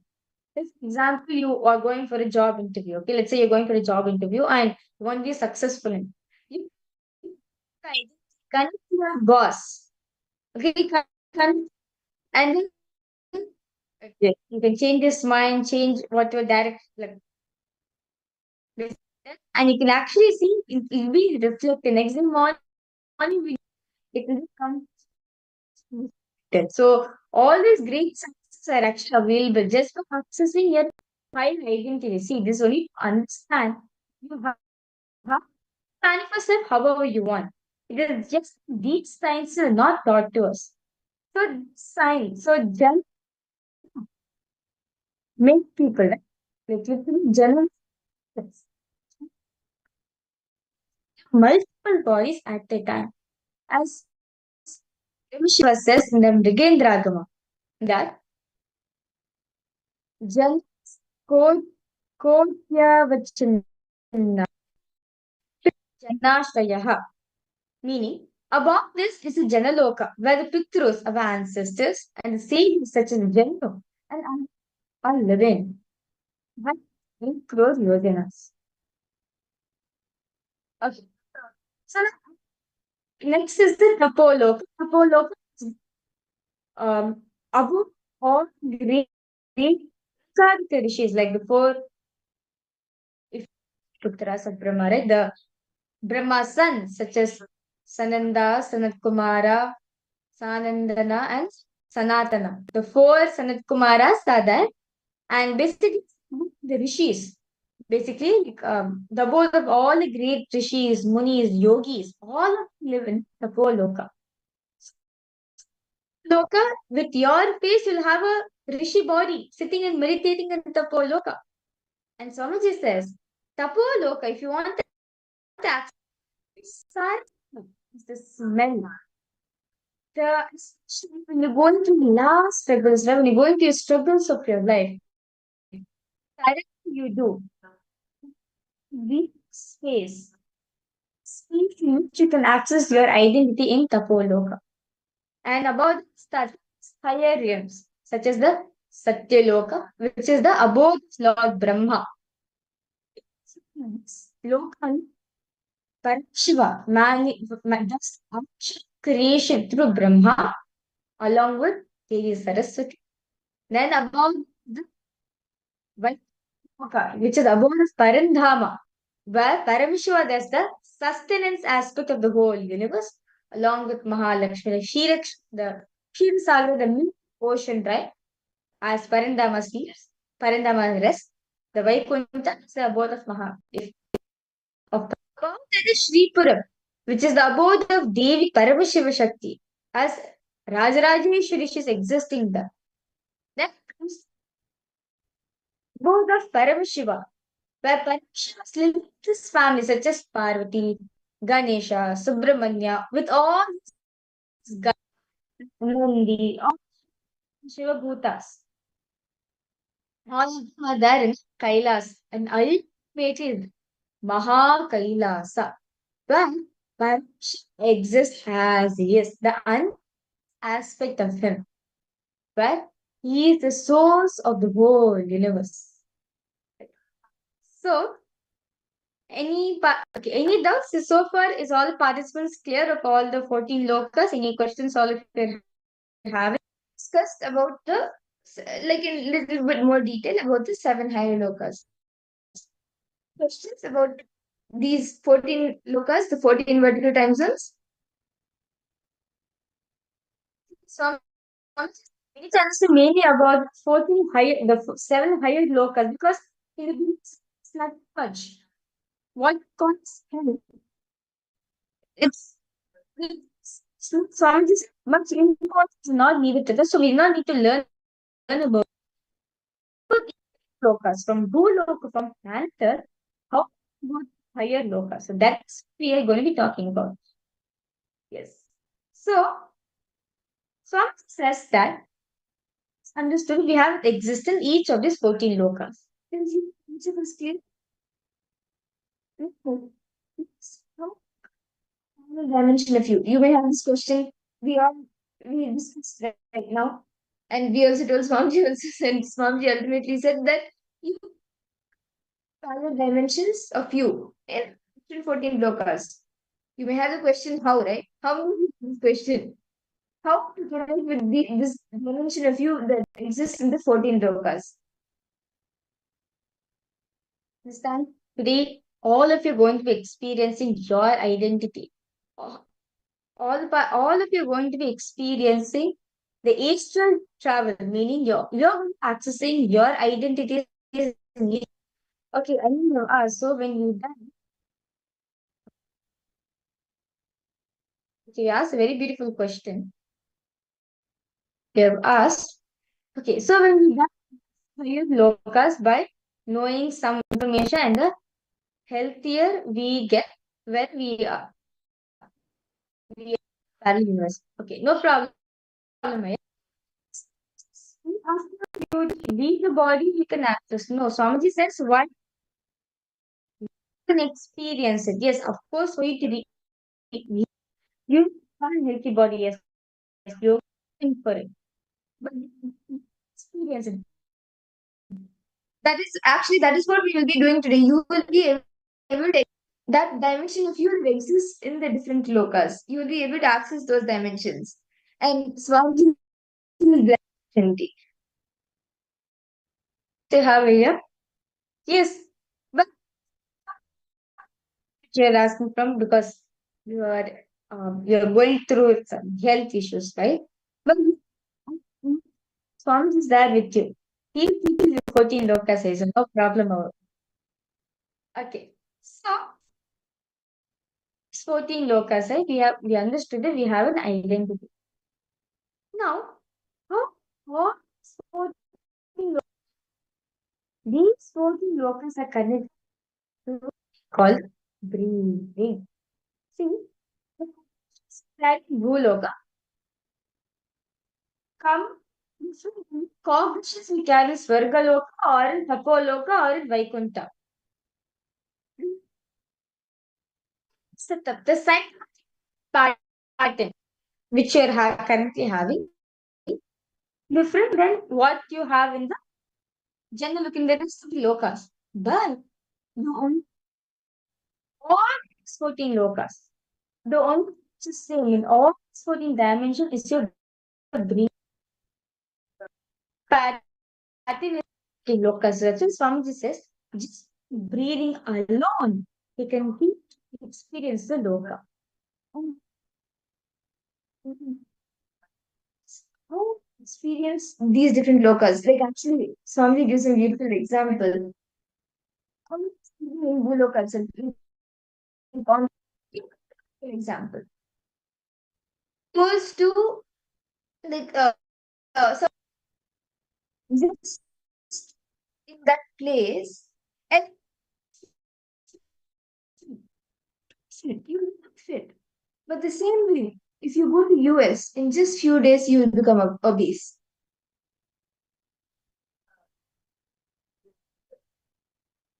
Matthew, just a minute. We are checking the audio. We completely We understand all the participants. We completely inconvenience caused. We'll be right back.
We hope.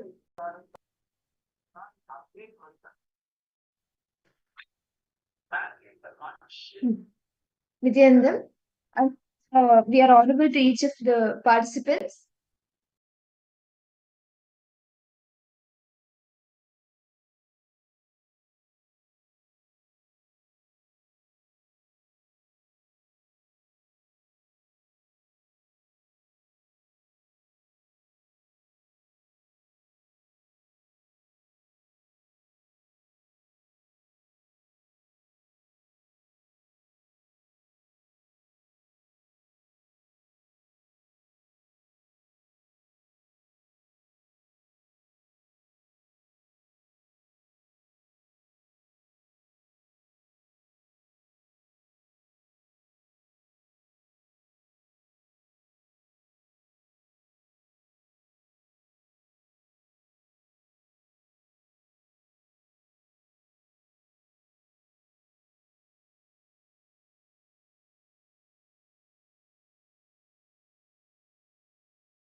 I hope the audio is clear for each of you now. I hope each of you are able to hear us clearer now. Is this better for all the participants? We sincerely apologize for the technical glitch. I hope each of you are able to hear this. Each of you to post a yes, or you can even wave your hands if you're able to hear us clearly. Okay. Thank you, Chandrasekharaya. Yes. So now we understood, right? Each of these 14 lokas, right? All this is one or a breathing pattern. As well as Swami says, that lokas continue breathe. Yeah. We powerful cognitions on you, right? Just powerful cognitions. You just by practicing, living them in your life, you will actually access that particular loka in you. Like for example, Swarloka, the Swarga Loka, which is the abode of the gods and goddesses, right? Sloka. Cognition. Cognition. Time does not tire you. This is some boredom at all. Understand? In Swarga Loka, there's no tiredness and boredom. Cognition. That time does not tire you. Open the door that actually allows you to access the portal for you to enter into Swarga Loka. You actually enter, access your Swarga Loka identity. This is all participants understanding. So this is by chewing on them, just by doing conscious snacking on them, will actually help access that particular loka, the identity loka which you are having. So in Suvar Loka, you get to access the dimension of the your deity, like your dimension of you as a god. You get to experience yourself in that space of sage Marichi, or in the Dhanaka. You get to experience all your ancestors, your pitrus. And lokas, time, like in the Suvar Loka, time does not affect you. Time does not tire you. In the Mahaloka, you do not have any self uh, hatred, self doubt. So each locals have things, um, things of yourself that you can access. So see now, out and write down all previous conclusions that you have made about yourself, and this how they have shaped your experience. What beliefs do I hold about myself? What influences my actions? All these questions ask yourself now, and how it has affected previous conclusions, whether it is about a job, whether it is self, all previous conclusions reflect on how these have shaped your experiences about life. Can I request each of you to please take a detailed pen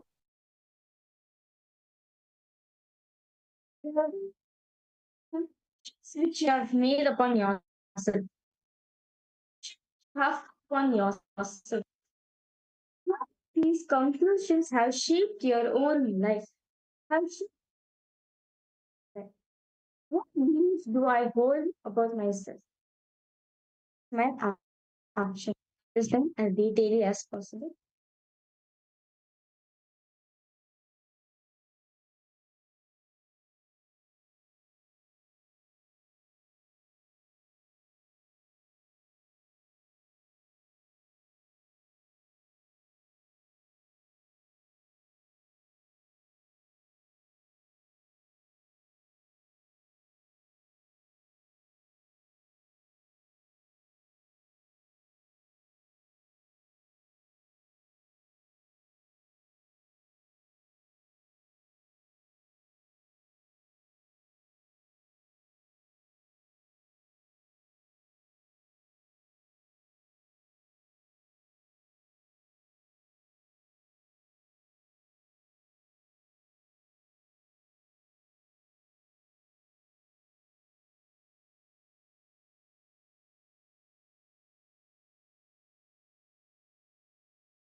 Nithyananda, I hope you to complete writing this down. You have been able to think about and write down all the previous conclusions that you have made about yourself and also reflect how emotions have affected you. Yes. So, understand some sense. Man, powerful cognitions, right? Man, powerful cognitions. Cognitions that align you with your aspirations and locus which you wish to access. See, we all saw how our powerful cognitions gives us the ability to access these different dimensions of us, like our beings, our own identities that exist in these different dimensions. And these powerful cognitions that we need to consciously snack on, internalize, understand, and start making it a part of our lifestyle. Nityanandam, Malnita Seke, Nityanandam to you. A Pixie Wang, Nityanandam to all of you. Okay, yes. So now, Matt to discuss there. You have any questions that you want to ask? Any doubts? Any questions you are having?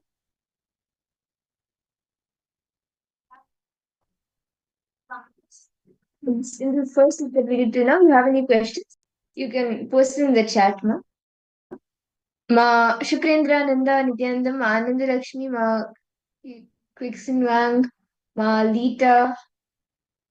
Okay. So now all of us understood, right? Each of the powerful cognitions we carry, right? Each of the powerful cognitions we carry lets us to awaken a particular loka in us. Okay. Without any further delay, let's now enter into the power manifestation.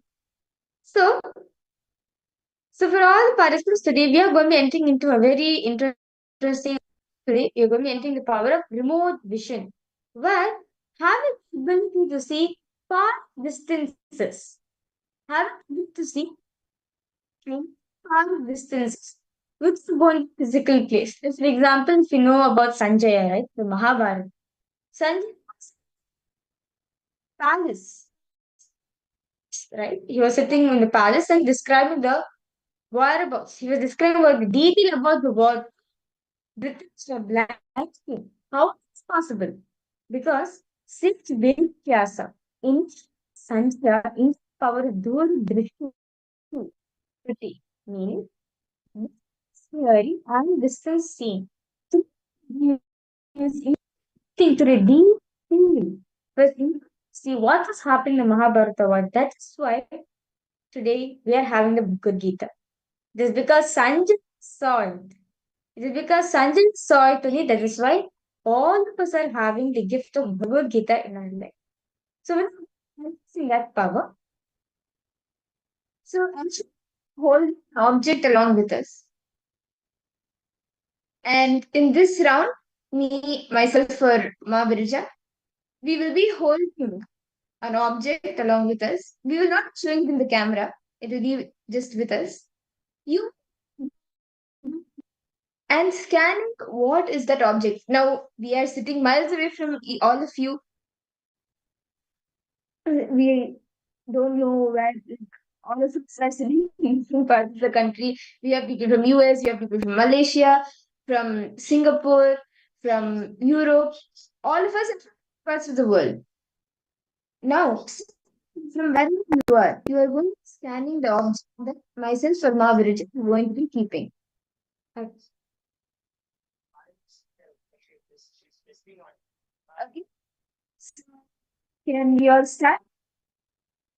So, I have one object. I have one object in my hand, right, which I'm holding. Ask this now to scan. Connect to Swamiji. Ask Swamiji to reveal what object keeping in my hand. Okay. So, I request all of you to please close your eyes.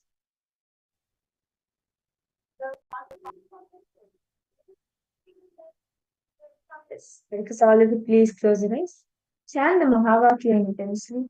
And what Swamiji reveals to you, whatever he reveals, just go on. You can post it in the chat. As you see it, you can post it in the chat.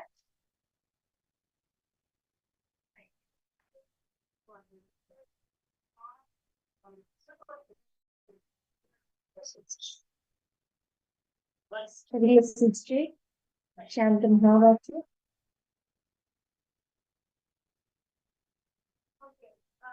I request all of the participants please settle down. Yeah, start chanting the Mahavakya intensely. Om Nithyananda Paramashivoham. Om Nithyananda Paramashivoham. Om Nithyananda Paramashivoham.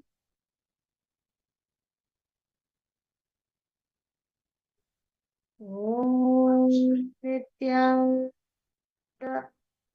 Paramashivoham.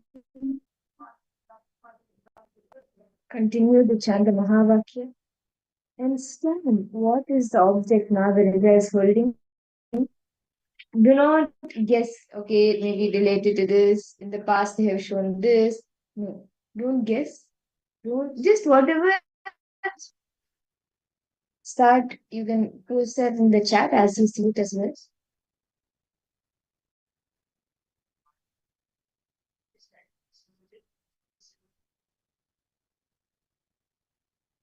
Go on connecting with Swamiji, remembering Swamiji's form, and whatever he reveals to you, just go on verbalizing it.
Amazing.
పగ సరి గరి గ పగ పద పద సరి గరి రి సద సా పద సద సద గ పద పద పరి గ పగ సంకట కవచ మధురానుభవానందం గురు స్మరణం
Yes. Now, I will listen to the participants. Please post in the chat what was that object which you were able to see that Mahaviraja is holding. Can each of you please post? Ma Shukrendrananda, Ma Anandalakshmi, Ma Kiksinwang, Ma Lita, Chandrasekharaya, Matthew Veskaraya. Each of you can post what you were able to see as the object Mahaviraja was holding.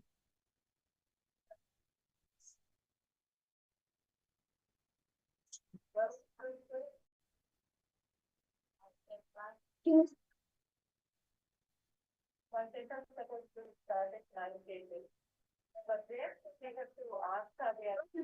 Now, what did you see? Tell me, Aya. What did you see, Aya? Ma Shukrendra, Ma Lita, Ma Sharmin. We request all participants to post whatever Swamiji has shown to you. Yes, Matthew, I request you to post whatever Swamiji has shown to you.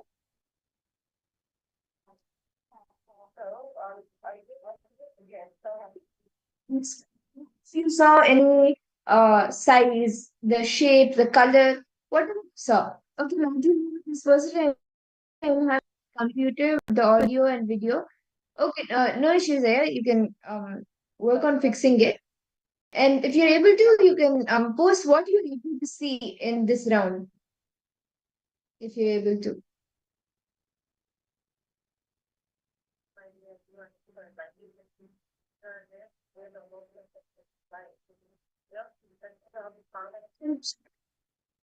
Post here, what you're able to see. See, it could be the color, it could be the shape, it could be the size, whatever it was. Whatever you saw, whatever Swamiji revealed to you, you can post. And what station, what was running in you? No images, just calmness. Okay, okay. Maybe colors, because usually colors like very good, literally spot on. Do you get colors?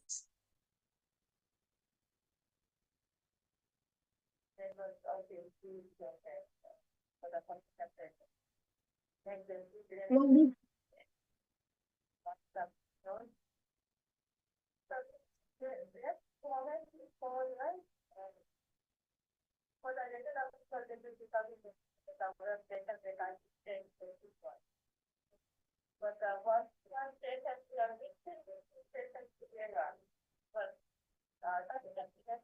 So now I'm going to reveal the answers. So for all the participants, the image, the option which is given for all of you is a earring. So gold earring. So you can see that the earring is the object which was given for all participants. It's the earring. Yes, so that was the object that Mahaviraja was holding. And now, right after the power manifestation, we will be entering the next session of our day, where we will more about how to access these different dimensions, these 14 locals, the 14 vertical time zones. Yes. So in the next session, understanding how we are part of the universe. Which shares that Brahmavit Brahmaiva Bhavati, meaning no small you become that. So in this session, we're going to listen about the graphic universe. You are part of the Pindana. You are hologram, right? If you cut. If you cut down into small pieces, that small piece cannot be sheet for a big piece, right? Same thing. Now also, this the universe. We are one with the universe. That's just how it exists. And universe, we become one with the universe. So let us now understand this beautiful session revealed by Swami himself.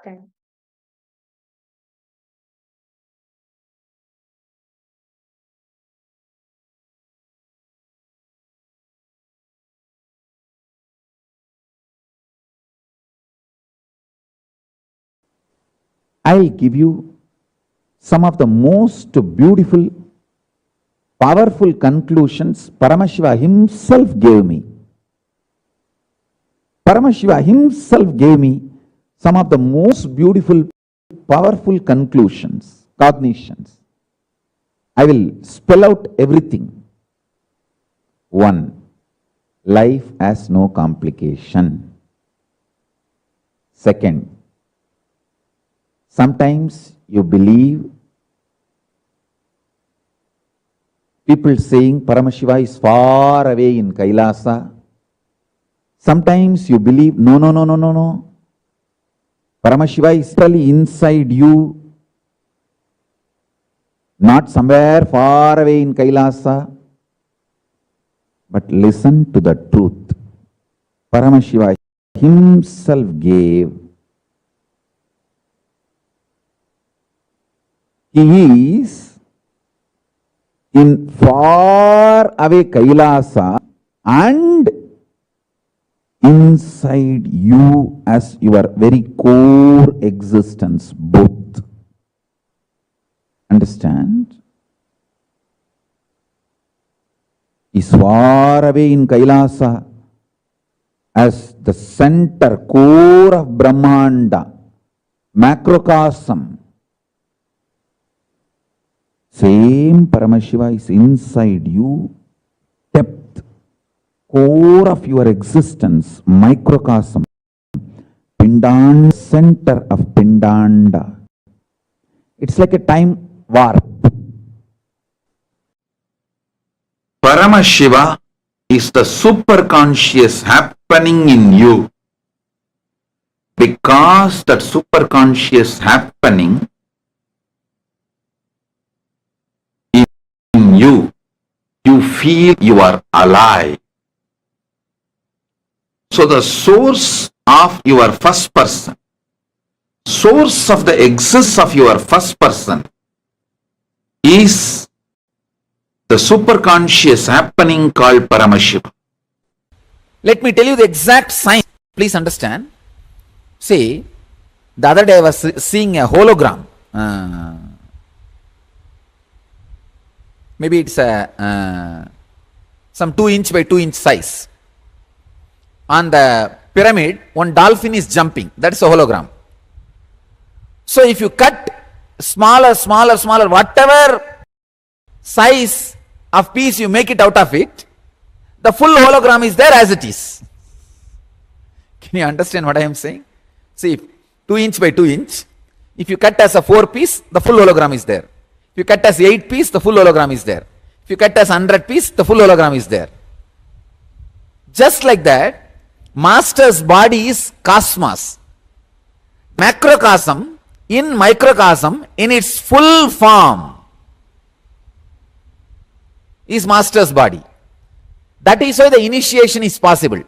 Anything happens in this system, just one line, anything released in this system can just happen in the other systems. Just happen in the other systems. One understand? The Master's body is like a smallest possible hologram of the cosmos. Even then, even if you cut it as the smallest possible, the whole is there as it is. That is why Krishna in that small body, small mouth, able to show the whole cosmos to Yasoda. He just opened the mouth and Yasoda saw the whole cosmos. That is why, just in that small 6 feet frame, Krishna was able to show the whole cosmos to Arjuna. Understand? Master's body is the smallest bit of the cosmos. That is why when he releases something, it happens in you. He is there. Paramashiva is there. It is just a hologramic existence.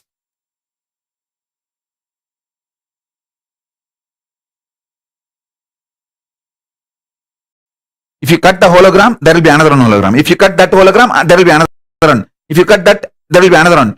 Till the end, it is only the same hologram. Same way Paramashiva. From Paramashiva, it is hologramic existence. Listen carefully. From Paramashiva to you, it is hologramic existence. understand this. Doubt everything else, but not this ultimate truth.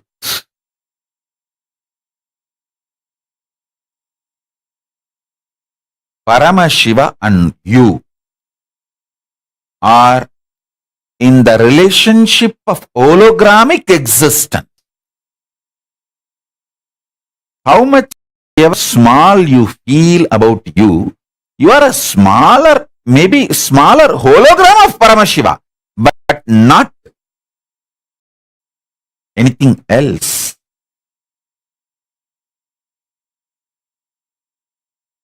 Purnamada Purnamidam Purnat Purnamudachyate Purnasya Purnamadaya Purnamevavasishyate. If the hologram is taken away from a hologram, the hologram remains as hologram. The hologram which is taken away from the hologram also remains as the hologram. The hologram which is taken away or from which it is taken away, both continues to remain as a hologram, and both continue to remain as a hologram. Because of that, we cannot use the word called both.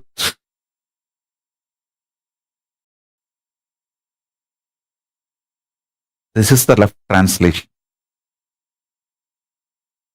Purna remains as Purna when Purna is moved from the Purna, because Purna remains as the Purna when the Purna is removed from the Purna. You cannot call that Purna is removed from the Purna, and you cannot call there are two Purnas, one Purna removed from one Purna, both Purnas remain as Purna. No.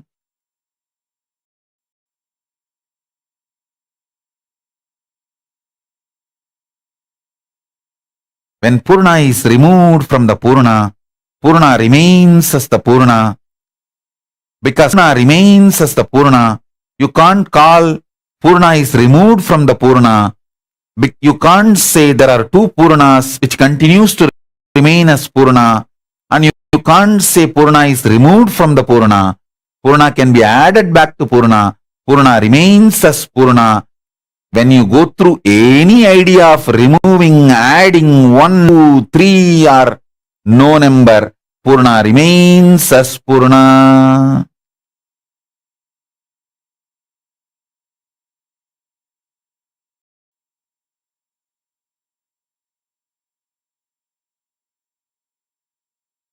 Purnamata Purnamidam Purnat Purnamudachyate Purnasya Purnamadaya Purnamevashyate.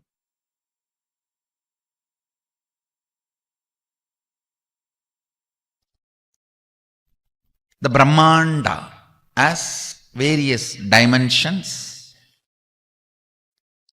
Whatever is in Brahmanda operates in you as Pindanda,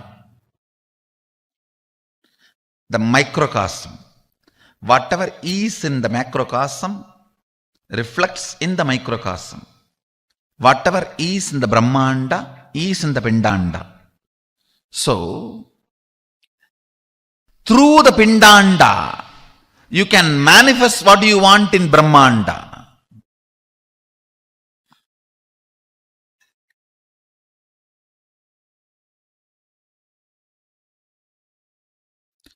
Through the Pindanda.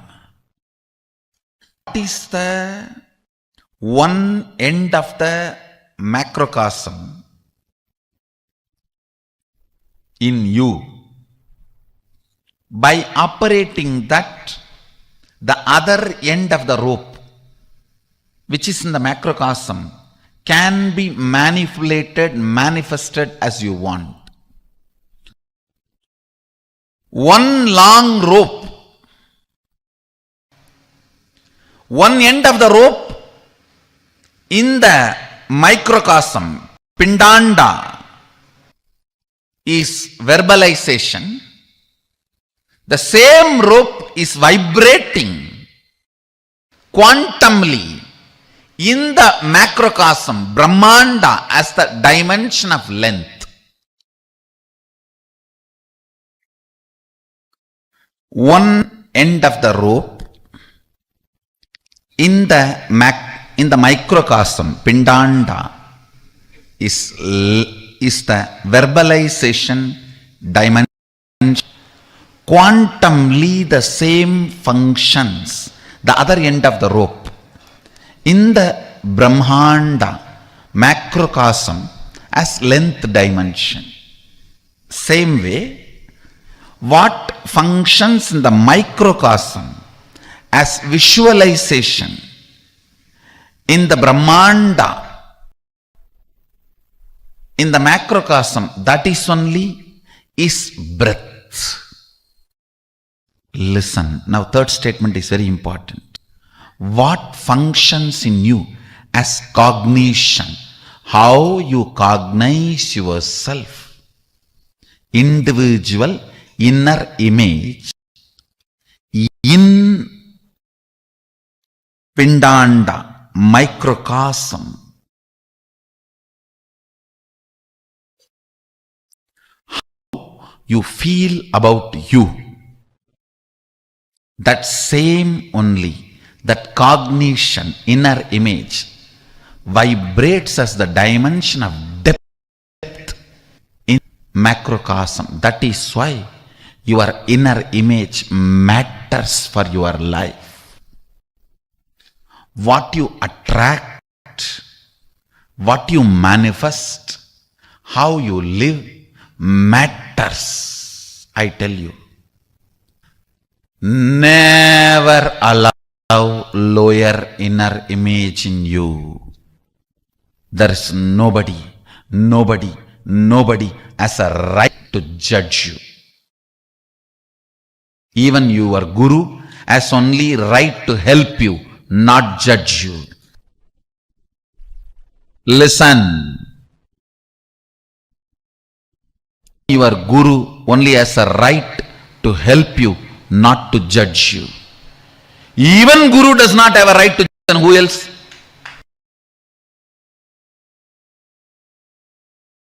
Even he does not have a right to judge you. He only has a right to help you. He only has a right to remind you. He does not have a right to judge you.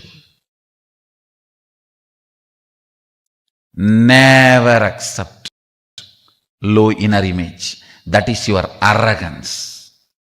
Do not fall into the arrogance of accepting inner image. You always think, no. Inner image is very humble. No. Weak inner image is arrogant. Don't call it as humbleness or meekness or goodness. No. Don't ever give any good word for it.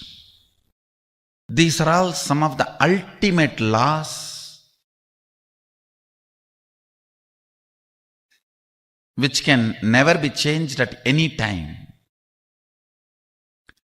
Low self inner image means quantumly you are sending the signal to the macrocosm to keep you in the lower depth of the cosmic dimension. Understand? The kind of a frequency you send from here, the way you are dealing the rope one end, are you pulling or pushing or burning? One end of the rope is in your hand, the other end of the rope is with the cosmos. Listen, one end of the rope is in your hand, the other end of the rope is in the cosmos. The macrocosm quantumly operates into microcosm. Your verbalization directly affects the dimension of the cosmos. Your visual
asana is Akasha Kapotasana. So now the two physical aids which you're having does not have the ability to see my cosmic form. Therefore, I initiate the Divya Chakshu. Let me initiate with Chakshu so that you can behold my cosmic opulence and understand. In the 11th chapter of Bhagavad Gita contains a detailed description of Bhagwan Shri Krishna's cosmic form as Arjuna initiates Arjuna. As Arjuna, Krishna initiates Arjuna into this power of third eye. And Swamiji experienced the same thing when Swamiji at the age of 12, right? Swamiji was sitting and contemplating, seeking the source of the first person in him. Suddenly, Swamiji felt something open up in him. Swamiji was able to see the whole 360-degree vision, 10 directions, everything above him, below him, everything Swamiji was able to see. That alone. Swamiji was not just able to see, he was able to feel, experience all of that as him. The skin of the stone on which he was sitting and the skin of this body both carried equally. In both, Swamiji felt his presence. As the idea that something was outside Swamiji and the idea something was inside Swamiji broke, there was nothing for Swamiji to feel as a separate entity, as Swamiji felt himself in everything. So, Swamiji was able to see the 360-degree vision. The next moment, Swamiji realized he was not just able to see, he was able to feel, experience all of that as him. Right now, all the participants all are in this space, right? All of us did the beautiful Nithyananda yoga, right? This, what Paramashivoham says in the source scriptures, in the Vedas and Agamas, what Swamiji's experienced at the age of 12, that the same is all of us are in right now. Just by doing the intense Nithyananda yoga, all of us are in that state. So without any further delay, let's now enter into today's manifestation. I hope each of the participants, all of you, have been able to bring your IBAN and your cloth to ties. Can I request all the participants to please tie your eyes?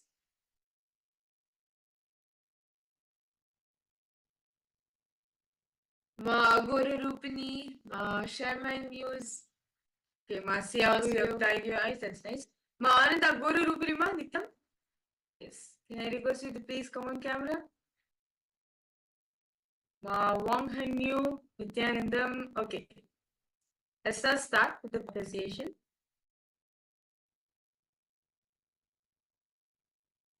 Please sit straight. Chant the Mahavaya intensely.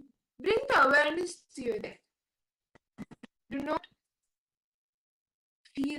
not have any doubts or do not react in any way to what is happening externally. Just bring awareness to your third eye. Chant the Mahavakya intensely. Om Nithyananda Paramashivoham